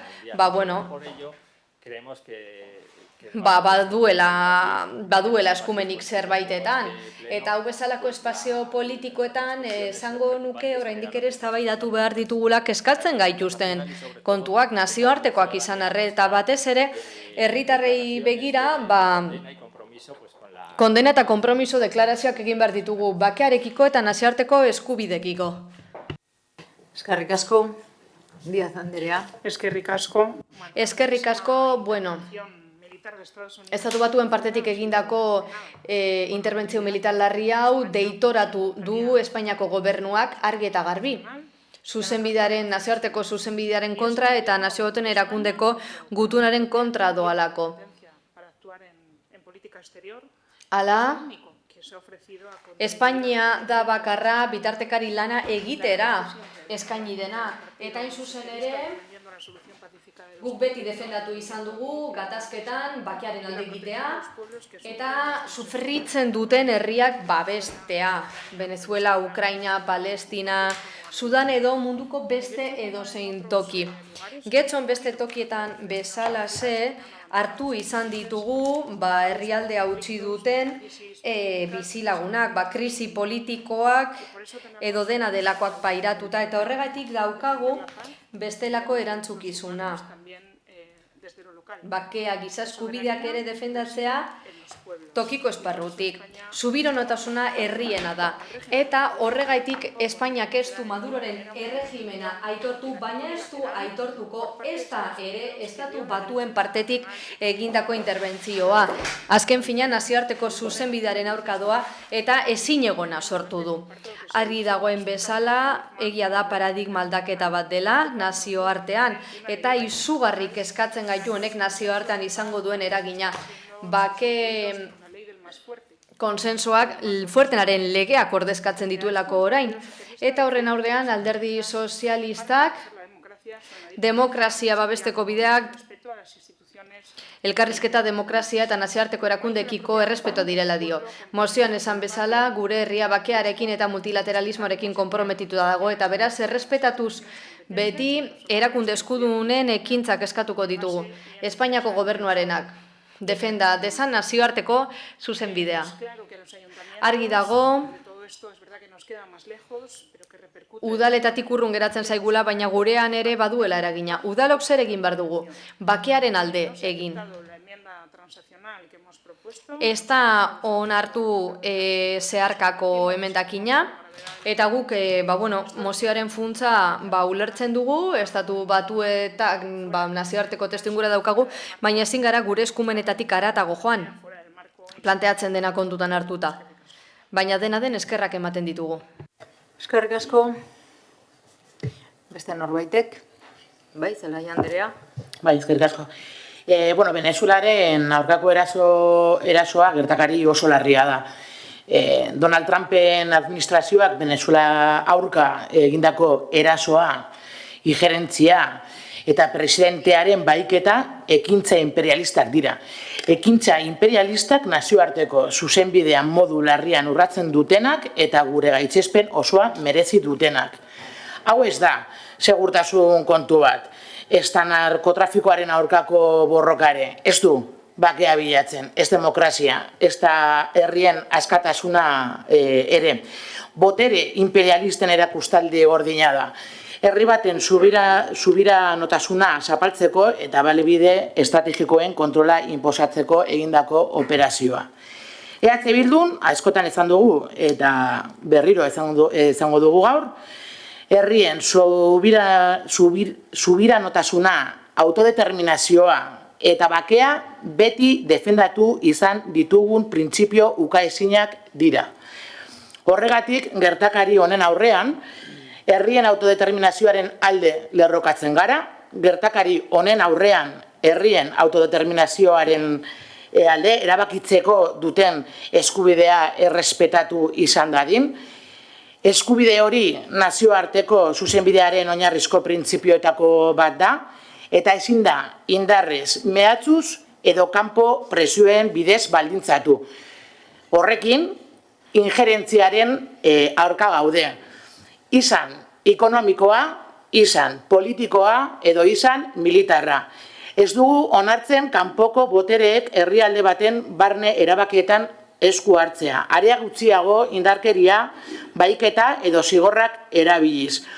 Horrelako ekimenek ez dute gatazka konpontzen, baizik eta larriogotu egiten dituzte, eta herrien eskubideak urratzen dituzte. Eta era berean, indarraren logikaren aurrean, bakean eta bide politikoetan oinarritutako konponbideak lehenetzi behar dira eta lehenesten ditugu. Elkarrizketan, bitartekaritzan eta presio politiko koordinatuan oinarrituta, eskalada militarra gelditzeko eta irtenbide politiko babestu eta bidezkoak ahalbidetzeko. Esan da, eta ados gaude, horrez dago zalantzarik, udal mailatik ere garrantzitsua dela printzipio horiek defendatzea, nahiz eta tokiko erakundeek ez duten nazioarteko politika diseinatzen badakigu. Baina badaude, ez? Argi dago, ardura etikoa badaukagula, giza eskubideen, bakearen eta herrien duintasunaren aldeko posizio politikoa adieraztarekin. Gure isiltasuna edo ambigotasuna sistemaren parte bihurtzen da bestela. EH Bildurentzat hau ez da eztabaida teoriko bat, herrien subiranotasuna, autodeterminazioa eta bakea defendatzea da kontua, printzipio horiek urratzen direnean ezin dugu isilik geratu eta horregatik koherentziaz mozio honen alde bozkatuko dugu.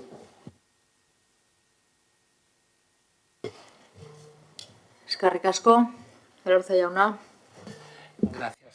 Eskerrik asko, alkate Andrea. Entzun dudanaren ostean, Bilduk lekzioak eman dizkigu eskubideen eta urraketen eta horrelakoen inguruan.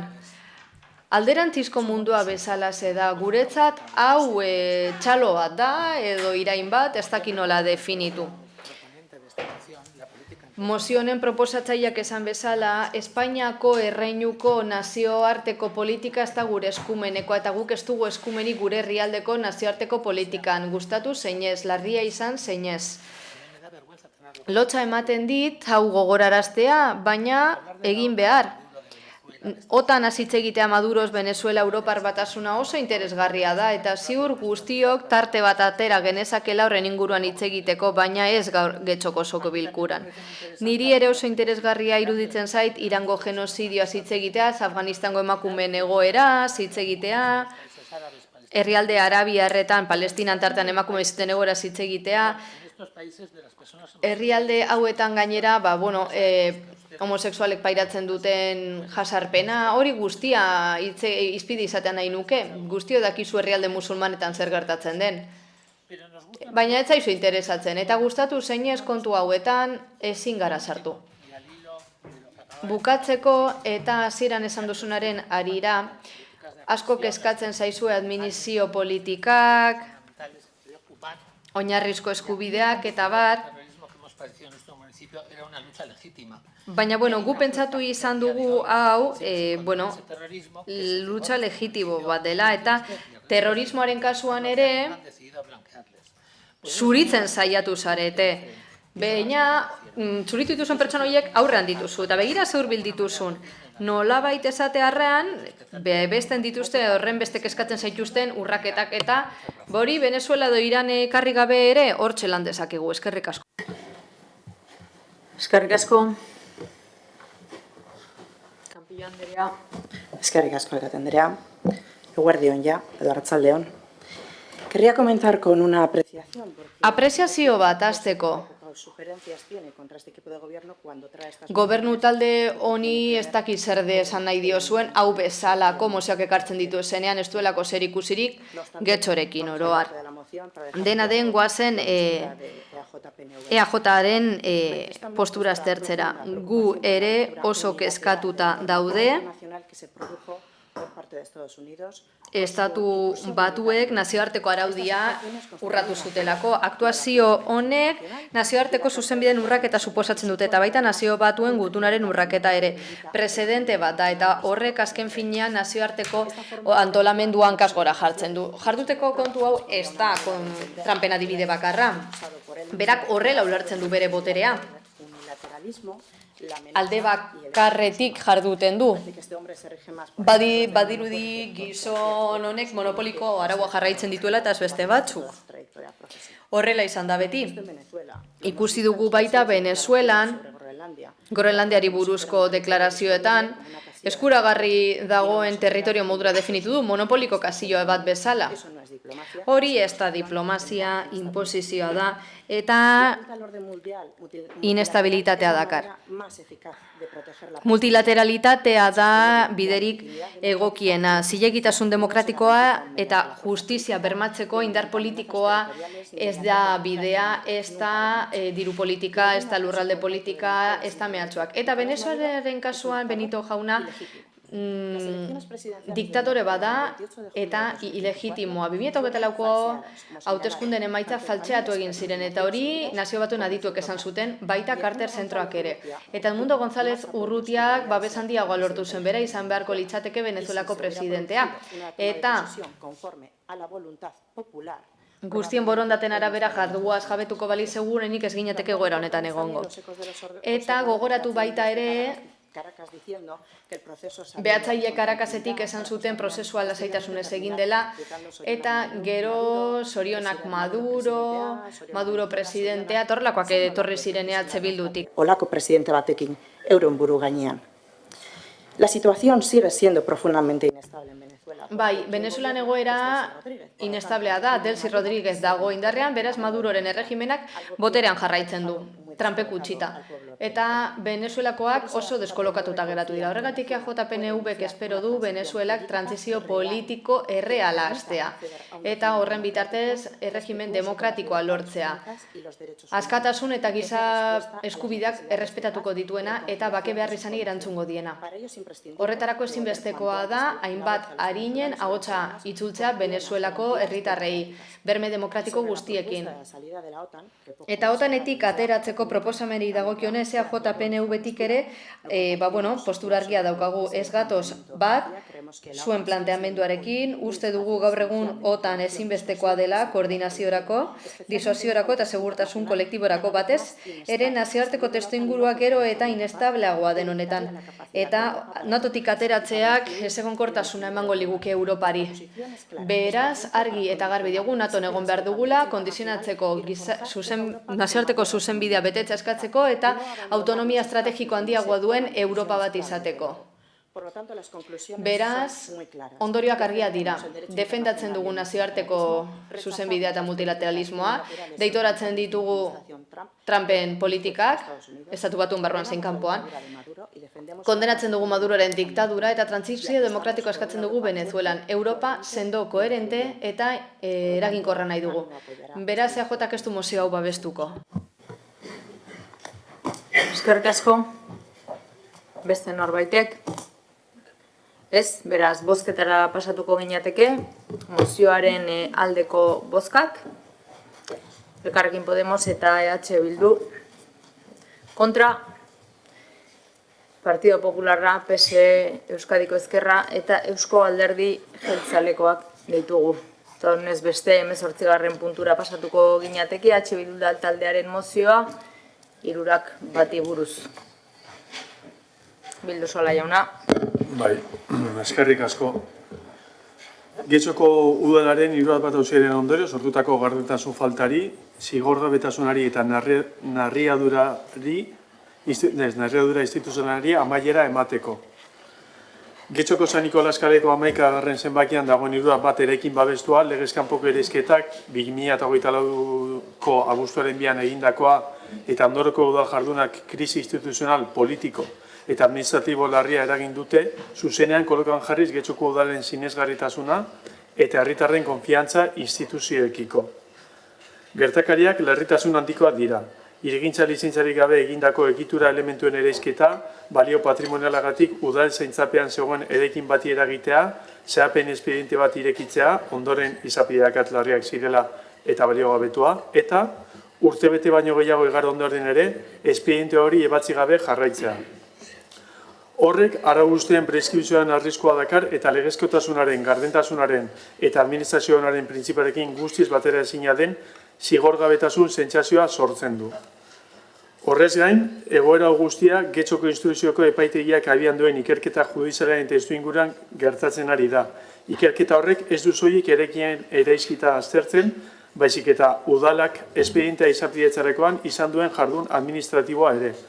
Testuinguru horretan, udalegoitzetan miaketak egin dira eta ikertuak daude sustatzaile kooperatiberekin lotutako hainbat pertsona, egintzarloko 3 teknikari eta udal gobernuko 3 zinegotzi, azken horiek beren karguiuko egin dietelarik. Gertakariak izan zirenetik, EH Bilduk behin eta berriz eskatu ditu azalpenak eta informazioa. Hala ere, udal gobernuak sistematikoki ukatu du informazioa batzordetan kontuak ematea, eta kontrol politikoa zaizteko batzorderen funtzionamendua aldatzeara ere iritsi da. Fiskaltzaren aurrean udalaren pertsonazioa, hirigintzarloaren auditoria edo akusazio partikular gisa aurkezteko bezalako proposamenak gobernu gehiengoak baztertu edo blokeatu ditu Alderdi Popularraren abstentzio erabakigarriarekin. Udalak hartu duen neurri material bakarra sustatzaileei 50.000 euroko isuna ezartzea izan da. Naiz eta udal txosten tekniko baten lortutako onura ekonomikoa 750.000 eurotik gorakoa zela ondorio estatu. Horrek, urratu egiten du hirigintzako zehapen zuzenbidearen oinarrizko printzipioa. Arau uste batek ezin du inola ere onura ekonomikorik sortu. EH Bilduk aurkeztutako errekurtsoari esker, udaleko idazkaritzak espediente hasierara atzera eramatea agindu zuen, izapidetzean akats larriak egon zirela aitortuz. Bestalde, gogorazi behar da, Getxoko udala 2022ko apirilean iruzurraren aurkako neurrien plana onartu zuela. Plan horrek iruzurraren ustelkeriaren, administrazio irregulartasunaren eta interes gatazkaren aurrean tolerantzia zero aldarrikatzen du, eta osotasun instituzionalen bermatzaile gisa iruzurraren aurka batzorde baten jarduna aurre ikusten du. Hala ere, Gaur egun ez dago plan horren aktibaziorik edo iruzurraren aurkako batzordeak 61 auzian izan duen eskuhartzeri buruzko informazio publiko argirik, naiz eta kasuak bere jarduna berehala aktibatzeko baldintza guztiak bete. Bere biziko kezka sortzen du gobernantza onaren ikuspegitik. Hirigintza lizentzia ematerakoan interes gatazka bat egon zitezkelako aukerak, izan ere, sustatzaile kooperatiboarekin lotuta zuen pertsona batek tokiko gobernu batzarrean parte hartu eta aldeko botoa eman zuen.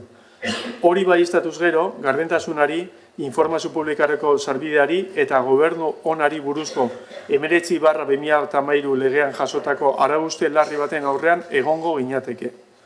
Lege hori zuzenean aplikagarria da tokiko gobernu batzarreko kideentzat, eta arau-hauste larritzat jotzen du legezko abstentzio kasua dagoenean administrazio prozeduretan esku hartzea. Egoera honen aurrean eta gertakariak zein erantzukizun politiko eta administratiboak argitzen diren bitartean, ezinbestekoa da gardentasun, kontrol demokratiko, osotasun instituzionala eta ondori publikoaren babes eraginkorra bermatzeko aparteko neurriak hartzea. Horren bestez, Getxoko osoko bilkurak honako erabakiak hartzen ditu. Bat, Getxoko udalari eskatzea, salbuespenez eta hurrengo udal hauteskundeak egin arte, oposizioko alderdi politiko guztien presentzia bermatzeko tokiko gobernu batzarrean, erabakiak hartzeko prozesuan gardentasuna, fiskalizazio demokratikoa eta herritarren konfiantza indartzeko helburuarekin. Bi, Getxoko udalari eskatzea 2022ko apirilean onartutako iruzurraren aurkako neurrien plana berehala eta osorik aktiba dezala 61 auziari dagokienez honako jarduketa hauek barne hartuta. Iruzurraren aurkako batzordearen osaera publikoki argitaratzea, haren kideen izen abizanak, betetzen duten kargua edo lanpostua eta izendapenaren data eta egintza administratiboa modu argi eta eskuragarrian argitaratuz. Iruzurraren aurkako batzordearen jarduerari buruzko informazioa ematea, 61 auziarekin lotuta batzordea bildu den edo jardun duen espresuki alderaz adiraziz eta hala bada egindako jarduketak, datak eta ondorio edo proposamenak zehaztuz. Plana bere osotasunan aplikatzea baldin eta iruzurraren aurkako batzordeak ez badu esku hartu, berehala aplikatuz planak aurreikusten dituen neurri guztiak, osotasuna azterketa egitea, alerta adierazleak identifikatzea, esku hartu duten organoen jarduna berrikustea, neurri zuzentzaileak hartzea eta arau guztiek ezinbestean onura ekonomikorik zor ez esaten bermatzea. Interes gatazkak ebalatu eta zuzentzea. Interes gatazka errealak zein potentzialak modu espresuan aztertuz eta beharrezko abstentzio, ordezkapen edo berrantolaketa neurriak hartuz jardun administratiboaren inpartzialitasuna uneoro bermatzeko. 19/13 legea aplikatzeari buruzko informazioa ematea, udalbatzari espresuki jakinaraziz, ea tokiko gobernu batzarreko kidei zuzenean aplikagarria den lege hori kontuan hartuta, Irantzu Uriarte Andrearen aurkako zehapen prozedurak hasi den, lege horren 29.2b artikulan jasotako arauste larriak izateagatik, batengatik. Zehapen prozedurarik hasi ez bada, ofizioz hastea, legezkotasunaren, inpartzialtasunaren, kontraesankotasunaren, gardentasunaren eta udalbatzarekiko kontu emateko betebeharraren printzipioak errespetatuz.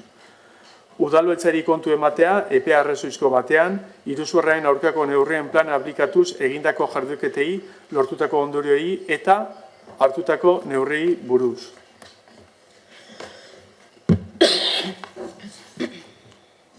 Defentsara pasako zara?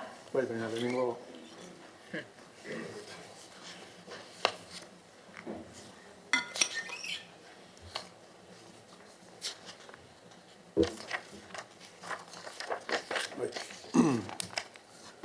Bueno, uste dugu mozioan dena jarri behar genuela argi eta garbi geratzeko zein den gure proposamena gaur eta argi eta garbi geratzeko zer nahi dugun egoera honen aurrean.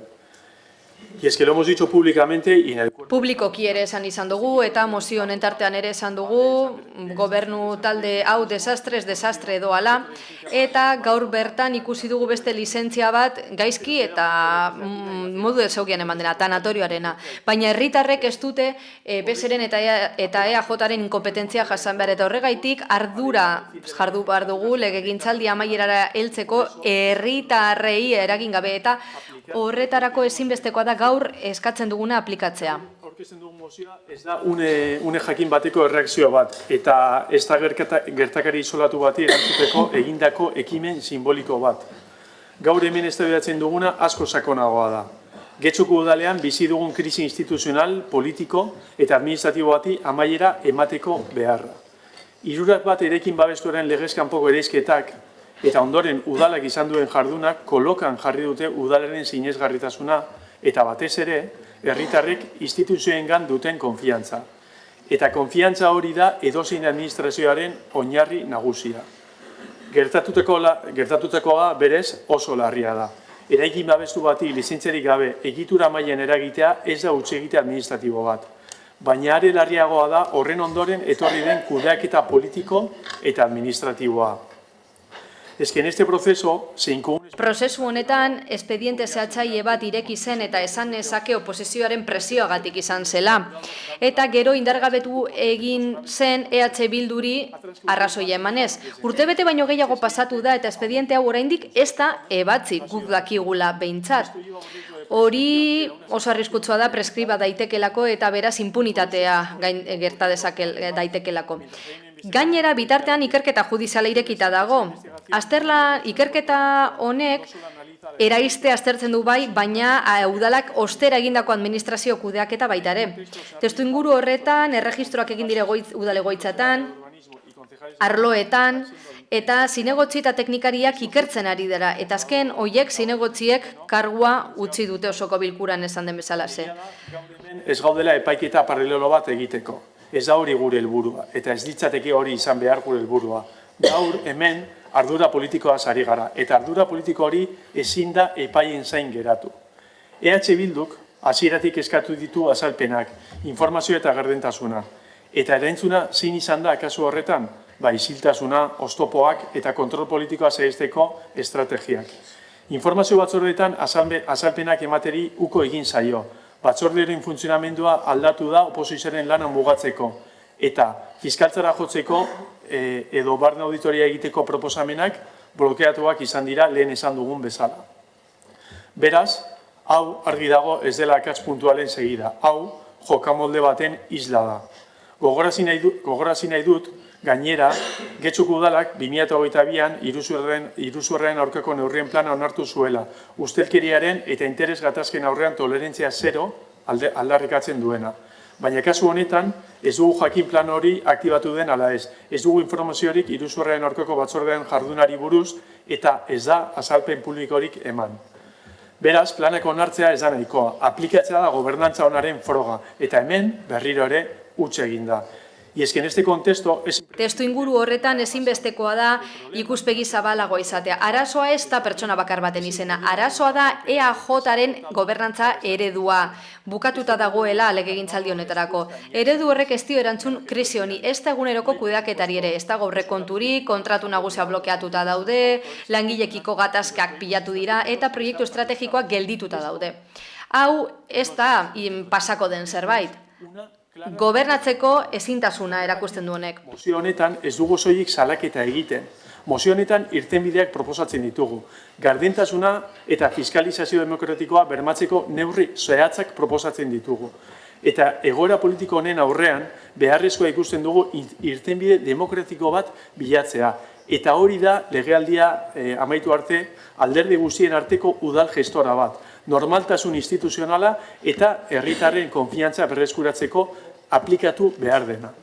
Eta azaldu den guzti hau ardura politikoa eskatzen du. Eta Getxok gaur ardura politikoa hori behar du. Horretarako gure mozia onartu beharra dago. Eskerrik asko. Benito jauna. Bien, antes mencionaba que... Leno esan dugu oposizioaren ekimen guztiak babestuko ditugula baldin eta erantzukizunak hartzea. Badakarrez, hirurak bat eraikinaren eraispenari dagokionez, baina honek bai sortzen dizkigu zalantza batzuk, eta hemen aurkeztu nahi ditut. Hasteko proposatzen da talde guztiak ordezkatuta egotea tokiko gobernu batzordean. Hori da ohikoena, baina tira. 126. Artikuluak tokiko araubidearen 126. Esaten du ze xede dituzten edo ze funtzio dituzten gobernu organo horiek, ezin dute izan pleno osoaren erena baino kide gehiago, eta hori aintzat hartu behar da gobernu batzordean, ordezkatuta daude, hainbat arlotako erantzukizunak dituzten zinegotziak gauzak aurkeztu ahal izateko. Orduan, lehenengo zalantza hori litzateke. Bigarrena, legearen artikulu horren arabera, erantzunik oposizioko taldeko kide naizen aldetik, eta ez naizenez gobernuko taldea, ez nuke solidarioki erantzun nahiko gobernuko taldeek egiten duten kudeaketaz, ez nuke nahi erantzun solidario eman nahi. Egia da artikuloak aukera ematen diela beste zinegotzi batzuei, ez dakit horre egoten, ez du esaten legeak ahotsarekin baina bozkarik gabe den, ez dago argi, baina baditugu. Gobernu batzarrean hartzeko aukera hori bai zalantzan dugu. Nosotros desde Elkarrekin Podemos vamos a pedir la dimisión de la... Guk alkatearen dimisioa eskatuko dugu, hori da hurrengo puntua, baina horrek ez dakar berekin zalantzan jartzea egungo gobernuak duen zilegitasuna udal gobernu izateko. Hauteskundeen emaitza hori izan zen, eta hori da herriak erabaki duena, baina gure ustez alkate honen egokitasuna da zalantzan jartzen duguna toki gobernuaren ordezkari goren gisa. Gero, iruzurraren aurkako planaz, 2022an onartu dako planaz hitz egin da, eta ez dakit batzorde hori aktibatu den, ni 2023tik naiz zinegotzia urte plana onartu eta urte betera hasi nintzen, eta ez dut inoiz entzun plan horren berri. Baina horrek ematen digu ideia bat ze garapen maila, ze aplikazio maila duen plan honek legegintzaldi honetan. Nulua da, zero da. Eta ez ulertu gaizkia, hau ez da proposamenari egineko kritika bat. Da kritika bat garapen faltari, ez plan honen garapen faltari. Que se aprueba para poder gestionar desde el ayuntamiento fondos europeos. Ez udaletxetik Europar funtsak kudeatu ahal izateko interesgarria litzateke erakundeak, Europako erakundeak jakitea gu ari garela iruzurren aurkako plan bat ateratzen, baina gero plan hori ez da aurrera ateratzen. Nola nahi ere, iruzurren aurkako plan horren gainean beste arazo bat ikusten dugu, ez?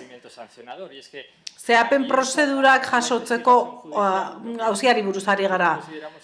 Ikerketa irekita gure taldeak ikusten du bai zehapen prozedurak edo gauza da, hau guztia eten egin beharko litzatekeela epaiketa batean argitu arte ze epai edo zigor egongo diren eta gero zehapen prozedurari heldu beharko litzaioke eta epai bat ez duenak, hori egingo litzateke administrazioaren planoan. Horiek dira bi zalantzak. Nola ere interesgarria litzateke jakitea zergatikan plana ez den aktibatu, ez? Iruzurraren plana zergatik ez den aktibatu.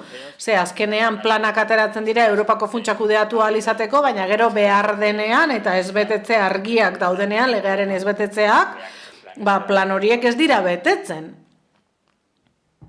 Eskerrik asko.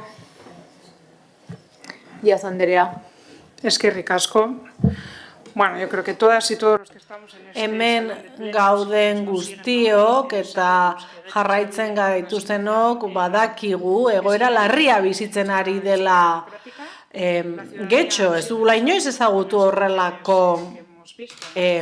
egoerarik, herritarrak zur eta lur daude, ikusi dituzten irudiengatik, ertzaintzaren esku hartze horrengatik, karguzteengatik, EAJko zinegotzien karguzteengatik, 10 pertsona daude ikerketan, 6 etxe honetakoak dira, argi dago begirada gugan daudela jarrita, aspalditik gainera, baina batez ere azken asteetan eta argi dago hemen gauden guztiontzat, hau ez dela getxorentzat nahi dugun, eman nahi dugun irudia, ze 11 gauza ditu eskaintzeko, 11 gauza on ditu eskaintzeko getxok.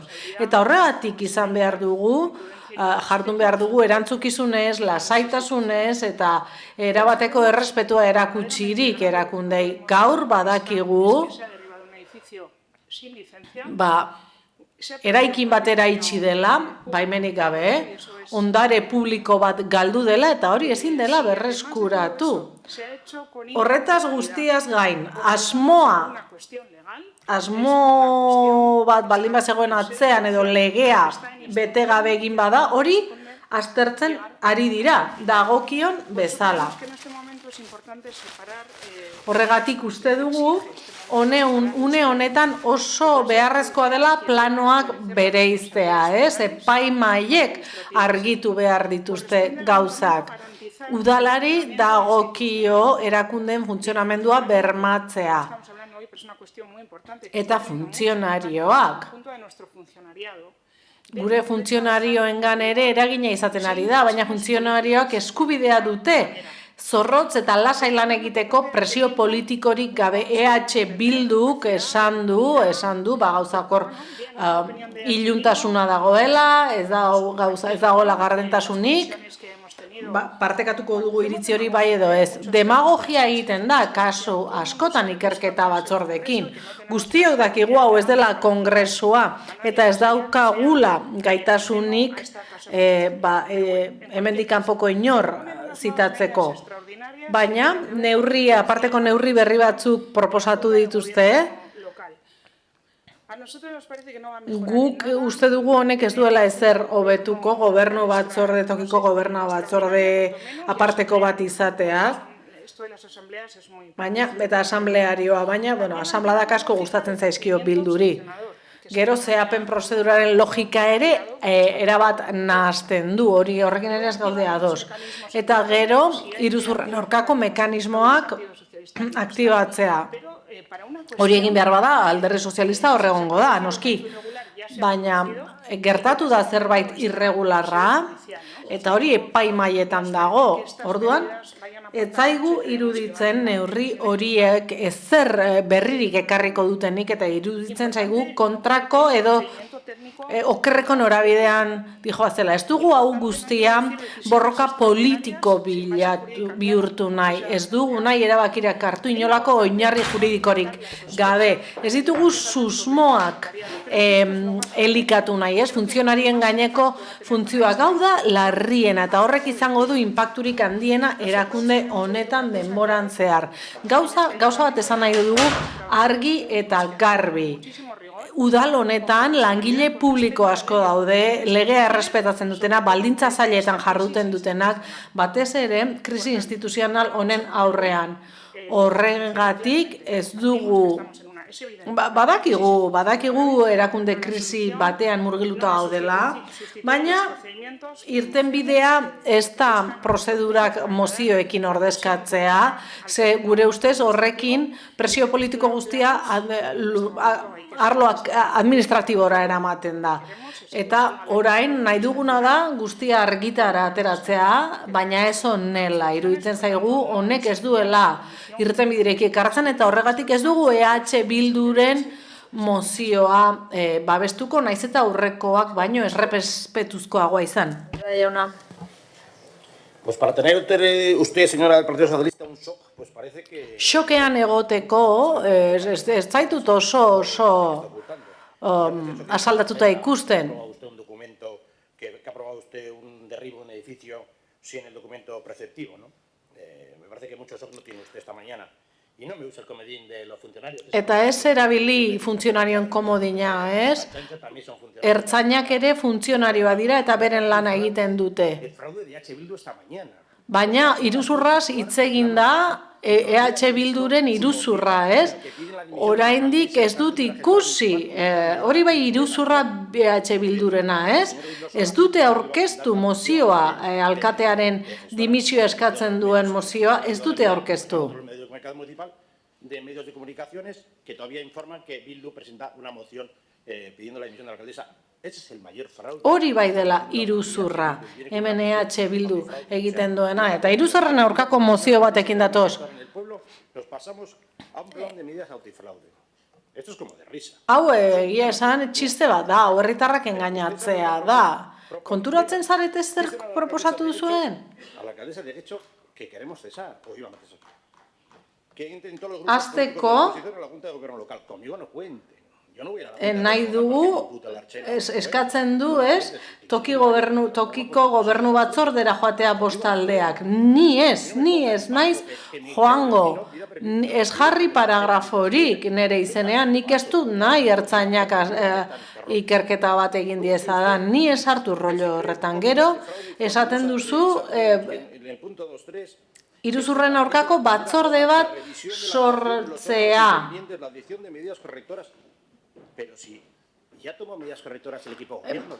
Gobernu taldeak hartu ditu neurri zuzentzaileak. Hirurak baten eriaizketaren legalizazioa hor mahai gainean jarri dute. Tienen sobre la mesa. O sea, dos últimas juntas locales previsto que aprobar la legalización del derribo y después va la construcción. Y usted me dice aquí en el 2.3 que el comité antifraude lo lea. Hemen esaten duzu iruzurren aurkako batzordeak irakurtzea. Zuek gu bezala sufritu duzute.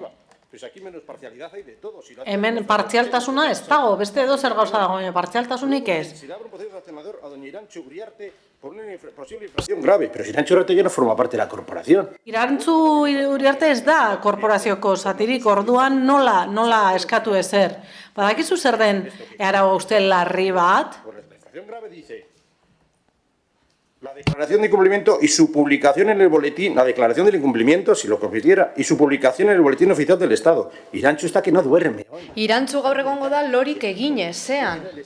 Que es posible que haya cometido una cosa. Posible da iruzurra egin izana. Eta zue planteatzen duzuen urrengo iruzur larria litzateke kalte ordainarena.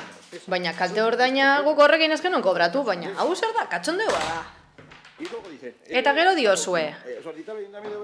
Udalari eskatzea epe bat ondorioak ateratzeko. Baina ordaintzen ari garena da gero? Ez. Urrengo artikuluan bertan esaten da, infrakzioek delitua suposa dezaketelako, fiskaltzari horren berri emango zaiola eta egin behar den prozedura. Baina hau ezin da esan. Hau ezin da, egin zuek esan duzen hau ezin da. Hemen argi eta garbi esaten da, prozesu judiziala ebatzi arte ezin dela egin. De las 10 de la mañana que usted hizo una rueda de prensa a hoy. Goizeko 10:00 orain arte zer gertatu da ordu 2 eta 20 arte. Ba, irizpide aldatu duzuela eta orain derrepentean zuen EH Bilduko alkate andre bat, prozesu judizial batean inputatu dutela eta horregatik badirudi, misio antifraude impraktikable badela. Eta gero esango duzu Elkarrekin Podemosek eta gobernu taldea fiskaltzara doanean eda beste modu batera jaurten duela. Zergaitik ez goazen, sumario sekretua eskatu zelako, asko jakin nahi duelako zer gertatzen ari den jakitea. Eta gero akusazio partikular modura joan ginen, eta gobernu taldeak eskatu genuen gobernu akusazio partikular modura joateko, baina ez defentsa modura joango da.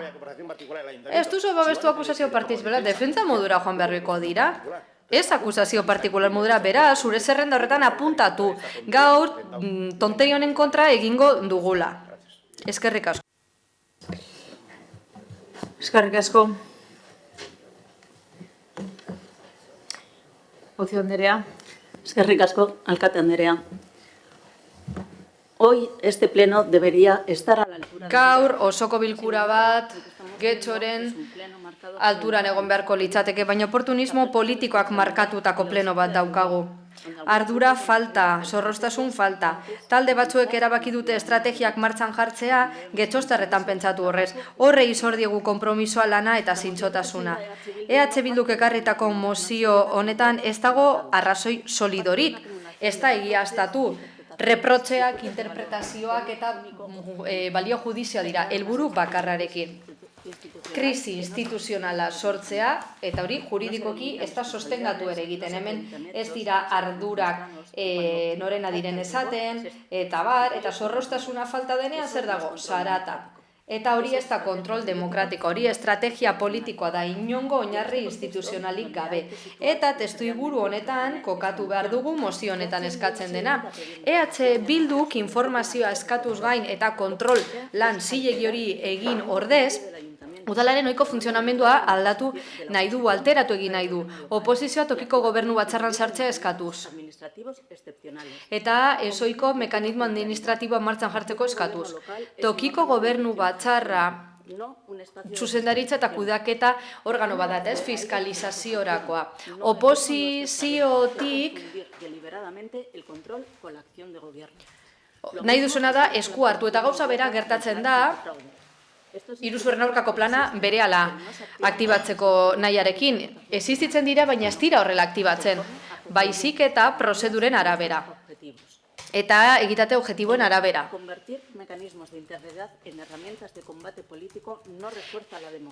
Integritate tresnak erraminta politiko bihurtzeak ez du duintasuna indartzen. Eta zer esango ditzuet koherentzia politikotik. Ikusi ahal izan dugu nola beste udalerri batzuetan EH Bildu gobernuan egon denean, gero kontu urbanistikoengatik auziak ireki direnean, inozentzia presuntzioa baliatu dela. Epe judizialak betetzeko eskatu eta txosten teknikoekiko konfiantza erakutsi da, baina hemen ez da inor alkatea investigatzen ari, ez dago inputaturik eta degradazio instituzionala aipatu duzue. Da neurri instituzionala proposatu dal gobernuan esku hartzeko. Ez gara kasua konparatzen ari, baizik eta portaera politikoak, talde beraren portaera politikoak. Batzutan oposizioan, beste batzuan gobernuan. Izan ere zuen gobernuarentzat argumento teknikoak defendatzeko eta prudentzia eskatzeko balio dute, baina gero, beste batzuk gobernuan direnean seinalatzeko. Hori ez da koherentzia politikoa, horrek beste izen badu. Rasero doblea. Guk argi daukagu. Berme demokratikoak, inozentzia presuntzioa, respetua prozedurarekiko eta hori beti defendatu behar da gobernuan edonor delarik ere. Justizia bere lan egingo gu. Eta administrazioak zuzenduko du zuzendu beharrekoa eta udal honek funtzionatzen jarraituko du Getxo ezin delako zarata politikoaren pean geratu. Ez da oposizioaren esku hartze saiakeren pean geratu. EH Bildu gaur ez du irtenbide instituzional biaragarri bat eman. Balio judizioa bakarrik. Oinarri juridikorik gabe. Eta getxostarrek gehiago behar dute. Zorroztasuna, koherentzia, egonkortasun instituzionala eta errespetua merezi dute. Eskerrik asko. Eskerrik asko. Aldesola jauna. Bai, eskerrik asko. Bueno, a ver, yo creo que los grupos no han entendido muy bien. Bueno, nik uste dut udaltaldek ez dutela oso ondo ulertu esaten ari garena.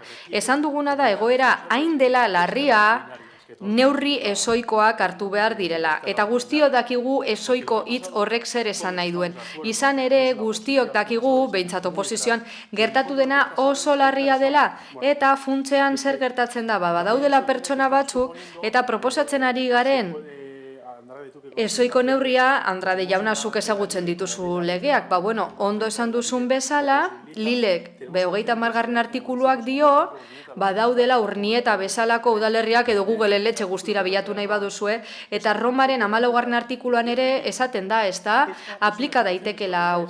Hau ezoiko egoera da, oso larria da gertatu dena, eta guk herritarrei erantzun behar diegu politikoki, eta txosan genuen bezala eta pena ematen dit, benetan nire hitzak entzunez izana, atzo argi eta garbi esan nuen, argi eta garbi. garbi, posible egingo genuela gure botekin dimisio eskaera. Enuen esan dimisio eskatuko genuenik, badaudelako bi mozio horretarako. Eta alkate andreak dimititzeak ez du konponduko gure egoera. Gaur egun, gobernu badago, EAJ, gobernantza eredu bat duena, inolaz ere gure arazoa konpontzen ez duen gobernantza eredua dauka. Eta hori ikusi dugu. Ez da inongo soluziorik eman. Eta horregatik behar ditugu neurri ezoikoak. Bai, hala da, baina horretarako lokastu beharra dago eta ardura gure gain hartu. Eta 8, 9, 12 hilabete geratzen dira legegintzaldea bukatzeko. Goazen ba guztion artean egoera hau konpontzen saiatzera. Eta elkarri laguntzera. Hementxe hori da importantea. Goazen saiatzera. Eskerrik asko. Benito jauna. Sí, gracias, señora alcaldesa. Eskerrik asko alkate Andrea. Bai, lehenik eta behin alderdi popularrari erantzuteko argi dago kasunetan fiskaltzara joan behar zela. Eta horregatik lehenengo momentutik eskatu genion gobernu taldeari beraien ekimenez hau fiskaltzari jakinarazteko. Lehenik eta behin delituak egon daitezkelako eta ez bakarrik administrazioaren arloko araua usteak eta bigarrenik. Ikerketa hau atera da udaletik. Are gehiago. Balizko irregulartasuna gertatu diren arlotik. Eta zer ikusi dugu esate baterako zehapen prozedura funtzionario batetik implikatuta zegoen pertsona bati pasa zitzaion. Eta orain inputatuta dago. Beraz, horrek ez du inongo logikorik. Ez du logikarik. Gero, pertsona hau implikatuta egon da, zehapen espedientea berak eraman du da horrek azken finean, urratu egiten du zehapen faseko pausuetako bat. Horrez gain, ikerketa batzordeari kendu egin zaio garrantzia, ez garela kongresua, bai, hori egia da, bai. Baina niko gorarazi nahi dut, biakruziz bat egin dugula oposiziotik, ezoiko batzorde bat ateralizateko. Nire taldetik bi batzordetan aurkeztu genuen, eta bi batzorde horietan etziguten boskatzen ere utzi. Gero alderdi popularraren mozioak Bilduren astu gogoan, eta zuen ere bai, atera, ez atera, baina gero inork ez zuen martxan jartzen ikerketa batzorde hori, eta azkenean deitu behar izan genuen Bildu eta gure artean ezoiko modura. Eta ikerketa batzorde hori gobernuak estali bazuen ere, benetan ezoiko funtzionamendua izan zen, baina nolabait ahalbidetu du zenbait kontu argitara ateratzea. Esate baterako lehen aipatu da, hirigintza disiplinako zinegotziak orain inputatu dagoenak, eraikuntza enpresarekin batzartu zela lizentzia eskatu eta gero. Ezagutu izan dugu baita ere, esate baterako alkate Andreak noiz jakin izan zuen bi zinegotzi kooperatibako kide zirela. Hori ikerketa batzordeak jakinarazi du eta oso ikerketa erabilgarria izan da, gero hemen ez sententzia judizialak egiteko esan den bezala, baizik eta sententzia politikoak eta eskaera politikoak. Orain egin den bezala dimisio eskaerarekin eta bukatzeko beste gauza bat. Oportunismo politikoa aipatu da, baina oportunismo politikorik handiena izan da, hau estaltzen saiatzea, oztopatzen saiatzea. Desde el primer momento. Eso ha sido el oportunismo político. Hori izan da oportunismo politikoa. Eskerrik asko. Díaz Andrea. Bien, yo no tenía pensado intervenir. Bueno, nik ez nuen pentsatuta hitz egitea, jada nahiko hitz egin dugulako, eta uste dut oso nekatuta gaudelako, eta oraindik eztabaida geratzen zaigulako, eta uste dut oso argiak izan garela. Andrade jaunak mahai gainean jarri du kontu bat. Esan duzu, poliziak dioela, etzegoela txosten juridikorik 2022ko urriaren 18ko tokiko gobernu batzarrak. Eta bere garaian lizentzia bat eman zela, birgaitze lizentzia bat, eta bertan esan zela eraikin honen estalkia bota zitekela. Ez dizute kontrakorik esango. atestado policial porque usted tiene acceso a... Poliziaren atestatua zuk ikus dezakezunik ez. Beraz, horren kontrakorik ez ditut esango, baina zu jurista zara prestakuntzaz, eta zuk arauako ezagutzen dituzu edo ezagutu beharko zenituzke. Beraz, txosten juridikoaren faltaren arira zera esango dizut. Badago artikulu bat, 175 2578/1986 ezagutuko dizu, jurista zarelako eta asko daramazulako hemen, dekretu horren arabera, los informes para resolver los expedientes, espedienteak ebasteko txostenak, idazteko orduan, honako kontuak hartuko dituzte barne. Egitateen enumerazioa, aplika daitezkeen xedapenak eta pronuntziamentuak. Ebazpen aldean. Zu jurista zara eta gainera jarduten duzu. Zure lanbidea da. Eta jakin beharko zenuke, tokiko gobernu batzarrak araututa daudela. Ez daukagu diskrezionaletaterik, zinegotzion partetik, txosten batzuk egin ditu alde teknikoak eta guk ezin dugu esan zer iduritzen zaigun. Beraz, nik zorroztasuna eskatzen ditu, zuri zuteak egitea gustatzen zaizu.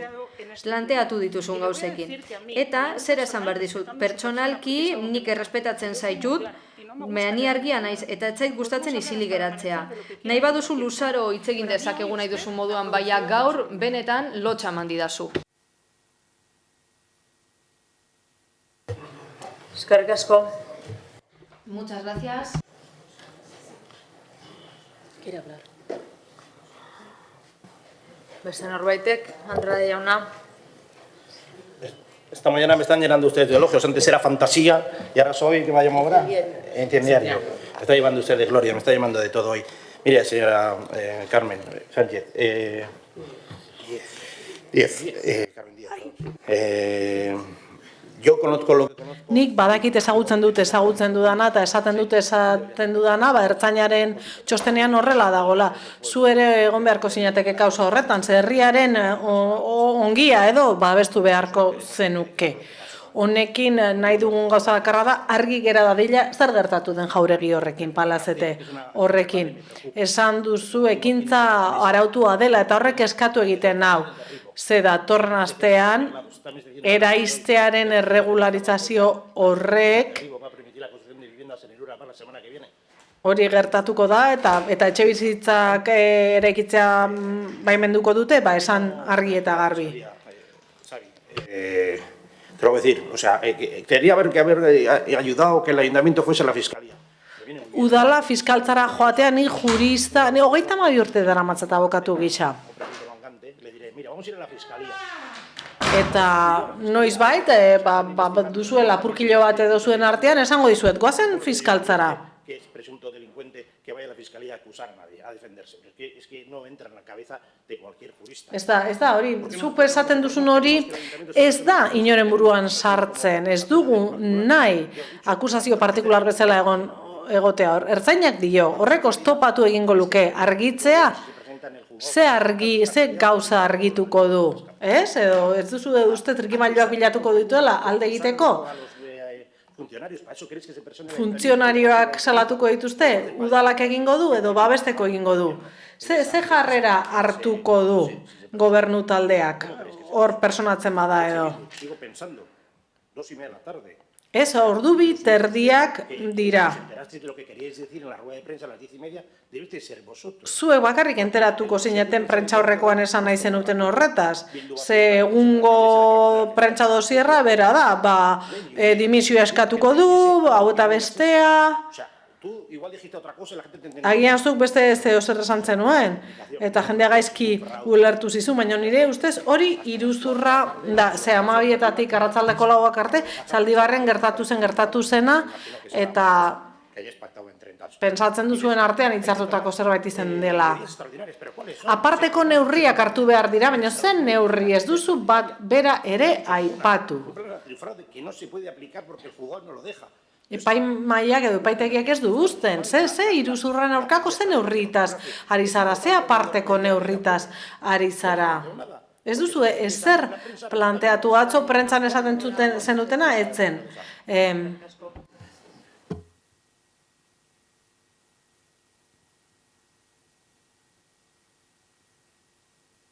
mozioaren bozketara pasatuko gara. Mozioaren aldeko bozkak, EH Bildu, kontrakoak, Partido Popularra, Partido Popularra, PSE Euskadiko Ezkerra eta Eusko Alderdi Jeltzalea. Abstentzioak, Elkarrekin Podemos. Eta honez beste, 19. puntura pasatuko gara, Elkarrekin Podemos udal taldearen mozioa, alkatearen dimisioa. Procedo a leer la moción. Las últimas semanas han sido ciertamente un triste nuevo paso. Irakurri egingo dut, azkeneko asteetan ikusi dugu ze gertatu den.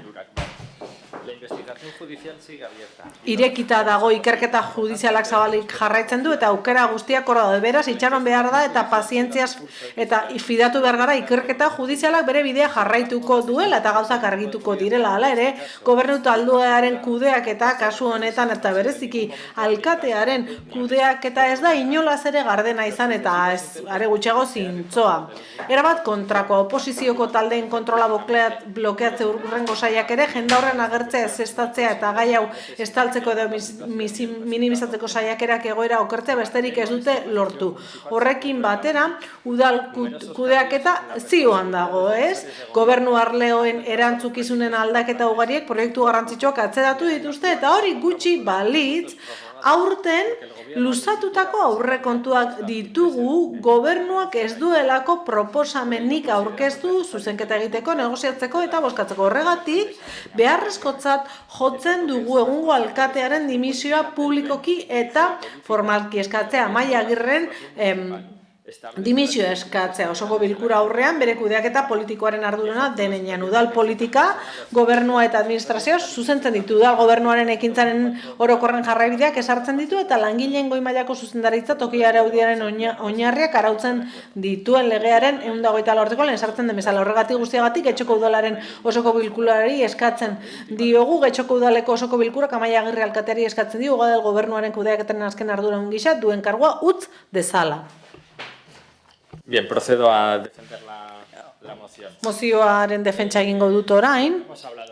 Hitz egin dugu egun osoan zehar gai honi buruz, baina badaude gauzak esateko Alkate Andrea esan duzu lehenengo mozioaren ondoren ez duzula kargua utziko oposizioak hori eskatzen dizulako, nire ustez akatsa da hori eta argitu nahi dut zergatik den akatsa. Hitz egin dugu inozentzia edo errudugabetasun presuntzioaz, eta nik argitu nahi dut ez garela ari zure implikazioa epaitzen, ez? Kasuan hori justiziak egin beharko du. Hemen eskatzen duguna da, dimisioa eskatzen dizugu, zure kudeaketagatik iruditzen zaigulako benetan txarra izan dela zuk eta zure gobernuak egin duzuen kudeaketa kasu honi dagokionez. Agian eztanda egin dizue kasuak eskuartean, baina beste erabaki batzuk hartu behartzen dituen, ez dakit ezin izan duzun edo ez dizuten utzi, baina kargu publikoek hori dakarte beraiekin erantzukizunak hartu behar direla. Norberak hartu behar ditula dagozkion erantzukizunak arduradun politiko garen aldetik. Lehen hitz egin dugu gai horietako batzu, ez? Ez duzue kasu hau fiskaltzara eraman nahi izan, gero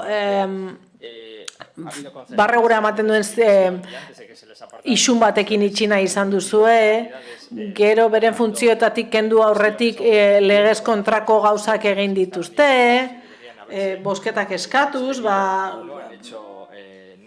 ez dute ez zer egin, eta hori guztia zuk hartutako erabakien ondorio da.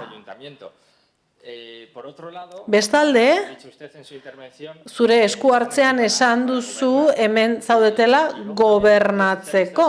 Eta gero alderdi sozialistak, bi ideiak batuta daude, alderdi sozialistak esan du, erabat desorekatu nahi dugula gobernua, baina tamalez gobernua bera bakarrik desorekatzen da. crisis en la que estamos ahora y que viene de atrás, ¿no? Porque ahora estamos sin... Orain, aurrekontuen zirriborrorik gabe gaude, eta hori noski ez dago udalerriaren interesen alde, edo ez du alde egiten, baina lehenago ere hainbat aldaketa izan ditugu arlo askotan. Eta horrek atzeratu egin du edo blokeatu egin ditu proiektu garrantzitsuak.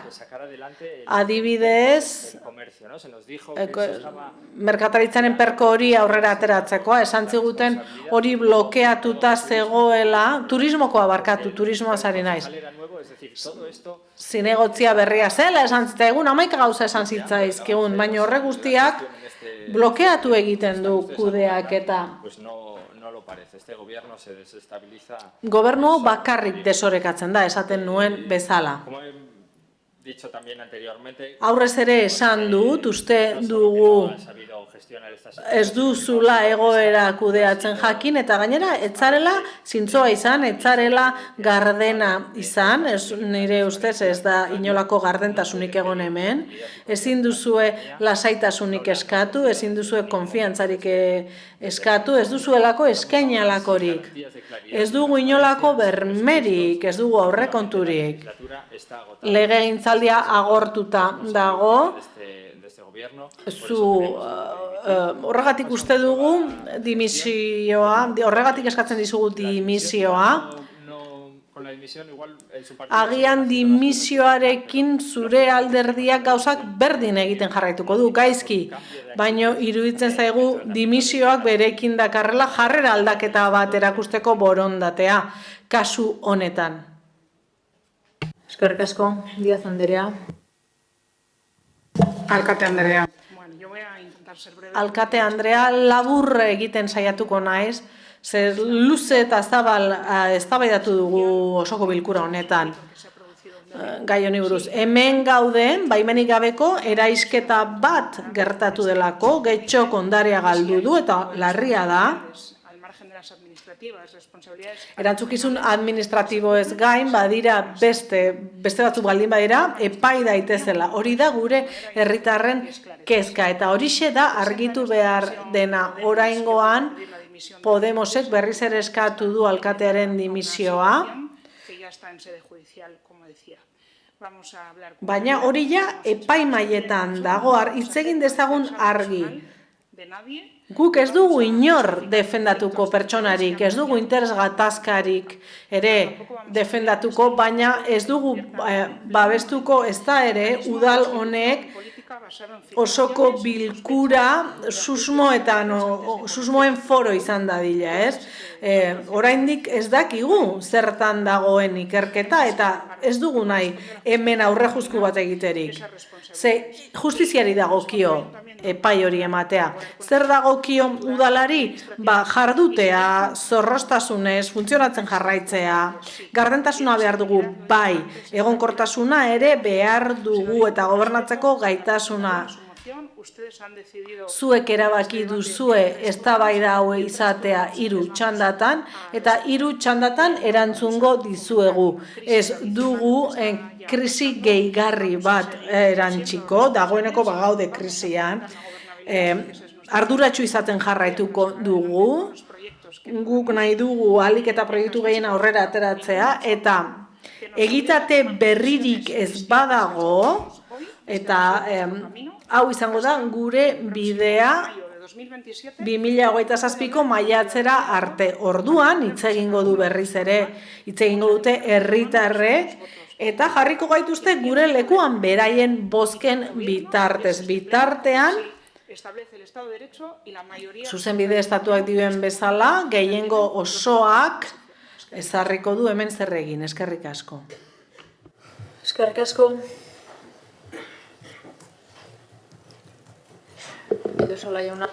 Gure ustez, mozio koherentea eta justifikatua dago gaur egun, Getxon bizi dugun egoera honen aurrean. Azken asteetan gertatutakoa ez da gertakari isolatuen segida bat. 61 auziak agerian utzi du denbora luzez pilatzen doan den arazo bat.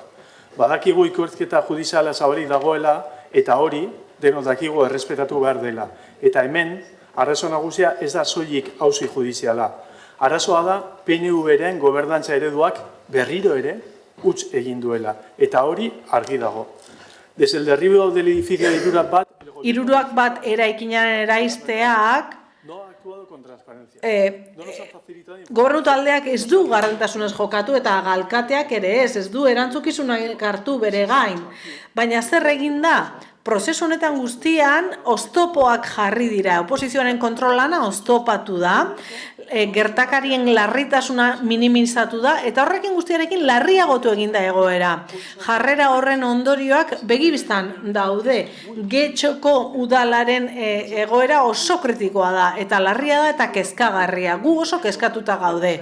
Etengabe berrantolatzen dira gobernuko arloak azalpenik eman gabe eta norabide argirik gabe.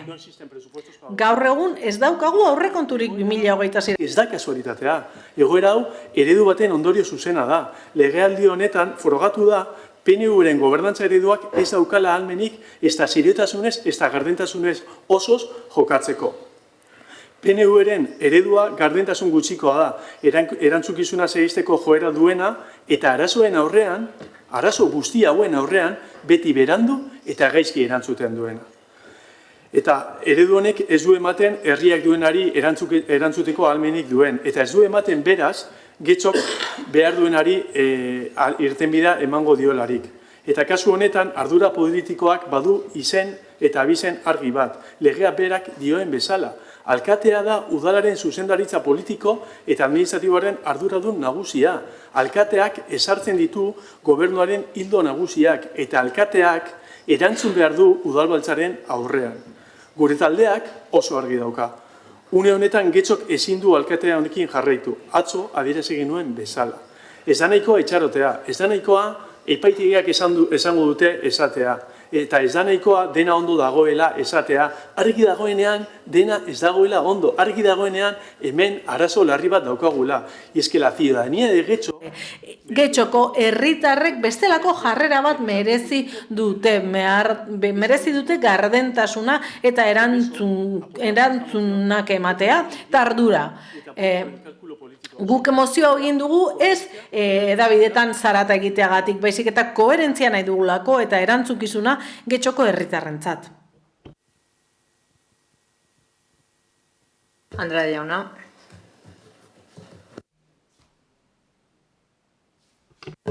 Gracias, señora alcaldesa. Eskerrik asko, alkate Andrea. Alderdi sozialistako ordezkariak esan du jarraituko duela gobernu taldea babesten 2027 arte. Baina 2027 izango da, ez bada titular berririk ateratzen. Ze mundu guztiak babesten zituen zinegotziak eta orain begira kargua gabetu egin zaie.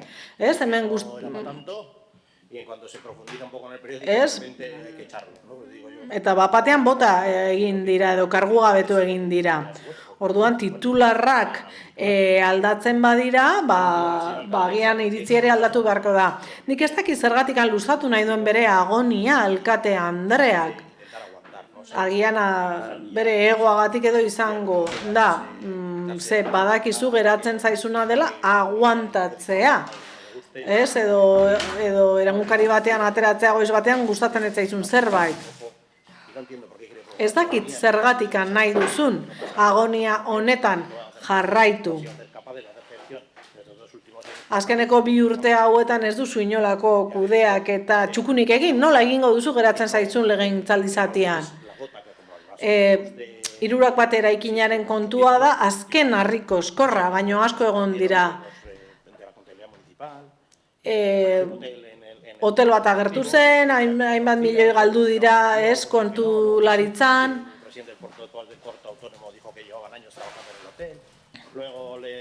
Hotelaz gain, kudeatzaile ere kargua betu behar izan zen, aurrera defendatu egin zuten, baino gero kargua betu egin zen, lore zaintzarekin beste hainbeste, zuhaitzak erori egiten dira, ez dira mozten, aderrak erortzen dira, hori ere ezin duzuek kudeatu eta gainera kontratu hori, lore zaintzako kontratua lotetan banatu nahi duzu. Azken finean agonia hau aspalditik dator eta luzatzen ari da. eta argi dago, ez dakigula zer gertatuko den, ez dakigu datorren hilabetean hemen egongo zara. Hau udal bilkuren aretoa da, eta hemen politikaz hitz egin behar dugu, zigorrez ertzaina arduratzen da, eta epaileak, eta ikusiko dugu honek epaiketa bat ekarriko duen, edo ez hori da zigor prozesu bat, baina hemen gu gaude politikaz hitz egiteko, eta zurea da erantzukizun politikoa. Ari gara zuhaitzaz hitz egiten, ari gara ertzaintzaren sarreraz hitz egiten. Hori guztia zure erantzukizuna da, zu zara ontzi honen patroia edo gidaria, beraz, kargua utzi gaur, dimititu gaur alkate Andrea, eta ez dezagun luzatu sufrimendu hau. Eskerrik asko, Ocio Anderea. Eskerrik asko, alkate Andrea. La moción presentada parte de una premisa que no compartimos. Gu ez gaude ados aurkeztutako mozioaren premisarekin, esaten duelako ez dela egon gardentasunik ez zintzotasunik, baina argi esan behar dugu. Erakunde baten osotasuna zalantzan jartzeko ezin da egin hala moduz. Ezin da interesetan oinarritu hori egiteko. San Nicolás 11aren gai hau kudeatu da zorrostasunez hasieratik eta hilabete hauetan gobernuak eman beharreko azalpenak batzordeetan eta osoko bilkuran eta kontuak ere eman ditu publikoki. Komunikazio instituzionala hobetu daiteke? Noski, baietz. Baina, esan dezakegu opazitatea edo iluntasuna egon dela? Ez da egon, ez da egia. Eta ez dugu uste ez da ere, deskoordinazioari dagoenik edo lidergo gabeziarik dagoenik. Zerbitzu publikoak normaltasunez ematen jarraitzen dugu. Izapide guztiak bere bidea jarraitzen dute eta udal gobernuak bere gaitasuna egiten jarraitzen du. Egon dira birbanaketak, beste edo berrantolaketak, gobernu talde askotan gertatzen den bezala, arlo batzuk edo sail batzuk berrantolatu egin dira, baina ez da improvisazioaren ondorioa.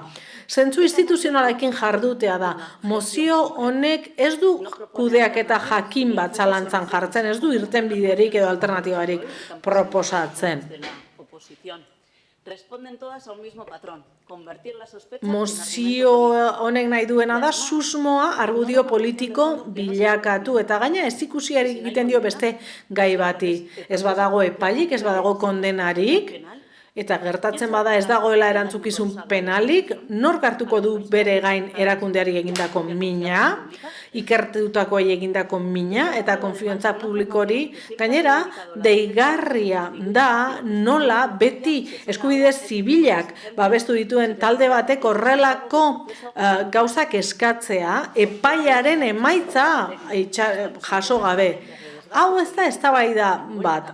Hau da desgaste politikoa sortu nahi duen trikimailu bat. EAJ-PNV beti izan gara arduratsu, ardura instituzionalez jokatu dugu eta horregatik ez dugu halako jarreren alde egingo. Ez dutelako gardentasunaren alde egiten, ez da konfiantza publikoaren alde ere. Beste norbaitek? Benito jauna. Sí, gracias, señora alcaldesa. Eskerrik asko, alkate Andrea. Definido el señor Andrade. Andrade jaunak ondo esan du, gauzak nahasten ari zarete, auzi judizialak eta politikoak nahasten ari zarete. Eta uste dut oraindik ez duzuela ulertzen edo ez duzuela ulertu nahi zertaz doan hau guztia. Ez gara ari hau eztabaidatzen eraisketagatik. Eraisketaren kontua epaitegietan dago. Hemen zalantzan jartzen duguna da eraisketa horren ondorengo kudeaketa politikoa. Ez duzuelako ezer egin ordutik. Eta horrek larriagotu egin du egongo egoera. Orduan, kuestioa ez da krisi instituzional bat asmatzen ari garela. Krisi instituzionala hortxe dago eta zuek sortu duzue zuen kudeaketa ez gardenarekin eta ez zintzoarekin. Oztopatu egin dituzuelako hainbat ikerketa batzorde, hainbat kontrol batzorde, oposizioak martxan jarri nahi zituenak. Ha dicho la representante del PNV que no, que es mentira. EAJ-ko ordezkariak esan du gezurra dela ez direla gardenak izan. Eta kontuak eman dituztela. Kontuak eman dituzue bakarrik beste erremediorik izan ez duzuenean. Eta amaitzeko aski da ez egin etengabe erreferentzia hauteskundeei, 2027ko hauteskundeei, urte eta erdi baino gehiago geratzen da, eta badirudi arbitroari eskatzen ari zatzaizkiotela, ez denbora eskatzen. Hauteskundeen hurbiltasunaz hitz egiten duzuen bakarrak zuek zarete. Orduan oso zintzoa izango naiz. Elektoralismoaz edo oportunismoaz egotzi diguzue eta niretzat errazagoa litzateke hemen palomitak hartu edo krispetak hartu eta ikustea nola erortzen den gobernua bakarrik, ez? Baina gobernua erortzen bada udalerriaren kudeaketa ere erortzen da eta hori ezin dugu baimendu oposizioaren aldetik. Horregatik berriz ere esango dut, udal honek normal funtzionatzen jarraitzeko aukera izan dezan, lider berri bat behar du. Blokeatuta dauden egoerak desblokeatuko dituen aurrekontu falta, eta batez ere kudeaketa zintzoago eta gardenago bat egin dezala hirurak bat eraisketaren kasuan. Andrea. Señor Benito. Benito jauna, esaten diguzu, nahastu egiten dugula alderdi politikoa eta juridikoa, eta zuk esan nahi dituz. Zure ustez hemen ez da erantzukizun politikorik hartu, hemen hiru zinegotzi gutxiago daude hemen, kargua betu egin dira. Hitz egin dezakegu lehenago dimititu behar zuten ala ez, aspalditik dator auzi hau eta erakundeari min eman dio, baina gaur bai eman dira, erantzukizun politikoa gauzatu dira, ez da nahikoa zuretzat? Iruditzen zaizu beste erantzukizun horiek ere alkateak ordaindu behar dituela, zuretzat ez da nahikoa, baina gure osoko bilkuraren erantzuna jaso duzu. Zuk esaten duzunak ez du inolako oinarri juridikorik eta horrekin gobernabilitatea dakar. Ezin duzu esan ez denik eman erantzunkizunik, hemen argi geratu da baietz erantzunkizunak izan direla. Eskerrik asko, Bildusola jauna. No tenía ninguna intención de entrar otra vez al debate. Ez nuen eztabaidan sartu nahi, eztabaida oso luzea izaten ari da, eta jarrera guztiak oso argi daude, baina barkatu zuzendu egin behar zaitut, esan duzu gardenak izan zaretela, eta ni batzordez batzorde eskatzen nuen informazioa eta inoiz etzen idaten informazioa helarazten, etzen idaten erantzuten eta azkenean galdetzeaz, errekurtsoa jartzeaz eta presionatzeaz aparte arrazoia eman zeniguten ez zinetelakoari informazioa ematen, orduan ez esan gardenak izan zaretela, sentitzen dut hori gezurra da eta niri amorrua ematen dit zuk hori esateak, ez? Podemoseko bozeramaileak argi esan du. Dena blokeatu duzue, dena, egintza guztiak blokeatu dituzue. Eta azkenean, guk joan behar izan genuen fiskaltzara, baina zuek joan behartzen uten. Argi baduzu hemen ez dagoela ezer agertuan, aurkeztuan, eta horrela ez genuke eztabaidatu beharko behin eta berriz gauza berdinari buruz. Egon zigor bat, kondena bat edo ez, horrek ez du estaltzen edo justifikatzen egon den kudeak eta ilun hori, kalera joaten bazarete jendeak hitz egiten du egoeraz, eta etzarete inoiz gardenak izan, eta etzarete inoiz argiak izan, eta hori horrela izan da. Eskerrik asko, Andrea jauna. Te compro lo que has dicho, Mikel, pero es que estás dándome la razón. Bai, erabat ados zurekin, Mikel, baina arrazoia eman diazu, esaten duzu gobernu taldeak oztopoak besterik ez dituela jarri, baina bai, arrazoi duzu, ez dizuek kasurik egin. Baina orain mozio bat nahi duzu iruzurraren aurka egiteko? Carmen, erantzukizunak, bai, hiru zinegotzi ez dira nahikoa. Udalaren ordezkariak edo aurpegiak ere erantzukizunak ordaindu behar du edo eman behar ditu. No solo sin vigilando, sino que sin haciendo, porque resulta que falta un documento que tiene que ver... Ertzaintzak esaten du dokumentu bat falta dela. En la que estáis involucrados todos. Eta dokumentu horretan guztiok zaudete. Carmen, ez dakit zer behar duzun, prentxan oso ondo ikusten zaitut, ez? Prentxan asko kexatzen zara, baina gero, batzar nagusietan, zure alderdiak ez du ezer egiten, ez? Saderraz ere kexatzen zara, baina gero zure alderdiak, gobernuan dagoen alderdiak, babestu egiten du Saderrena. Horrela egin duzu azken urtean. Zuk ere Kirol Portuko hotelaren aurka egin duzu.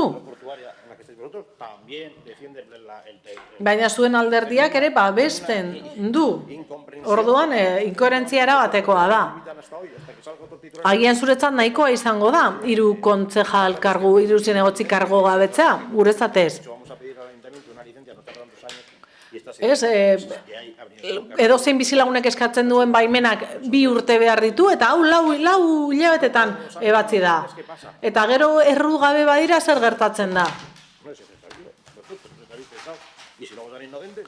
Erru gabe badira... Como lo digo fino, se lo habéis a los concejales de vuestro partido, no les habéis arrogado esa presunción. Zuen alderdiko zinegotziei ez duzu errugabetasun presuntzio hori edo ez diezue aplikatu. Guztiok dakigu ze garrantzi duen alkateak, beraz, mesedez alkate Andrea, gaur utzi kargua, ez utzi biharko. Eskerrik asko. Nik ere berriz ere hitza hartu nahi dut, kasu honetan, eta berriro nahi ditut 2 gauza esan, hoy no se ha pedido mi dimisión. Gaur ez da eskatu nire dimisioa arrazoitutako gauza argi bategatik. Askotariko argumentuak eman dira, baina helburu bakarra izan da, larritasun sentsazioa sortzea. Oso ondo ulertzen du zein den oposizioaren lana. Baina argi esan beharra dago, lan hori egin behar da zorroztasunez, eta gaur ez da horrela izan. Ez gaude ebazpen judizial baten aurrean, ez dira egitate akreditatuak, eta hala eta guztiz ere erruduntasun kontakizun bat sortzen saiatu zarete, hori instituzio baten erabilera utilizazio politikoa egitea datoz, argi utzi nahi du gaur hemen esan denak min egiten du. Eta egitateak erakusten badute kontakizun honek ez duela oinarri egiazkorik, norbaitek ardura politikoki eta moralki bere gain hartu beharko du. Instituzio hori pertsonei zein konfiantza publikoarekin dako minagatiko erantzukizuna.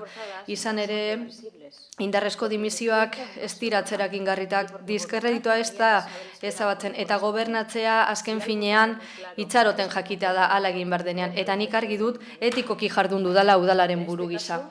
Kasu honetan, eta nire kudeak eta lan guztian. Eta hartutako erabaki guztietan. Guztiak txosten teknikoekin egin ditut. Eta zuek badakizue inok baino beto. Irregulartasunen bat egon denean, enpresaren partetik, esate baterako kasu honetan lizentziari gabe eraikuntza bat eraistea, azkar zorroztasunez eta Getxoren interesen defentsan jardun dugu, eta zuek ere badakizue. Eta norbaitek gobernu aldaketa bat nahi badu Getxon, aldaketa eta bidea argia dira, eta demokratikoa da bidea. Alternatiba bat gehiengo nahikoarekin eta proiektu bearekin. Gainerako guztiak instituzioa oldu baino ez du egiten. Udal honek esku hartu du bere gain hartu ditu ardurak. Lankidetzan aritu da justiziarekin. Eta bermatu egin du udaletxearen benetako funtzionamendu hori eta gobernatzea. Eta gainerakoa ikuskizuna. Nahi dut, amaitzeko getxora begiratu nahi dut. Gure herriak lasaitasuna behar du, konfidantza behar du, eta arazoak konpontzera bideratutako udala behar du. Ez horiek elikatzera bideratutakoa. Alkate gisa eskua luzatzen diet leialtasun instituzionaletik, errespetu demokratikotik eta interes orokorretik lan egin nahi duten alderdi guztiei eta talde guztiei. Elkarrizketarako, entzuteko eta eraikitzeko prest nago, baina beti ere zorroztasunetik eta erantzunkizunetik. Getxo, edozein estrategia politikoren gainetik dago. Eta nire konpromisoa da udalerri honen eta bere herritarren alde lanean jarraitzea. Irmotasunez, zintzotasunez eta zentzu instituzionalez. Eskerrik asko guztiei.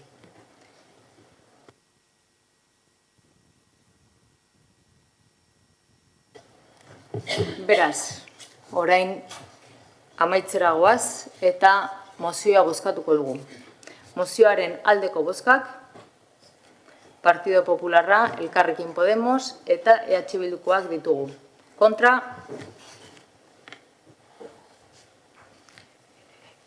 PS Euskadiko Ezkerra eta Eusko Alderdi Jeltzalekoak ditugu.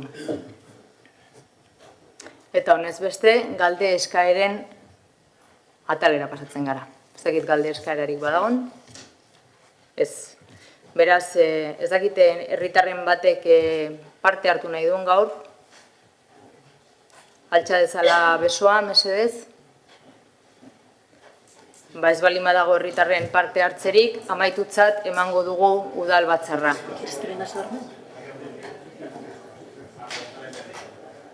Parkatu?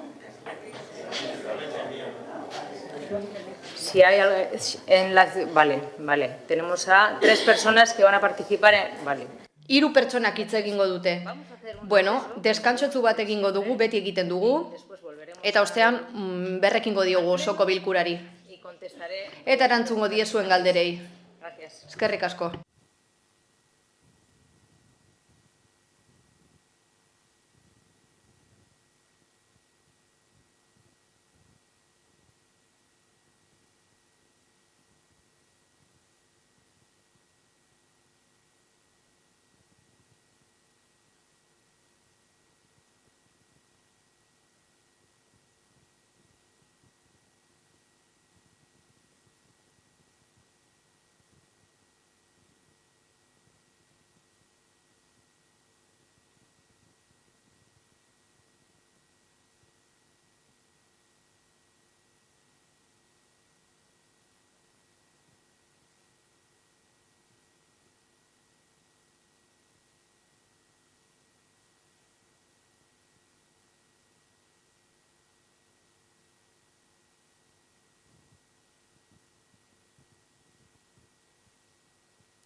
Bueno, jarraituko dugu udalbatzarrarekin. No tengo un boli.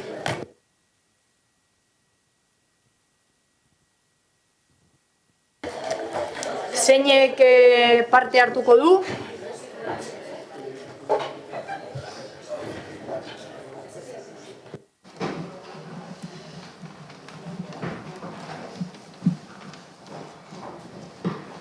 ¿Quién va a participar? Nok parte hartuko du? Sí, si me da el nombre. Sí, soy Beni Eguren. Beni Eguren naiz. Algortakoa naiz, eta funtsean nire ingurua sarituko natzaizue. San Ignacio Parketik, Maria Cristina Parkeraino. Ya sabe que 5... Badakizu 5 minutu dituzula eta gero beste 2. seguidas. Edo bestela 7 jarraian, zorrotza izango naiz horrekin. 2 gauzaren inguruan arituko naiz. Seguridad de la jardinería y seguridad de la circulación. Zirkulazioaren segurtasuna besteak beste. De circulación de los coches. Kotxen zirkulazioa. De las obras que se está haciendo en ese barrio, Auzo-horretan egiten ari diren obren arira, Tomaso Labarrin eta Bilbao kaleetan, udalak iradoki digu mendigane kaletik ateratzeko Algortako kalerantz. Horrek esan nahi du, debekatutako norabidean joan behar dela, Basagoiti zeharbidea zeharkatu behar dugu, eta bertatik aurrak, bizikletak eta bar pasatzen dira. Eta langile pilo bat, ostalaritzakoak. Eta gero Algortako etorbidearen kasuan, kale horretatik jende asko igarotzen da. Eta mendigane kaleko paralelo hori, oiek montaino. Eta Urimendi, izpiluak dituzte, zirkulatzen zoazela ikusteko norretor daitekeen eta kotxeren bat baldin badator gelditzeko. Baina eske gure kasuan ez daukagu ezer. Joan Bergara ikusten radarrarekin norbait datorren. Noizbait, egon izan da norbait zaintzen, baina momentu honetan vigilantziarik gabe gaude eta bizibilitaterik gabe. Kontrako norabidea izan dira atxorarte hauek. Bazeuden beste soluzio batzuk horietako bat zen, aldi berean ez egitea Olabarriko obra eta Bilbao kalekoa, sekuentzialki egitea, bata bukatutakoan bestea egitea, eta horrela aterabidea mantentzen duzu, arrisku normala duen kale batetik, baina ez, beste irtenbide baten alde egin duzu eta niretzat oso arriskutsua da. Eta eskatzen dizuedana da gutxienez izpilua jartzeko gurutza bide guztietan eta kale guztietan, hori gutxienez. Eta benetan izpilua beharrezkoa da paraleletan, kale horren paraleletan, izpiluak daudelako kasu guztietan. Aibatutako 2 kaleetan, hori alde batetik. Eta bestetik, lore zaintza kontua. Bizpahiru gauza, bat, zergatik bota dituzue Miramarreko arbolak. Gauza bat da horiek moztea. Beste bat da sustraitik kentzea. Dakizuenez begiratoki polita da eta jendea bertara joaten da itsasoa ikustera. Herritarrak zein turistak izan, berdin zait. Orain eguzkia egiten badu, bizera on bat ez badaramazu, intsolazioa. 2. Miramar azpian dagoen hori guztia oso ondo moztu dute, baina ez dituzte proiektua zuhaitzadarrak eta bar batu. Ez da plastikoak eta paperak ere, hortxe dago guztia, zegoen moduan. Zerbait batu izan da behar bada, baina asko dago batu gabe. Eta bukatzeko, Miramar kalean, 9. zenbakian, badago etxe bat, edo hainbat, hor badaude zuhaitz batzuk eta horien zuhaitzadarrak erortzeko zorian daude etxearen gainera. Ez litzateke ezer kostatuko horiek moztea, arriskuak eta reklamazioak ekiditeko, besterik ez, eskerrik asko. Bueno, pues tomo nota de... Puntatu duzuk esandako guztia. Si me deja su contacto... Zure kontaktua uzten badidazu, ez dakidanez datak nola doazen edo aktuazioak nola doazen, jakinaraziko dizut emailez. Sí. En secretaría, sí. Bai, idazkaritzan.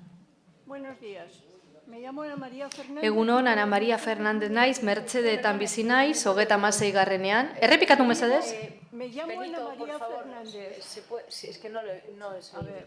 Eso es, gracias. A ver, ahora sí. Orain bai. Ahora sí me oye, ¿verdad? Orain entzuten nauzu, ezta? Ana Maria Fernández naiz, Mertzedeetan bizi naiz, 36an, 4. solairuan. Duela 13 hilabetetik, eta alkate Andreari horregatik galdetu nahi diot, ea berak aguantatuko lukeen 13 hilabetez, goizoko 8 arratsaldeko 5 arte taladroekin. Eta 160 metro niretze gainera botata, inongo baimenik gabe. Hirigintzak bakarrik aitortu du, emakume honek, Amezaga Andreak, ez dakin orden, baina behintzat norbait garrantzitsua da, bantza, hirigintzan baimena zuen bai, baina sukaldea konpontzeko bakarrik eta sukalda eta komunak. Etxe guztia bota du, nire zabaiganera. Baimenik gabe. Bilerarik egin gabe. 3 aldiz deitu dut poliziara. Azkena duela hilabete baino gutxiago. Hirigintzan ez dago txosten bakar bat ere udaltzaingoarena. Nor da Andrea hau ez dakigu. Baina salaketa bat bidaliko diot emakume honi urrian salatu nuen. Salaketen buzoira botako dut.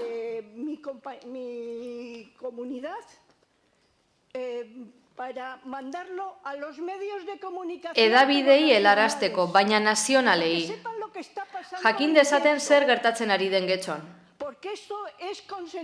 Izan ere, hau getxok albidetu du.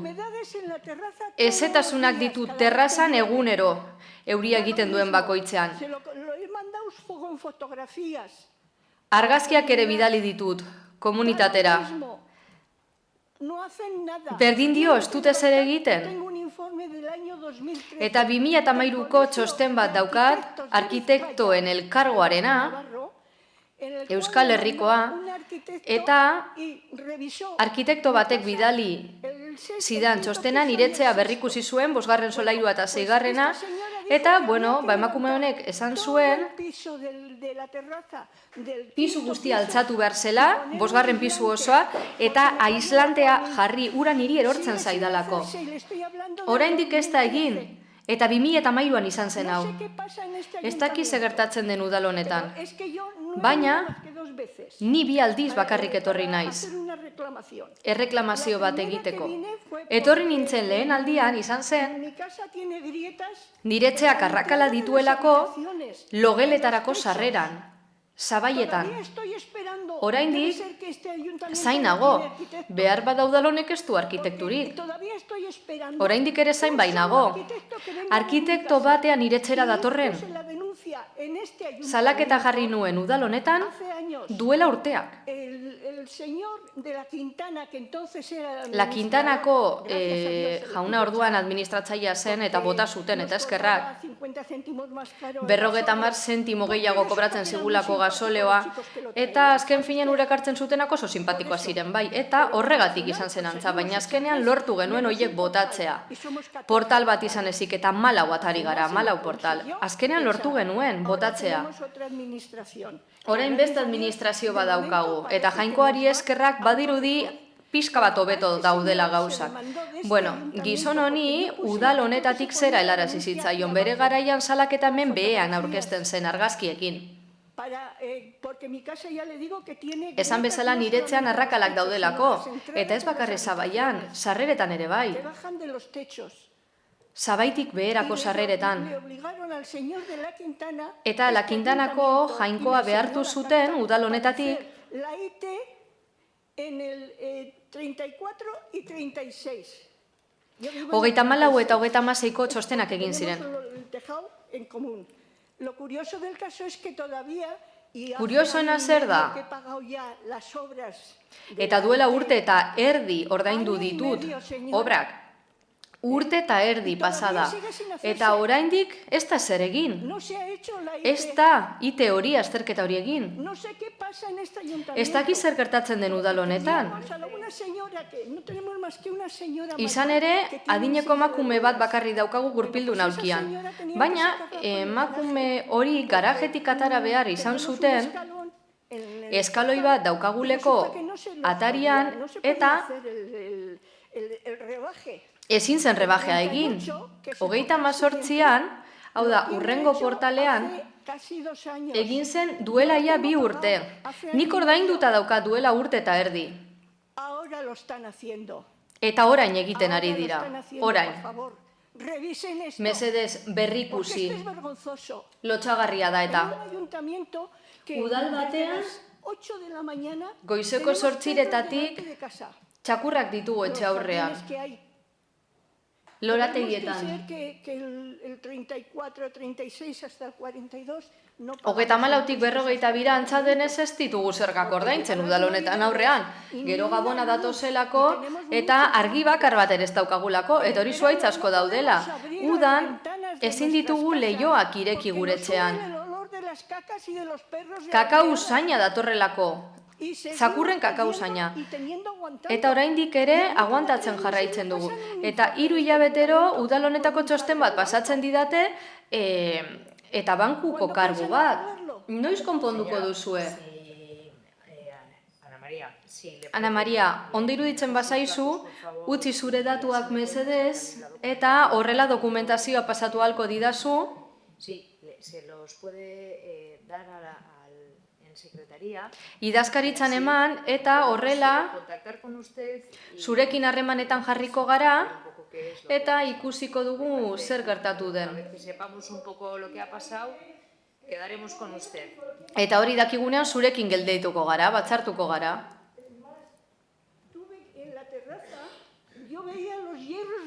Terrazanik terrazako burdinak ikusten nituen. Ideia egiteko nola zegoen 49 urte segonda pisu hori abandonatuta. Inor gabe. Erosi zuten eta orain saldu dute, ez dakit zergatik.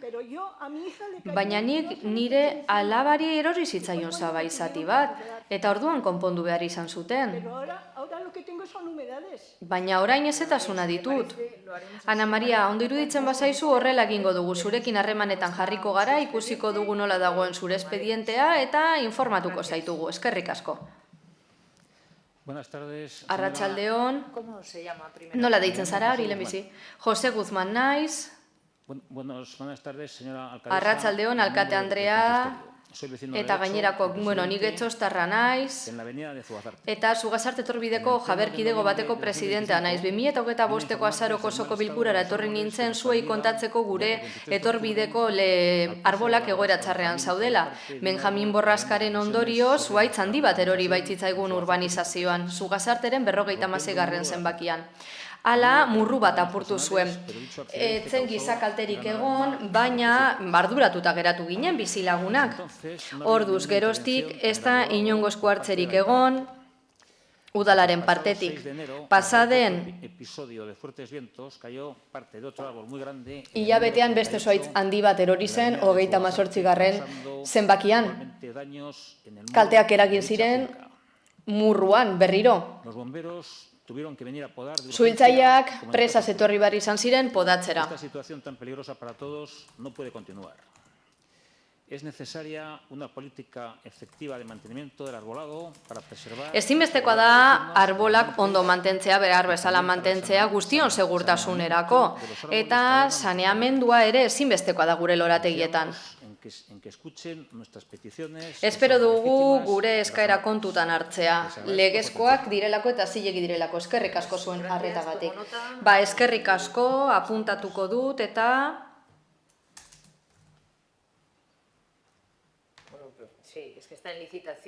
Bai, kontua da lizitazio bidean dagoela, kontratazio bidean dagoela, baina askotan esan dut, ez da, Badakizue administrazio denborak ere direnak direla ezin ditugu saltatu eta egia da proposamen berri bat egin duguna, kontratu berria daukagu eta benetan espero dugu bere emaitza laster ikustea eta beste modu batera funtzionatzen hastea. Eskerrik asko.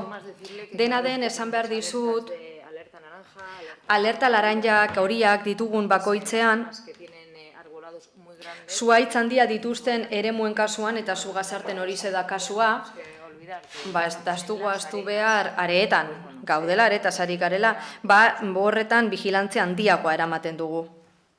Buenos días, me llamo María Bernard. Egunon, Maria Bernard naiz, eta beste askotan hitz egitera etorri den elkartearen parte naiz. Ni hemen egon nintzen, hemen ez dagoen zinegotzi batekin egindako bileran, edo hori daraman teknikariarekin egon ginen, teknikariak hitz egin zuen azken finean, eta besterik gabe. Sartu bezain pronto esan genuen elkarte batetik etorrikotakoa ginela, eta lehenik eta behin esan zeaten. Zuhaitzak mosteko eskatzera basatozte ez dut egingo. Beraz, bere argumentoak ziren kutsadura, hau da, areetan antza, izugarrizko pulmoia daukagu, eta hori airaren kalitatea ona dela. Bestalde, ez dakit gizon honek dakien eraikinek ematen dutela itzala 80%. Eta, gero komentatu zidaten, araudi Europarra jarraitzen zenutela, baina hori ez da hala. Guk denuntziatu izan genuen platanoen alergiekin ze arazo genituen, plagak baita ere, eta gero horretaz bestalde, izugarrizko arazoak ditugu etxe bizitzetan, zuhaitzadarrek biztak kentzen dizkigute eta hori bakarrik, ez dugu ezer ikusten. Horretaz gain, Europako araudian esaten da platanondoak inauzi behar direla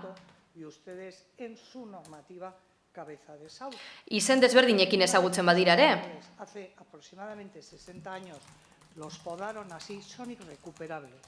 Eta moztu eta gero ezin dira berreskuratu.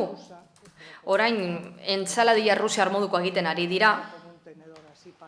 Bat alde batetik, bestea bestetik, eta desastre gutxa da. Azken finean, zuhaitz horiek inoz ez dute izango platanero baten pareko kopa bat.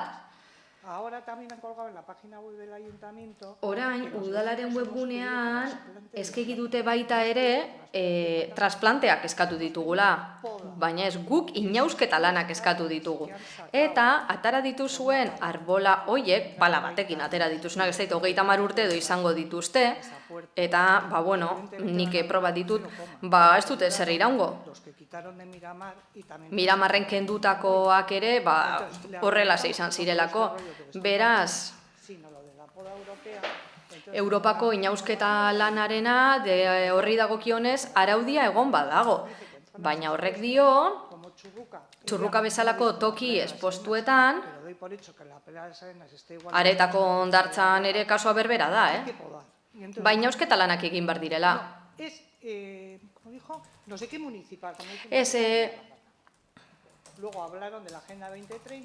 Hori udal agendaren arabera da, edo 2030 agendaren araba. Karbono astarna eraipatu zen, baina osasuntsu dagoen arbola baten kasuan ez da berdina, horrek asko hobeto absorbituko du beste zuhaitz gaixo baten aldean. Pasatu gara, ekainetik azarora ostoz beteta, zuhaitz guztiak gaixorik daudelako. Beraz, horrez dago karbono askorik. Bide batez boen, ekainaren 16koan, pasaden urtekoan, 2030 agendaren arira, zer esaten zen? Herritarren parte hartza bermatu behar zela. Ba hori ez da bakarrik etxera papertxo batzu bidaltza eta esaten dizute, ala aukeratu berdea horia edo beste, ba igual niri la rosa gustatzen zait, hori ez da parte hartzea. Eta ez badio zuete erantzuten, ezer egin gabe geratu. Beraz, partia hartzea sari zarete, baina gero segurtasuna, emakume segurtasuna ere hor dago, argiteria behar dugu tokietan. Baina platan ondoek farola jandituzte. Behar bada zuentzat errazagoa da esatea, ordezkatzeko landarea. En cuanto a la jardinería en general, a mí me gusta. Entonces, claro, cuando veo que en vez de cortar la hierba con un cortacésped, lo que hacen es... Baina nik ikusi dudanagatik da desbrosadora basartun, eta sustraitik errotzen du, sustraitik entzen du belarra, eta azkenan hor laukatza geratzen da. Eta zer gertatzen da? Belarra estela batzen, eta botata geratzen da. Eta izugarrizko totxoak pilatzen dira, eta beheko belarra usteldu egiten dela. Gero daude, garrapaten eta antzekoen plagak. Nik ez dut ulertzen benetan, lore zaintzalanak egindako norbaitek ez daki nola ez duen aldea ikusten. Segatu, desbrosatu, eta gero zetoen eta kontu hori daukagu. Gero polito-polito jartzen dira gauza batzu, baina inok ez du zaintzen, txintxak eta denetari daude. Hori farola polito-polito ipinita eta bar. Beraz, zein da dugun sentsazioa? Bizilagun etxapa ematen dutela egiten dugu. Bizilagunek tikizmikiz jartzen direla, zuaitzadartxo bat moztu, gero beste bat, ez dago ordenik. Ez dago planifikaziorik, lore zaintzalana ez dago planifikatuta. Eta aurrekoan irratian entzunen gauza bat asko gustatu zitzaidana. Futbol talde batez aritu ziren. Los jugadores y tal, y entonces dijeron, oye, los jugadores son los mismos del año pasado que ganaron la Copa. Haue pasan urtean Kopa irabazi zuten berdina dira, arazoa izan daiteke entrenatzailearena, hemen gauza bera. Los mismos. Y resulta que desde hace 4 han conseguido ustedes cargarse... Eta zuek, azken finean lortu duzuena da nire eremua erabat eraistea, txarto guztea. Eta Txurruka eremu hori ere turismo askoko eremua da. Eta Txurrukako estatuari matojoak ateratzen zaizkio, arriti, behar bada, beste norbaitek egin beharko du estatuako lana. Bera, zein sentsazio dugu, abandonua, desidia, desordena eta txuleria. Izan ere, ezin da esan, zuek inausketa lanak egiteko eskararekin basatozte, nik ez dut egingo, hori ezin da esan. Eskerrik asko, apuntatuko dut, eta ez da kontu hauen berri ematen didazun lehen aldia, eta berriro ere gauza bera esango dizut. Alternatiba berriak begiratzen ari gara. Eta lore zaintzako arazori, kontutan hartuko dugu, espero dugu funtzionatzea. Eta berriro, beste bilerarik ez izatea, eta pertsona honekin izan behar baduzu bilerarik, horrelako esaldiak ez erabiltzea. Inausketa lanak egin behar direnean, egiten dira, eta ez direnean egin behar, ez. Baina, espezialistak beraie dira, eta hoiek dira, bere planen arabera lanak egiten dituztenak. Hori da arazoa. Sentitzen du denbora gortu duzu, baina esan didazu 2 minutu? Ez, 8 minutu egon zara. Datorren hilean egongo naiz ba. Buenas tardes, señora alcaldesa. Kaixo, alkate Andrea, kide guztioi, Esperanza Saldaina naiz, eta por la falta de poda y mantenimiento del muelle Las Arenas. Are eta inguruko lorezaintza lanaren faltak eragindako edo kaltetuen galdoko plataformatik nator. Pasaden astean hasi zen poda, mutiltxo bat etorri zen, bera bakarrik egoten da inausten, beste birekin. Eta asko egin dute, oso pauso garrantzitsua da guretzat, oso albiste polita da. La verdad es que ha dejado pasar más luz Argi gehiago daukagulako, zuhaitzak erortzeko arriskua asko murriztu delako, oraindik ere horretan ari dira, azken emaitzarik ez dugu ikusi, baina bide honetik doaz eta benetan oso albiste ona da. Eta guk, hala dela aitortzen dugu, baina zer gertatzen da, zein da arazoa? 4 urteko atzerapena daramagula, 4 urtetan ez da inausketa lanik egin. Eta zergatik, antza uste delako, teknikariak behintzat hori dio, gu getxo bezalakoa garela, birigune. Hau da, reserva modukoa garela, klima aldaketa ekiditeko, eta hori txorra da, ridikula da, horrek ez du zentzurik, Maria Bernarrek esan bezala, ez dauka horrek oinarririk, besterik gabe getxo da, eta gure araudi propioa izan behar dugu egon badago gainera. Beraz, ze gertatzen da? Zuhiltzaileak lorezain bihurtu direla. Presaz inausketa lanak egitera ateratzen dira. Zugazarten, Santa Anan, horrelakoetan, ez da inausketa lanik egin. Getxon 4 urtetan ez da inausketa lanik egin. Izugarrizko zuhaitza daude Algortan eta besteetan. Eta kendu behar izan duten, inausi behar izan duten, azkena, zuhiltzaieko jauek izan zen, abisu horiaren pean geundelako eta inausi behar izan zuten arbola bat markatuta zegoena, esku hartzeko eta azkenean osorik moztu behar izan zuten. Beraz, zer gertatzen da? Azkenean zaintzen ez diren, saneatzen ez diren zuhaitzak, haizea datorrenean, euriteak datorzenean moztu behar dute eta zuhaitz gabe geratzen gara. Hau da, zuhaitza osori desagertzen da. Beraz, babesleku klimatikoaren kontu hori ez da geni zuhaitzik gabe geratuko gara. Zer eskatzen dugu? Konstruktiboak izan nahi dugu, getxon bizi gara eta getxo gustatzen zaigu. Getxo zoragarria da, hemen esan digute beste toki batzuen inbidia garela, baina hala ginen iraganean, orain ez duelako ezer funtzionatzen, lorezaintza zerbitzu estabil, garbiketa zerbitzua ere ez, eta hori eskatzen dugu mantentzea. Irudia oso garrantzitsua da, azken finean horrek erakusten du udalean zer gertatzen den. Guk entzun ditugun egoerak benetan konpontza espero du guztion onerako. Ematen ari garen irudia nahiko txarra delako. Eta zer gertatzen da, getxoko jendarekin hitz egitera ateratzen bazarete, mundu guztia dago haserre, zikin dagoelako, arratoia daudelako, zuhaitza gainera erortzen zaizkigulako. Beraz, una imagen de descontrol. Deskontrol irudi badago. Eta horrek ez digunik egiten, inori, ez zuei ez da guri ere.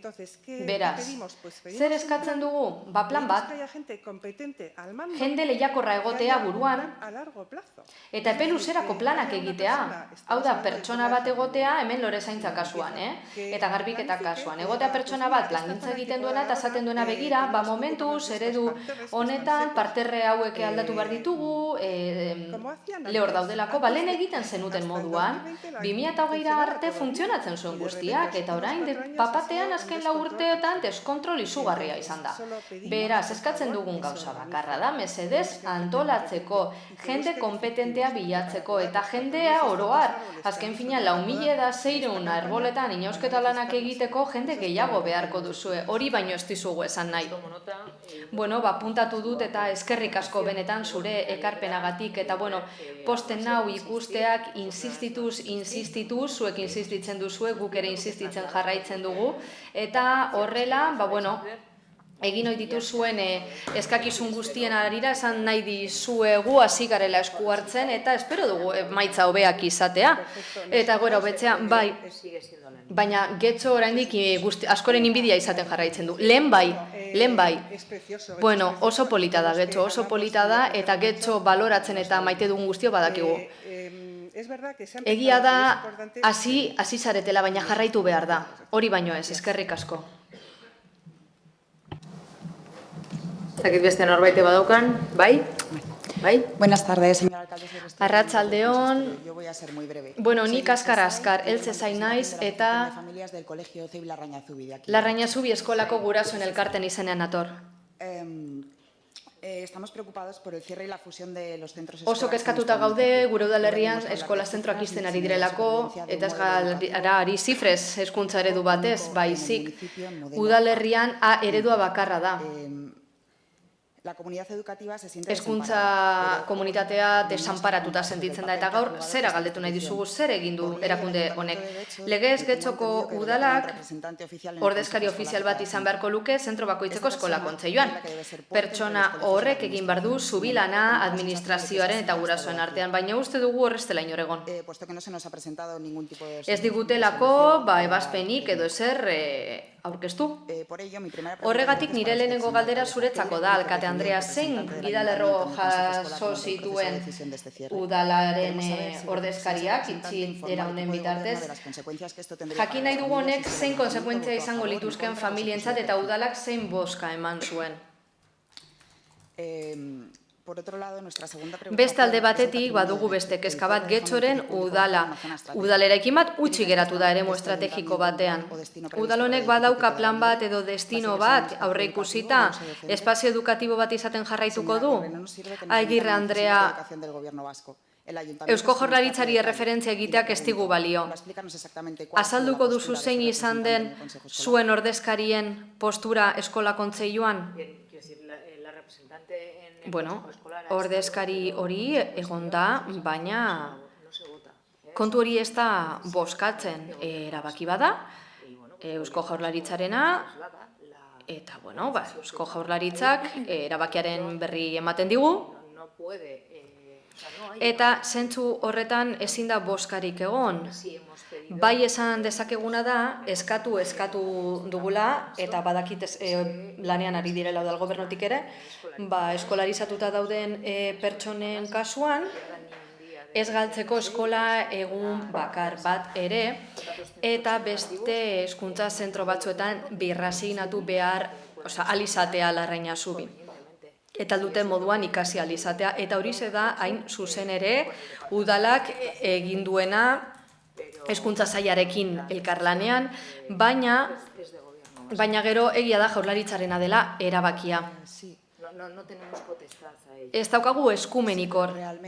Bai, baina ez dakit aztertu duzuen erabakia. Erabaki honekin azken finean ereduaren bide guztiak agortuz joango dira, ez dakit nik ze uste duzun zukorren aurrean.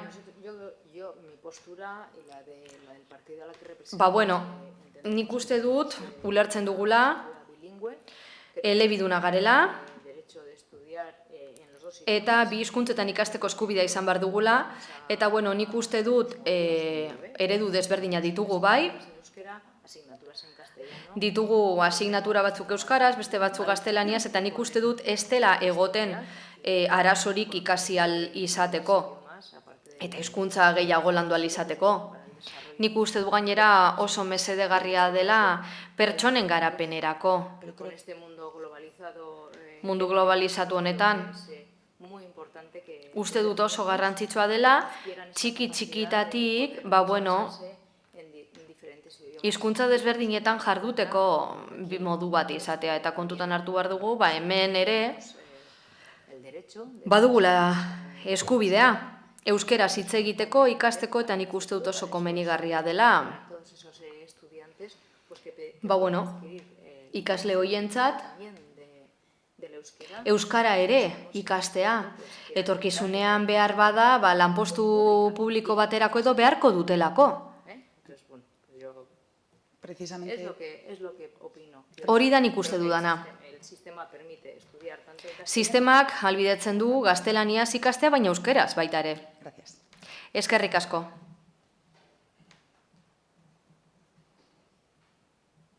Ez balin badago galdera gehiago eta aportazio gehiago, amaitutzat emango dugu udalbatzarra. Gracias.